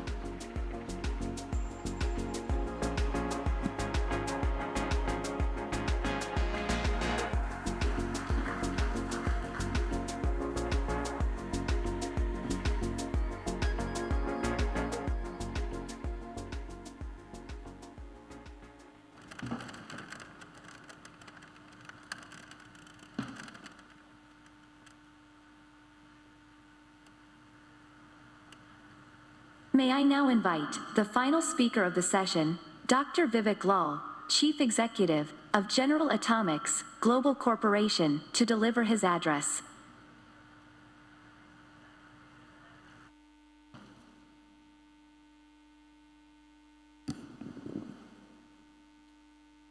Thank you very much, distinguished ladies and gentlemen. It's a privilege and honor to address you. Coming from California for this weekend of very intensive discussions, it's been really worth it. Thank you, Ram Madhavji, for the kind invitation. Last week I was in Madrid, Spain, and they were having a Global Industrial Cooperation Conference where 29 countries were represented, and some of the issues and discussions that took place there in the global context and the geopolitics and geoeconomics that prevail today draw some parallels in terms of technology, and I will go through some of those thoughts as it relates to India 2.0 and the subject of this conference. As we all know, this decade seems to be a great reset from various perspectives. The COVID-19 pandemic was obviously on the negative side. The meta era will possibly be one on the positive side, as we have seen through several speakers. However, I would submit that that is subject to how it is tackled, and I think that is the reason for some of the discussions going on. Economic growth, of course, in India has gained tremendous momentum over the last few years. The growth charter continues today also, and will do so in the near and distant future. What India needs is advancements in technology, much more than just simply pure play capital investments, and we're seeing that happening now. As we see India rebooting to the meta era, there is a need to invest exponentially in technological innovations. Reboot, as the conference subtitle suggests, means to reload the operating system, to start it up again. Meta era is the futuristic world where technology is the center with the balance in the periphery. As the world moves to the meta era, India also has to, and should I say is well on its way. With the incredible leadership of the government and Team India, all aspects and all stakeholders, the evolution of the meta era is far more exponentially growing for the balance of this decade. So I see India being self-aware and self-reflective at the same time. And India has to continue to reach, reform, regulate, respond, as well as revolutionize at the same time to be able to create the targeted impact by the end of this decade. What India has to its advantage is its demographic dividend, and this should be utilized in the most optimal manner. There is development across sectors, for example, the energy sector, which is evolving with innovations focusing in hydrogen and other renewables, and automobiles, as we all see, is witnessing the e-revolution. The lines between virtual and physical are blurring by the day. Such technological advancements will impact every strata of the society, from economy to the culture to the environment. To imagine an India in the next 25 years, by 2047, would be easier to analyze each segment of technology, from communication technology to electronics to materials, to energy, to chemicals, to aerospace and bioscience, among several others. Today's India is much different than that of 2 decades back. Given the percentage of population having access to the internet and the ever-improving quality parameters of such access, coupled with the burgeoning segment of mini, micro, and small tech-based companies sprouting up all over India, India has an opportunity to define and shape the impending meta era, not just for India, but at a global level. It is required to continuously adjust strategies while keeping the flexibility and speed to address uncertainties and ambiguities. Any anticipated change needs to be viewed as an opportunity to move forward and invest in human capital while parallelly investing in technology. Digital technology, for example, can help firms to innovate and scale quickly with few tangible assets to invest into. In other words, scaling without hard assets. While India currently has to focus on the hard technology in terms of infrastructure and services, there is a need to parallelly focus, I would submit, on the softer aspects of technological innovation. There is a lot of dependence between the two, and given India's plans for the coming 25 years, focusing only on just one of these two will possibly not yield the optimum benefits. Metaverse is the most recent revolution, which we've been all hearing about through the various presentations, which is converging virtual and augmented reality, something that was possibly not thought of by the larger public in the last 5 years. The virtual world is transforming into a state of new normal. Online interactions involve immersive participation by varied avatars, connecting buyers and sellers, enabling socializing in different scenarios, while also allowing distributed collaborations. There's much different from the existing norms of socializing, interactions, and collaborations. and one has to adapt to that. I'll give you an example in Seoul, Korea, where they're reportedly working towards a metaverse ecosystem for all its municipal areas, combining digital twins and virtual reality with the vision to add support to businesses, education, as well as making accessibility to all of the city services consolidated. Just to put things in perspective, there is a 5-year plan to provide much more capabilities around several areas. The first is a services portal for businesses to showcase new ideas. The second is an education portal to bring institutions, campuses together. The third is a tourism portal to allow locals and foreign tourists to explore attractions. The fourth is an infrastructure portal to support large events and exhibits. And the fifth is a portal for co-working spaces, allowing real-time office experience when working from home, as we just saw in the last presentation. All the strata of society get engaged via that one platform.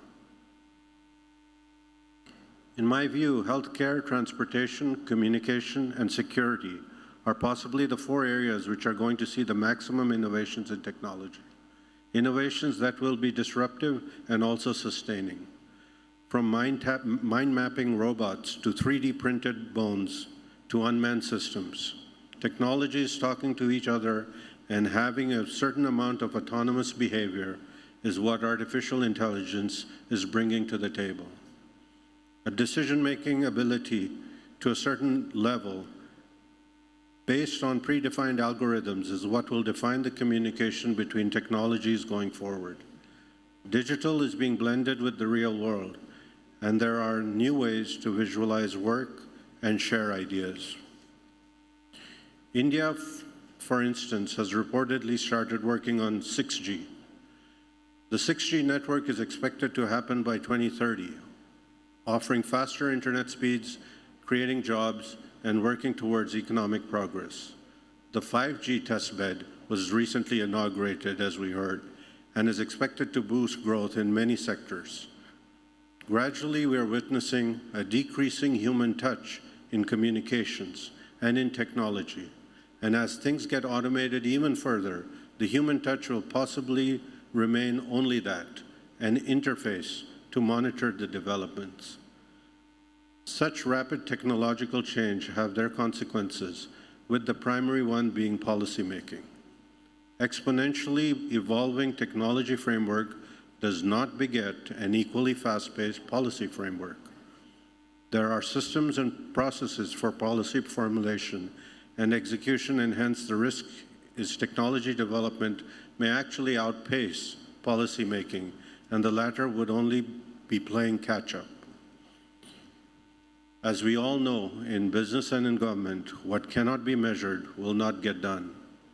What India requires moving forward are institutional measures to restructure and reform the entire R&D framework and have 5, 10, 15, 20-year targets with evaluation and monitoring at each milestone period and scope for course correction where required. Being nimble in that process will be key. And more importantly, these institutional measures need to be in sync with the fast-paced technological disruptions. Otherwise, they will end up becoming archaic. And as we've all heard and we all are experiencing, the cycle times are getting very compressed as compared to the past. If I were to list down steps on how focus on disruptive technology fast-tracks India's reboot into the meta era, I would put it this way. Building scale into the project design itself instead of having iterations and prototypes and then bringing in scale. In the land of over 1 billion people, there will be rarely any dearth in demand and opportunities. Hence, any innovation being planned or done in any sector, be it healthcare, security, transport, communications, it's a huge market. Hence, bringing scale in the initial stages itself saves, I would argue, 3 to 5 years' time, at least, vis-a-vis scaling once there is a foundation. Hence, any R&D work when being done, should be planned with scale in mind upfront. Focusing on infrastructure to be able to absorb the fast-evolving technology and also be able to blend in the evolution in the existing framework. Like I said, technology is evolving at its own pace, but the population needs to be able to absorb and utilize the same to its fullest. Only then the efforts will bring results. India needs to further invest in people and processes significantly to be able to have the right talent and the right ecosystem for the R&D culture to evolve and fructify. A lot has already been done. Take, for example, Aadhaar, which has now become a platform for social innovation. A unique ID for 1 billion and more people. That is a lot of societal issues being taken care of with one single innovation. I'd like to touch on risk management, which is another important area that India, and for that matter, any other country, would need to be mindful when it comes to new, innovative, disruptive technologies in this decade. India must anticipate and effectively manage risks that could potentially come up with respect to collecting, using, storing, and transferring data. Cyber warfare and cyber attacks are a critical area where investments will need to be made. Meta-era, while defining and recreating new horizons in technology, will potentially always have risks, and it is in the hands of the user and provider to be able to manage the risks. It would be critical for the stakeholders, including government, private industry, civil society, as well as all other end users, to be able to, in real time, establish standards, regulations, and institutions that put the population in control of their own data. The digital revolution has opened up various more vistas for India and will continue to do so. I believe for India to reboot and sustain and/or thrive in the meta era, it is important to have dynamic policy making at its core. Change with the times and change keeping the future in mind. Both the government and the companies need to work in sync and reshape their go-to-market strategies by committing towards a focused and result-oriented scientific research and development. As India looks to reboot and be a part of and potentially lead the advent into meta-era for the world, I have a few possible strategic steps to share with you that can be considered to enhance India's journey in the meta-era and to be the global leader. Make best use of the international collaborations where cutting-edge technologies already exist. For example, at General Atomics, areas of national and global security are a priority, including unmanned systems, electromagnetic systems, satellites, lasers, nuclear fusion, nuclear fission, etc. The second would be attracting talent from around the world into India. Third suggestion would be to develop the existing behemoths in technology space in India as global leaders and the upcoming technology startups to be the next leaders in the space. The fourth suggestion would be benchmarking regulatory procedures and processes as per international standards to ensure easier continuity and effective collaborations. Finally, I would like to suggest risk-reward sharing with the attitude that it's okay to fail in R&D is a critical element of successfully continuing the R&D cycle. Ladies and gentlemen, I strongly feel India is in the best position to capture the technology imagination in the decade ahead and lead the way forward for not just India, but the globe. Over 1 billion dreams and aspirations are well on their way to being realized. Thank you. Thank you so much, sir. May I invite Ms. Vijay Lakshmi Vijay Kumar to please felicitate, sir.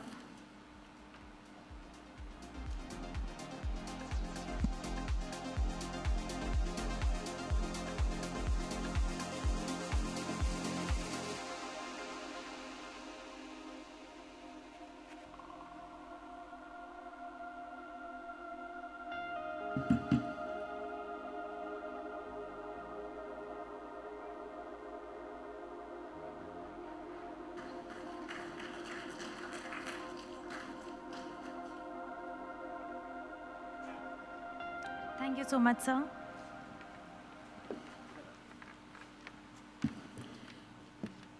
Good evening once again, ladies and gentlemen. I'm sure you're waiting for dinner. We have one last session, which we have flipped actually, because after dinner it might get too tiring. So we're going to have our panel session now, followed by dinner, and then we're all free. A few housekeeping announcements. We start our sessions tomorrow at 9:30 a.m. The first session's on media and religion, followed by a concluding address by Dattaji. We will wind up everything by 1. Guests who are staying at the Taj are requested to finish their checkout by 12 o'clock, and post 1, the transport arrangements will be made. So just a little while more to go. We have a very power-packed panel. I do hope you will enjoy that.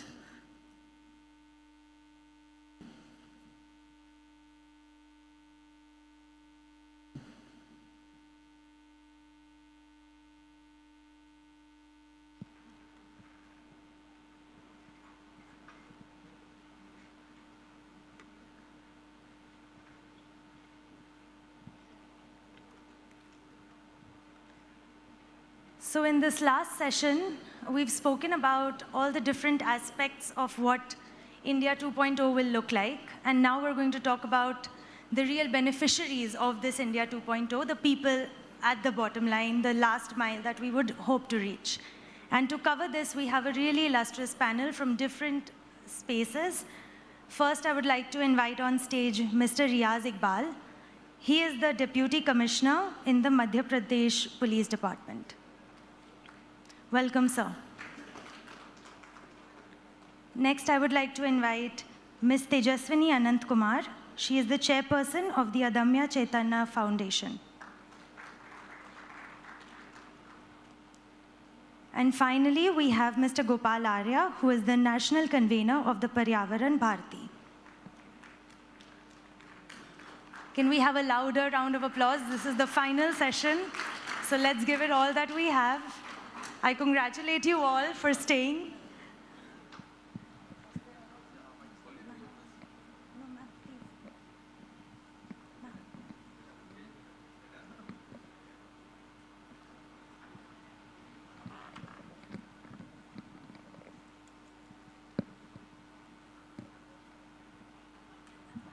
Thank you so much. So since this is the last panel, we'll also try to keep it as interactive and crisp as possible. Your views will be super important to bring all the discussions that we've had over the last day and a half together. So first, sir, I would like to start with you. Since you're sitting at the head of the panel, and you've been championing the environmental movement for the last couple of years, on what is your view of civil society 2.0 in this version of India that we're talking about? Over to you, sir.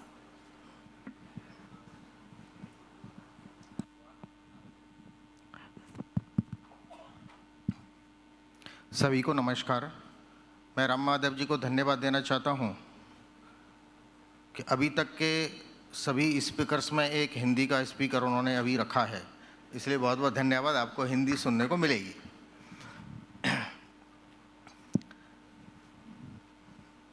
तो civic society activism पर जब हम बात करते हैं तो हमको 3 भागों में इस बात का विचार करना पड़ेगा। पहला, जब हमारा पुराना एरा था उस समय एक्टिविज्म की क्या परिभाषा थी, किस प्रकार से एक्टिविज्म को देखा जाता था। उसके बाद आज़ादी के बाद का अगर हम दूसरा एरा लेते हैं तो उसमें ध्यान में आएगा कि वो कैसा था। और तीसरा, वर्तमान में जब ये टेक्नोलॉजी का हम बात कर रहे हैं उस समय कैसा था। मैं तीनों के बारे में थोड़ा सा मेरा विषय रखने के बाद एनवायरनमेंट में हम किस प्रकार से इस बात को कर रहे हैं वो मैं आपको बताना चाहूँगा। तो शुरू में जो हमारे मूवमेंट था उसका जो एक प्रकार था वो था सिविक सोसाइटी मूवमेंट था।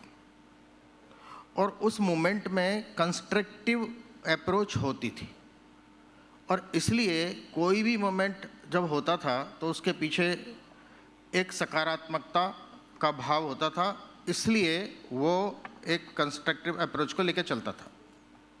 नंबर 2, आज़ादी के बाद तो आज़ादी और वो पहला जो एरा था वो था पीपल सेंट्रिक। समाज केंद्रित वो था, इसलिए वहाँ पर समाज का एक्टिविटी होती थी। लेकिन आज़ादी के बाद ये एजिटेशन में बदल गया और स्टेट के साथ में एजिटेशन करके आंदोलन उस विषय को आने लगा और वो डिस्ट्रक्टिव मोड में चला गया। लेकिन वर्तमान में यदि हम अब समझें, इस टेक्नोलॉजी के युग में जिसको मेटा एरा बोला जा रहा है, ये टेक्नोलॉजी सेंट्रिक, जिसको अभी बताया गया वर्चुअल रियलिटी, इस सेंट्रिक हुआ और इसके अंदर ये विषय आ गया कि अब हमको क्या करना है, तो इसके बारे में हमको फ्यूचर क्या है इस एक्टिविज्म का, ये विचार करना पड़ेगा। और उसके लिए जो कुछ आज के उसमें चल रहा है, उसमें 4 हमको बातें सोचनी पड़ेगी कि आज 4 प्रकार के क्राइसिस में से इस एक्टिविज्म को हमको निकालना पड़ेगा। वो 4 प्रकार के क्राइसिस हैं: crisis of purpose, crisis of ownership, crisis of authenticity and crisis of relationship. In crisis में से निकलते हुए हमको अपने को आज के उसमें इस बात को लेना पड़ेगा कि क्या इस टेक्नोलॉजी के युग में जो 3M हमारे लिए होते हैं, वो 3 में है मैन, मशीन और मनी। कहीं इस टेक्नोलॉजी के युग में मशीन और मनी के बारे में हम विचार कर रहे हैं, लेकिन ये कहीं मैन बाहर तो नहीं चला गया, ये सोचना पड़ेगा। और उसके लिए एक छोटी सी घटना याद आती है कि एक 4 कमरे के मकान में एक फादर से ये पूछा गया कि आपके बेटे ने खाना खाया क्या, तो वो कहता है हाँ रुकिए, मैं अभी इंटरकॉम से या फ़ोन करके पूछता हूँ कि उसने खाना खाया कि नहीं खाया। कहीं इस टेक्नोलॉजी के युग में ये बात तो नहीं निकल गई। और इसलिए आगे आने वाले फ्यूचर में हमको ये विचार करना पड़ेगा कि हमारे इस समाज को जिस एक्टिविज्म की तरफ ले जाना है, उसमें जिस प्रकार से व्यक्ति के अंदर होता है, इस प्रकार के 4 क्वेश्चन हैं क्या नहीं। और वो क्या 4 क्वेश्चन हैं हम जानते हैं। सबसे पहले इंटेलिजेंट क्वेश्चन में हम टेक्नोलॉजी में और प्रोग्रेस करते जा रहे हैं, लेकिन क्या उसमें इमोशनल क्वेश्चन है क्या उसमें मॉरल क्वेश्चन है क्या, और अंत में क्या उसमें स्पिरिचुअल क्वेश्चन है क्या। अगर ये हमारी दिशा एक्टिविज्म की रही तो आगे आने वाले दिनों में जो हम कर रहे हैं कि क्या टेक्नोलॉजी और एक्टिविज्म को हम एक साथ मिलाकर उसकी डायरेक्शन और स्पीड को बढ़ा सकते हैं क्या।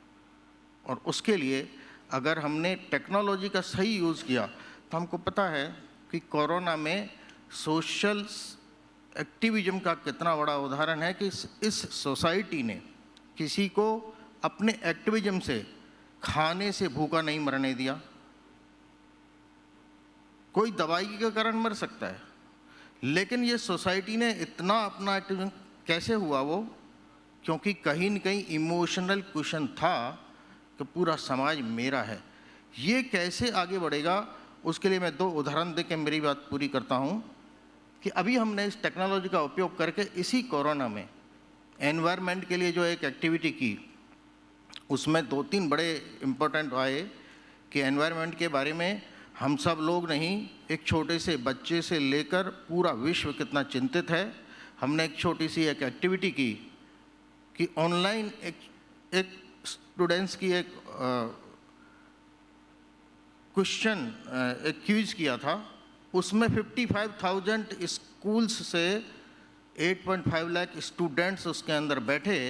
हमने टेक्नोलॉजी का ऑनलाइन उपयोग करके इस एक्टिविज्म को रखा और आपको आश्चर्य होगा हमारे उस क्विज में 62,000 पहली क्लास के फर्स्ट क्लास के बच्चों ने उसको क्विज को दिया। फर्स्ट क्लास के बच्चों का मतलब होता है उसकी मम्मियों ने दिया। हमें ये विचार करना पड़ेगा कि क्या इस टेक्नोलॉजी को हम इस प्रकार के कंस्ट्रक्टिव अप्रोच के लिए उपयोग कर सकते हैं क्या। ये आज हमारे लिए एक उसका चैलेंज है। हमने दूसरा एक प्रयोग किया कि क्या हम प्रकृति के साथ, इस नेचर के साथ इसके रिलेशन को बचाने के लिए कुछ कर सकते हैं क्या एक्टिविटी। ऑनलाइन एक्टिविटी की 53 लाख घरों में हमने प्रकृति वंदन का कार्यक्रम किया। क्या ये संभव है?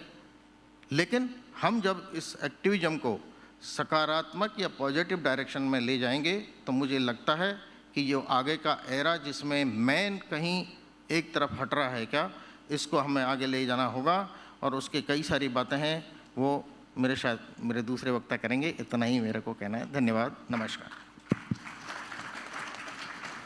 Thank you, sir.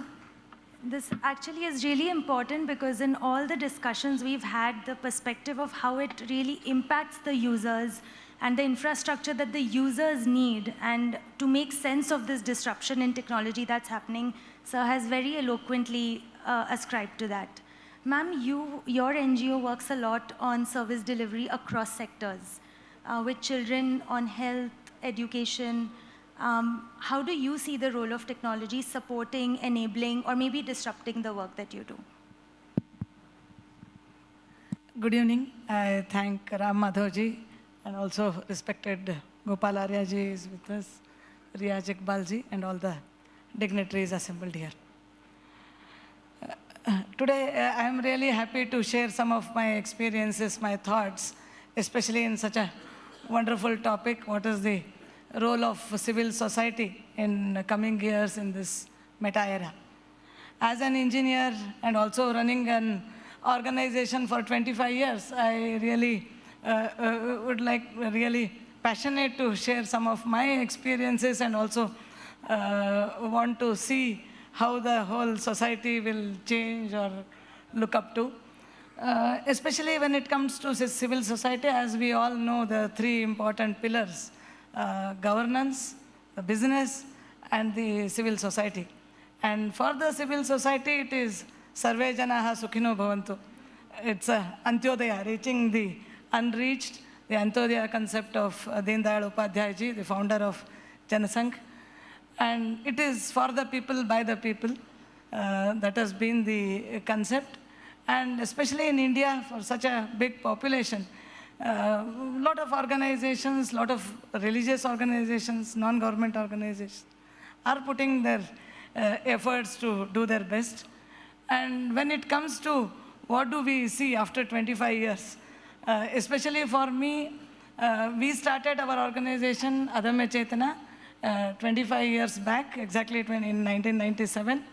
And mainly our organization is working with school children, especially the government school children, where the free education is given.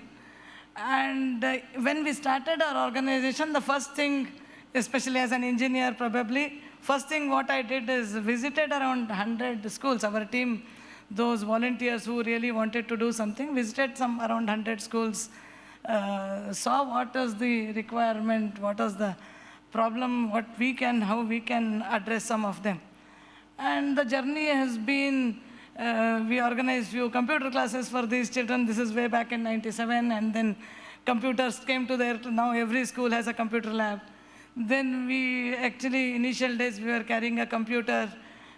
We converted all their textbook poems into, we gave nice music, converted them into digital form, played them in the classrooms.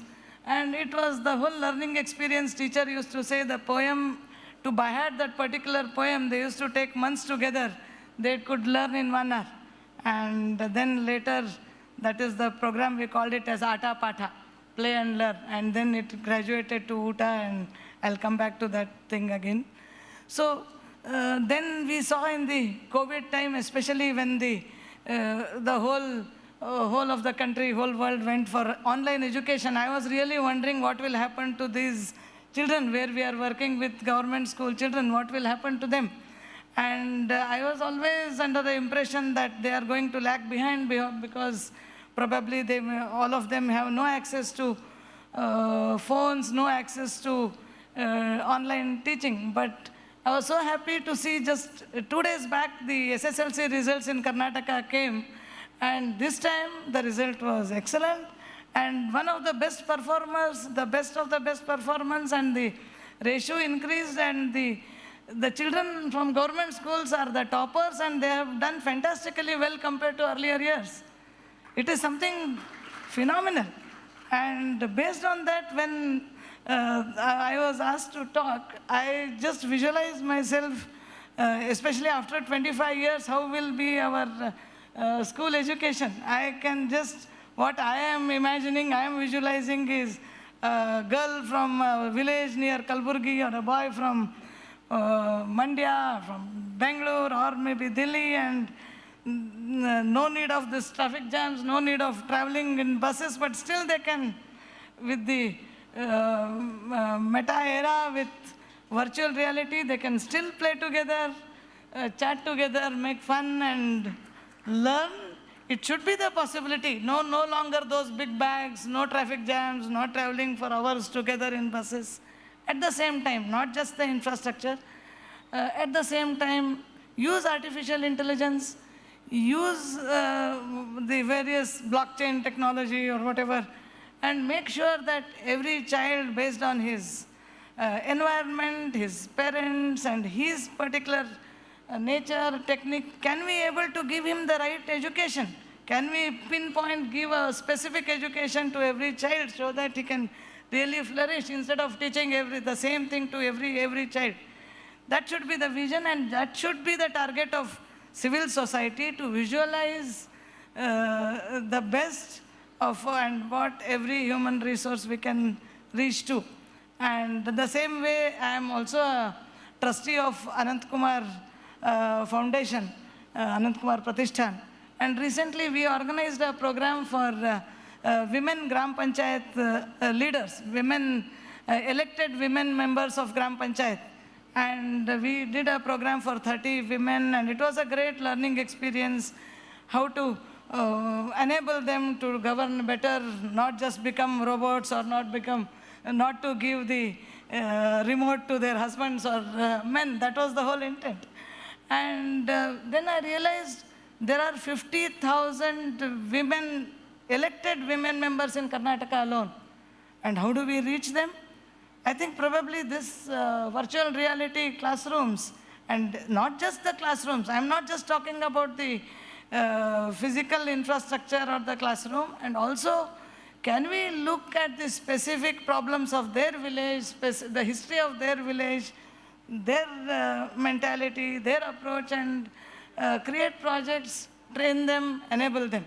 And I'm sure I am looking I am really excited that this particular, the technology, the way we are growing, the way especially the Indian government is supporting all these things, really it's going to be wonders. Especially for me, when we took a decision, a bold decision of cooking for thousands of children. My first day of cooking in 2003 was 10,000 children. And from there, the journey started from 10,000 children on day one. End of 4th year, we had 4 kitchens in India. And since last 19 years, every day we cook for 1,70,000 children and reach it out to these schools. A person I also learned cooking after my marriage. My mother-in-law taught me how to cook for some 2-3 people. And how did I jumped into this project is because probably the technology, whatever I learned as a scientist in Aeronautical Development Agency, working with where there is a high requirement, high reliability factor, tracking the defect, closing the defects, all these things came handy to me, and we used all this. So we are able to cook quality food at a lower cost and reach out to children. And it is possible because of the technology, because of the processes. So there is, as a civil society, as an NGO, in fact, way back in '98, we started a portal called raktadan.org, wherein we could connect all the blood donors and the patients, and within a few hours you can reach out to a couple of blood donors. Otherwise, finding for donors was a big task earlier. And now there is no need of those portals because technology is changing. Every blood bank has all those database and portals. Coming to the second point, one is the Sarve Janaha Sukhino Bhavantu. And second point, what I would like to say is, when the technology comes, we are like Honorable Gopal Aryaji was mentioning, there is a black side of it. The other side is the change in our lifestyle, the pollution, water pollution. In fact, I keep seeing it every place. It's based on a report of IIT Mumbai. Every brand of salt, what we are eating, has microplastic in it. It is the report of IIT Mumbai. What does it mean? Should we just stop talking about it, publicizing about it? Now we should look at the technology as in civil society activism should be. One is, there should be a technology which can clean all the ocean, and also we should look at greener and cleaner technologies. That is going to be the future technology. Unless it is green and clean, let's not call it as a technology. It is not. So that should be the focus. In fact, as an NGO, Adame Chetana tried looking at not just stop at cooking and sending food to children. Can we use waste as a fuel? Can we use instead of using fossil fuel for cooking? The entire world is dependent on fossil fuels for cooking. Adame Chetana tried not using fossil fuel, but using waste material as the fuel. Since last 12 years, the entire fuel what we use to cook thousands of children comes from the waste that is generated by the people. We use briquettes, we use biogas. We have 100% stopped the usage of LPG or diesel.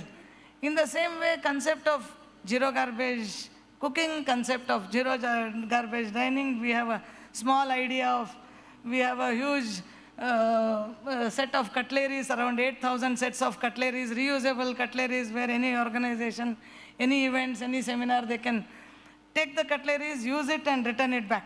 Make the dining also a zero garbage experience.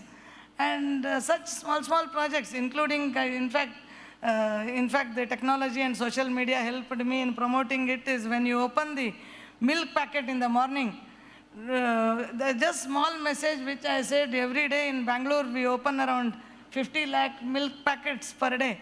Instead of cutting the corner, instead of separating the piece, make sure that you don't separate the piece, so that that 50 lakh small pieces, as we all know, cannot be segregated. As they cannot be segregated, they cannot be recycled. Instead, just change it such that you don't separate the piece. Change the process, change the method. Start thinking about those lives who, because of that small plastic, can affect the birds, affect the ocean. So these are all the ideas, thoughts that make people come closer, think about environment, think about alternate technologies. And that is the second part. I think let's not visualize the technology, or our virtual reality should be, let there not be, I just don't dare to visualize that our children after 20 years, after 10 years, carrying oxygen bottles, elders more than eating food, maybe eating more medicines than the food, and the people of our age sitting helpless. Let's not that be let's, as a civil society members, as NGOs, we have to make sure that the onus is on us, the responsibility is on us, that let the technology is not just for the business, let the technology not just for the governance, but let the technology, let the virtual reality is for the betterment of the society. And as a last part, the virtual reality, really in last 20, 25 years, what we have seen is not only the people are coming closer, not only the geographical barriers are reducing, now we are trying to understand how the animal life is, how the plant life is. Probably these remote sensors, the hidden cameras in the forest are teaching us many lessons. Our wildlife is teaching us how to live. How to live harmoniously is the lesson from all these creatures, ants, bees, the tigers, elephants. Probably now it is the time we look at them, and it is, as human beings, we have to learn how we can live in a harmonious manner. The concept of Vasudhaiva Kutumbakam, which our ancestors have been talking, I think this is the high time we look at that. In fact, I was asked to talk about what is the role of NGOs in the pervasive governance, when the governance is becoming so and so tight and rigid. It is good, it has to be. But ultimately it has to be less governance, no governance one day. And when we say it is a family, then it is no business as well, no money transaction. Can we ultimately, as a civil society, look at the real meaning of Vasudhaiva Kutumbakam and live like a family, make use of Metaverse, the virtual reality, as the tool to lead a life of the real human value system. Thank you for the opportunity. Thank you, ma'am. So we've covered the ingredients of what man needs on the inside. Ma'am has covered the cross-generational impact of technology. And so you have the hardest task of, after people adopt it and technology has disrupted the society, how do you think you intervene? And how does your role change? Good evening, all think tanks present in this hall. Tank, which is a machine, even if it works continuously for 1.5 days, it will get jammed. And we have been running from last afternoon till now, and we have to go half a day more. When I was invited to this session by Ram Madhavji, and I thought, I have a technical background. I worked for a corporation, MNC, Microsoft, for 5 years before coming to service, IPS service. I thought it will be related to something related to technology that I have to speak. Then when the subject topic was shared, I was a bit surprised. Then I thought, why a police officer is asked to speak on such a topic? Because all those activisms, all those protests, all those things, finally it comes to the brunt of the police officer, how to tackle that, how to keep the society, the law and order in the society. I won't take much time. If I cross the limit, some guy from the back can just raise your hand and I will stop there. Informal groups, as I understand, it's formed, it's a very, these what we call civil societies. These are informal groups which are spontaneously made out of an idea, maybe a protest or a support to a particular thing.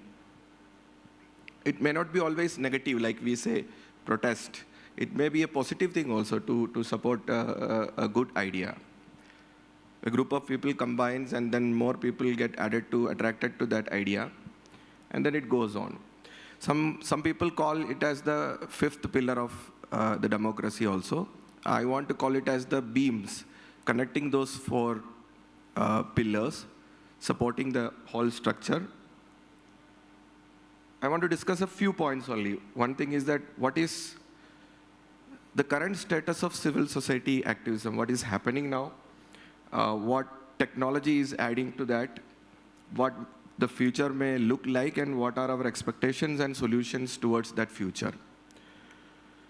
Currently, if you see, earlier, if we speak about earlier, there were a lot of uprising movements started as civil society activities like the great labor movements, environmental movements, feminist movements. A lot of things happened. The course of the history of mankind changed because of these kind of movements or civil society activism. But currently, if you see, the number of issues are growing and number of groups are also growing. And the current problem is that people are not patient. They're very less patient. Each movement they start and they think that they want to get the result in 3 or 4 days. That usually results in some kind of violence. Leaders are more selfish. Leaders are not, usually in this kind of movements, leaders are not supposed to be there, but leaders are rising up and they're more selfish and they have more agendas than the actual goal of the group. And within a less period of time, it converts into something else than a civil society group. It wants to be a political group or or a corporate group or something like that. I worked for a company called Microsoft. I learned a lot of things from there. One of the things that I learned there, that company accepted innovation. There were innovation centers, incubation centers. Ideas were to be presented there, and the CEO at that time, the chairman at that time, Bill Gates, himself used to go through all the ideas. But he accepted those ideas which you can say that it is a win-win-win situation. We have heard of a win-win situation where both parties, are gaining from something. What is win-win-win situation? The individual should also benefit, the organization should also benefit, and the customer or the public to that company should also benefit from that. Even civil society, it should be like that. The individual who is participating in that civil society, he should benefit. The civil society as such, the pressure group who wants to achieve some positive thing, they should also benefit. At the larger public or the majority that we call, they should also benefit from that movement. But what you see in current day scenario is in the reverse order. People are getting benefited, mostly leaders. The group may be less benefited, and the country or the whole nation, the larger nation, they are being left out of what was the purpose of that social group. Technology, second point, technology and social media, obviously it amplifies the effect of that social movement. We have seen recently there were farmers' agitation, there was labor agitations, there were agitations from the youth regarding unemployment. So technology amplifies that, and amplifies in such a way that the other pillars of the democracy have to hear about that. It's a good thing, but technology creates faceless people, or somewhere there, if the people don't understand what is being told in that social group, a lot of people can misunderstand the things from the social media. So it's one negative aspect about that. What is the future? What I see is that, as a police officer also, what I see is that mass movements are things of the past. It may happen like we had farmers' agitation, but if you see around the world, mass movements where millions of people or thousands of people are getting involved, and which the movement goes on for 4 or 5 years. Those kind of movements are going to be the thing of the past. What is going to happen are like small and social media or technology-based movements are going to happen. That number of social groups or movements are going to increase. May not be supported by masses, but the numbers may increase. Now, what should the other pillars, the government, the executive, the judiciary, the media, what should they do? In my opinion, conflict is a positive thing. Management studies says that conflict is a positive thing. Even in a house, there should be conflict between the husband and wife. In a company, there should be conflict between the management and the laborers. In a government, there should be conflict between the opposition, between the public and the government. Conflict should be there. Everything is good. If everything is good, something is very bad is going on. The conflict is a very positive thing, but it has to be addressed in a proper way, not in a negative way. Protests are required, but the methodology, the method of protest is what important. So in my opinion, all the 4 pillars of the democracy, they should accept civil society movements, because what we have seen, if it is for the protection of environment, if it is protection of the rights, for the removal of inequality, it is required. Last point, what I want to say, a lot of people talked about Metaverse. Even I was asking a question when I was sitting there. In Metaverse, it's such a complex thing. You have to build the entire world as it is in the Metaverse, then it will work. Like, you need the police, you need the government, you need the authorities in the metaverse present in physical form, then only it will succeed. And technology, from my experience, when I was working in Microsoft, email was a very big thing. Without email, nothing would have happened. And email, lot of applications, lot of technologies were built around email. But we have seen in 4 or 5 years how that email technology declined, and then when the social media came up, nowadays very, very few people, only for formal communication, they use email. Otherwise, people are using social media to share a text or multimedia, video, audio, anything. So, Metaverse, a lot of people are investing money in that. Companies like Facebook, Microsoft, they are betting on that like anything. Lot of things inside the Metaverse have changed. Like earlier in a central land, in Metaverse, each land has a cost. So if you have to build a store inside a Metaverse, you have to buy that land. That 5 years before, when I used to check that was 300, 400 rupees per square feet. Now, it's almost 3.5 to 4 lakh rupees per square feet in main areas of the Metaverse that they are talking about, central land or something like that. So a lot of investment is going, value is being added, but nobody knows that maybe some other technology will crash land in between, or one particular application of Metaverse will catch up and the rest things will remain there. What I want to say is that it's a good thing to dream, but we have to be in the reality also. The reality is people. No technology or no organization, no society will not survive with its base, that is people. People are very important. When I was a student, I thought that science is the most important thing. Like we also do. Like if you ask, what subject your child want to take, you will say science. If you don't qualify for science, you will take social science. And if you don't even get that, you will go for the study of languages. This is the general perception. But once I wrote UPSC, when I came into public service, I realized that it is the opposite way. You need language first.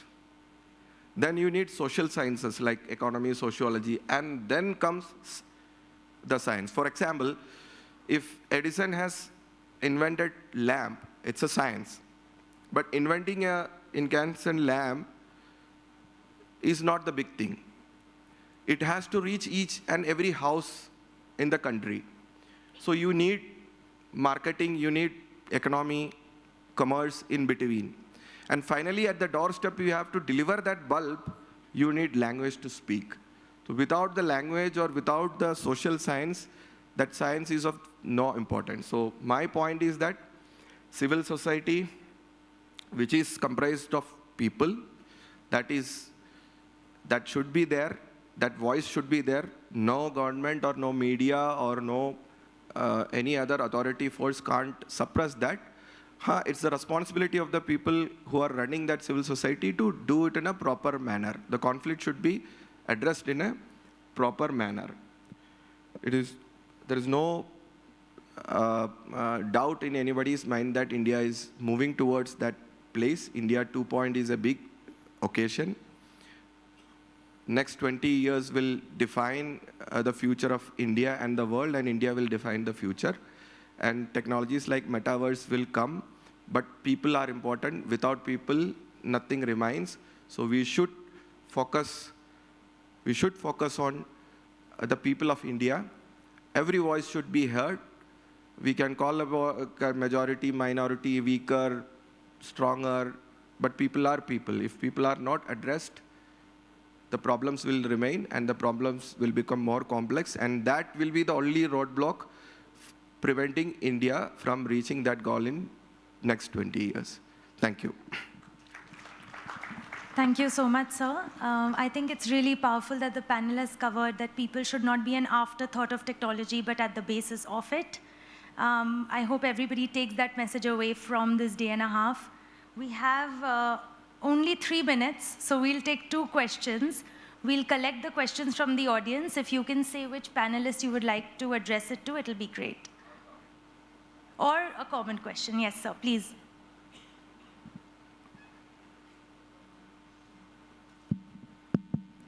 Good evening, sir. I am Dr. Pramod. This is to Arya ji, Gopal Arya ji. I keep traveling. I'm a doctor as in a surgeon. So I keep traveling to various cities. I see the various highways being developed in a phenomenal manner, as we discussed in the morning. But every time I see the trees or the age-old trees, the 200, 300, 400-year-old trees, have been cut in such a manner that as though there is no, there is no accountability, which feels, I feel very hurt. I mean, whatever possible, I teach my children or myself. At least I plant about 100, 150 trees every year. But I don't see anything which is being, solving this manner. I mean, every time we hear that 1,000 trees have been planted elsewhere. But right now, what I really feel pain about this thing is all the trees are old trees while highways are being built. So there is no solution which is being mooted. Recently, again in the March, we saw about 45,000 acres have been afforested in Karnataka, Udupi region. And also, there are about 3 lakh trees have been cut in the highway expansion, where there is no traffic. So don't we have any accountability? Is what would be your opinion on that, sir? Thank you. आपने बहुत अच्छा question पूछा है, क्योंकि हमको highways के साथ में जो पेड़ कट रहे हैं केवल वही ध्यान में आ रहा है। क्या हमको ये भी ध्यान में आता है कि हमारी कॉलोनीज को बनाने के लिए कितने पेड़ काटने पड़ते हैं? क्या हमको ये ध्यान में आ रहा है कि पर्सनल या लोकल लेवल पर पेड़ कितने कटते हैं? तो हमको इसको एक इंटीग्रेशन में देखना पड़ेगा।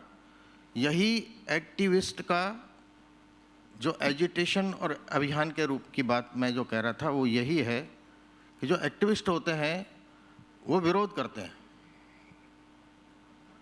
वो विकल्प की बात नहीं करते। और इसलिए वो आप जो कह रहे हैं पेड़ कटने नहीं चाहिए, नंबर 1 बात है। अगर कटते हैं तो लगने चाहिए, दूसरी बात है। लेकिन क्या कभी हम ये विचार करते हैं कि हम अपने बच्चे के या अपने खुद के या कहीं पर पेड़ लगाते हैं? क्या कभी हम ये सोचते हैं, क्योंकि हम पेड़ कटना बंद होना निश्चित चाहिए, लेकिन पेड़ लगने चाहिए कि नहीं चाहिए? This is positive constructive approach is this. और जब हम पर्यावरण संरक्षण गतिविधि की बात करते हैं तो हम हर एक से कहते हैं कि क्या, मैं आपको एक फैक्ट देना चाहता हूँ कि पेड़ कटने की बात कर रहे हैं, बहुत सीरियस विषय है वो, और उसमें हमारी क्या रिस्पॉन्सिबिलिटी है, इस पर मैं थोड़ा सा फोकस करना चाहता हूँ कि एज पर WHO नॉर्म्स पर हेड 422 ट्रीज चाहिए। अगर इकोलॉजिकल बैलेंस रखना है तो 422 ट्रीज चाहिए। आज पर हेड ओनली 22 ट्रीज हैं इस इंडिया में। तो इतने पेड़ कहाँ से आएंगे? तो क्या केवल वो हाईवेज के साथ ही कट रहे हैं क्या? ऐसा नहीं है, लेकिन उनको बचना चाहिए, उसका नहीं है। क्या हमारी कोई रिस्पॉन्सिबिलिटी है क्या कि हम हर वर्ष क्या 5 पेड़ लगाते हैं? क्या अपने बर्थडे पर, मैं यहाँ पर बड़े सुदीप लोग बैठे हैं, मैं पूछना नहीं चाहता, लेकिन क्या हम अपने बच्चे के अपने उस पर बर्थडे पर पेड़ लगाते हैं क्या? और लगाते हैं तो बचाते हैं क्या? इस रिस्पॉन्सिबिलिटी को इस प्रकार से भी लेना चाहिए।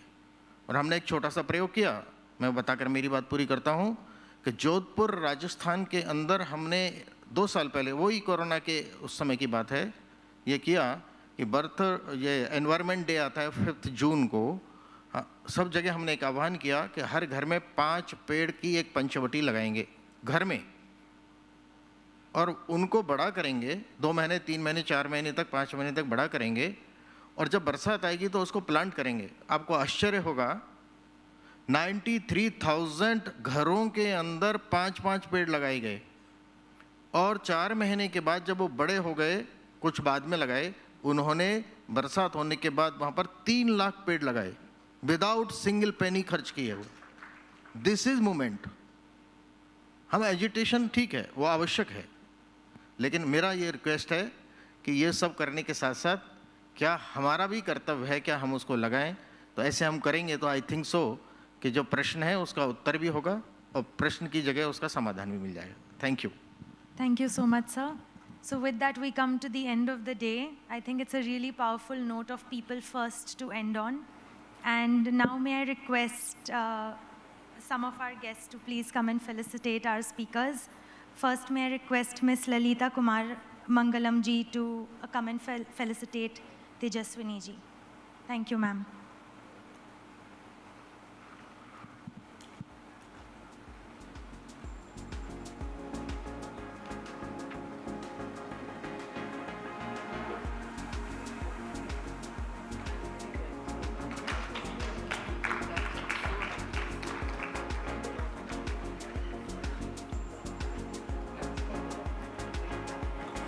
I'd like to invite Alok sir to please felicitate Honorable Gopal Arya ji.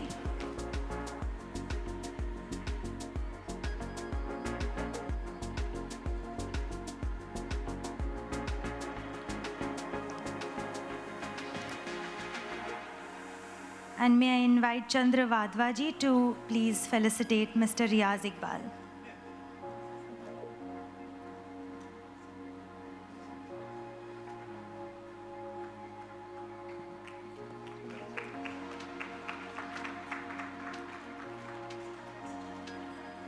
Thank you so much, everyone, and I really hope you enjoy your well-deserved dinner. And please come back at 9:30 a.m. We promise to not make you wait so long tomorrow.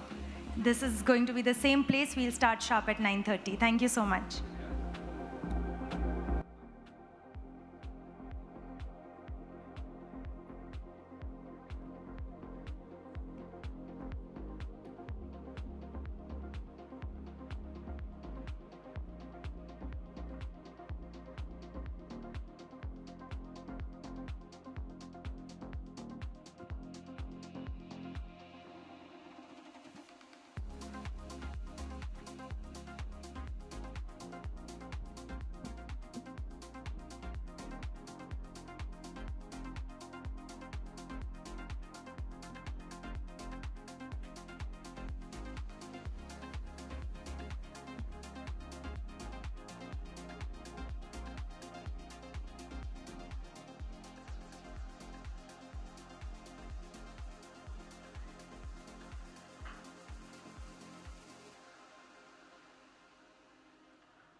About the term metaverse, have experienced it first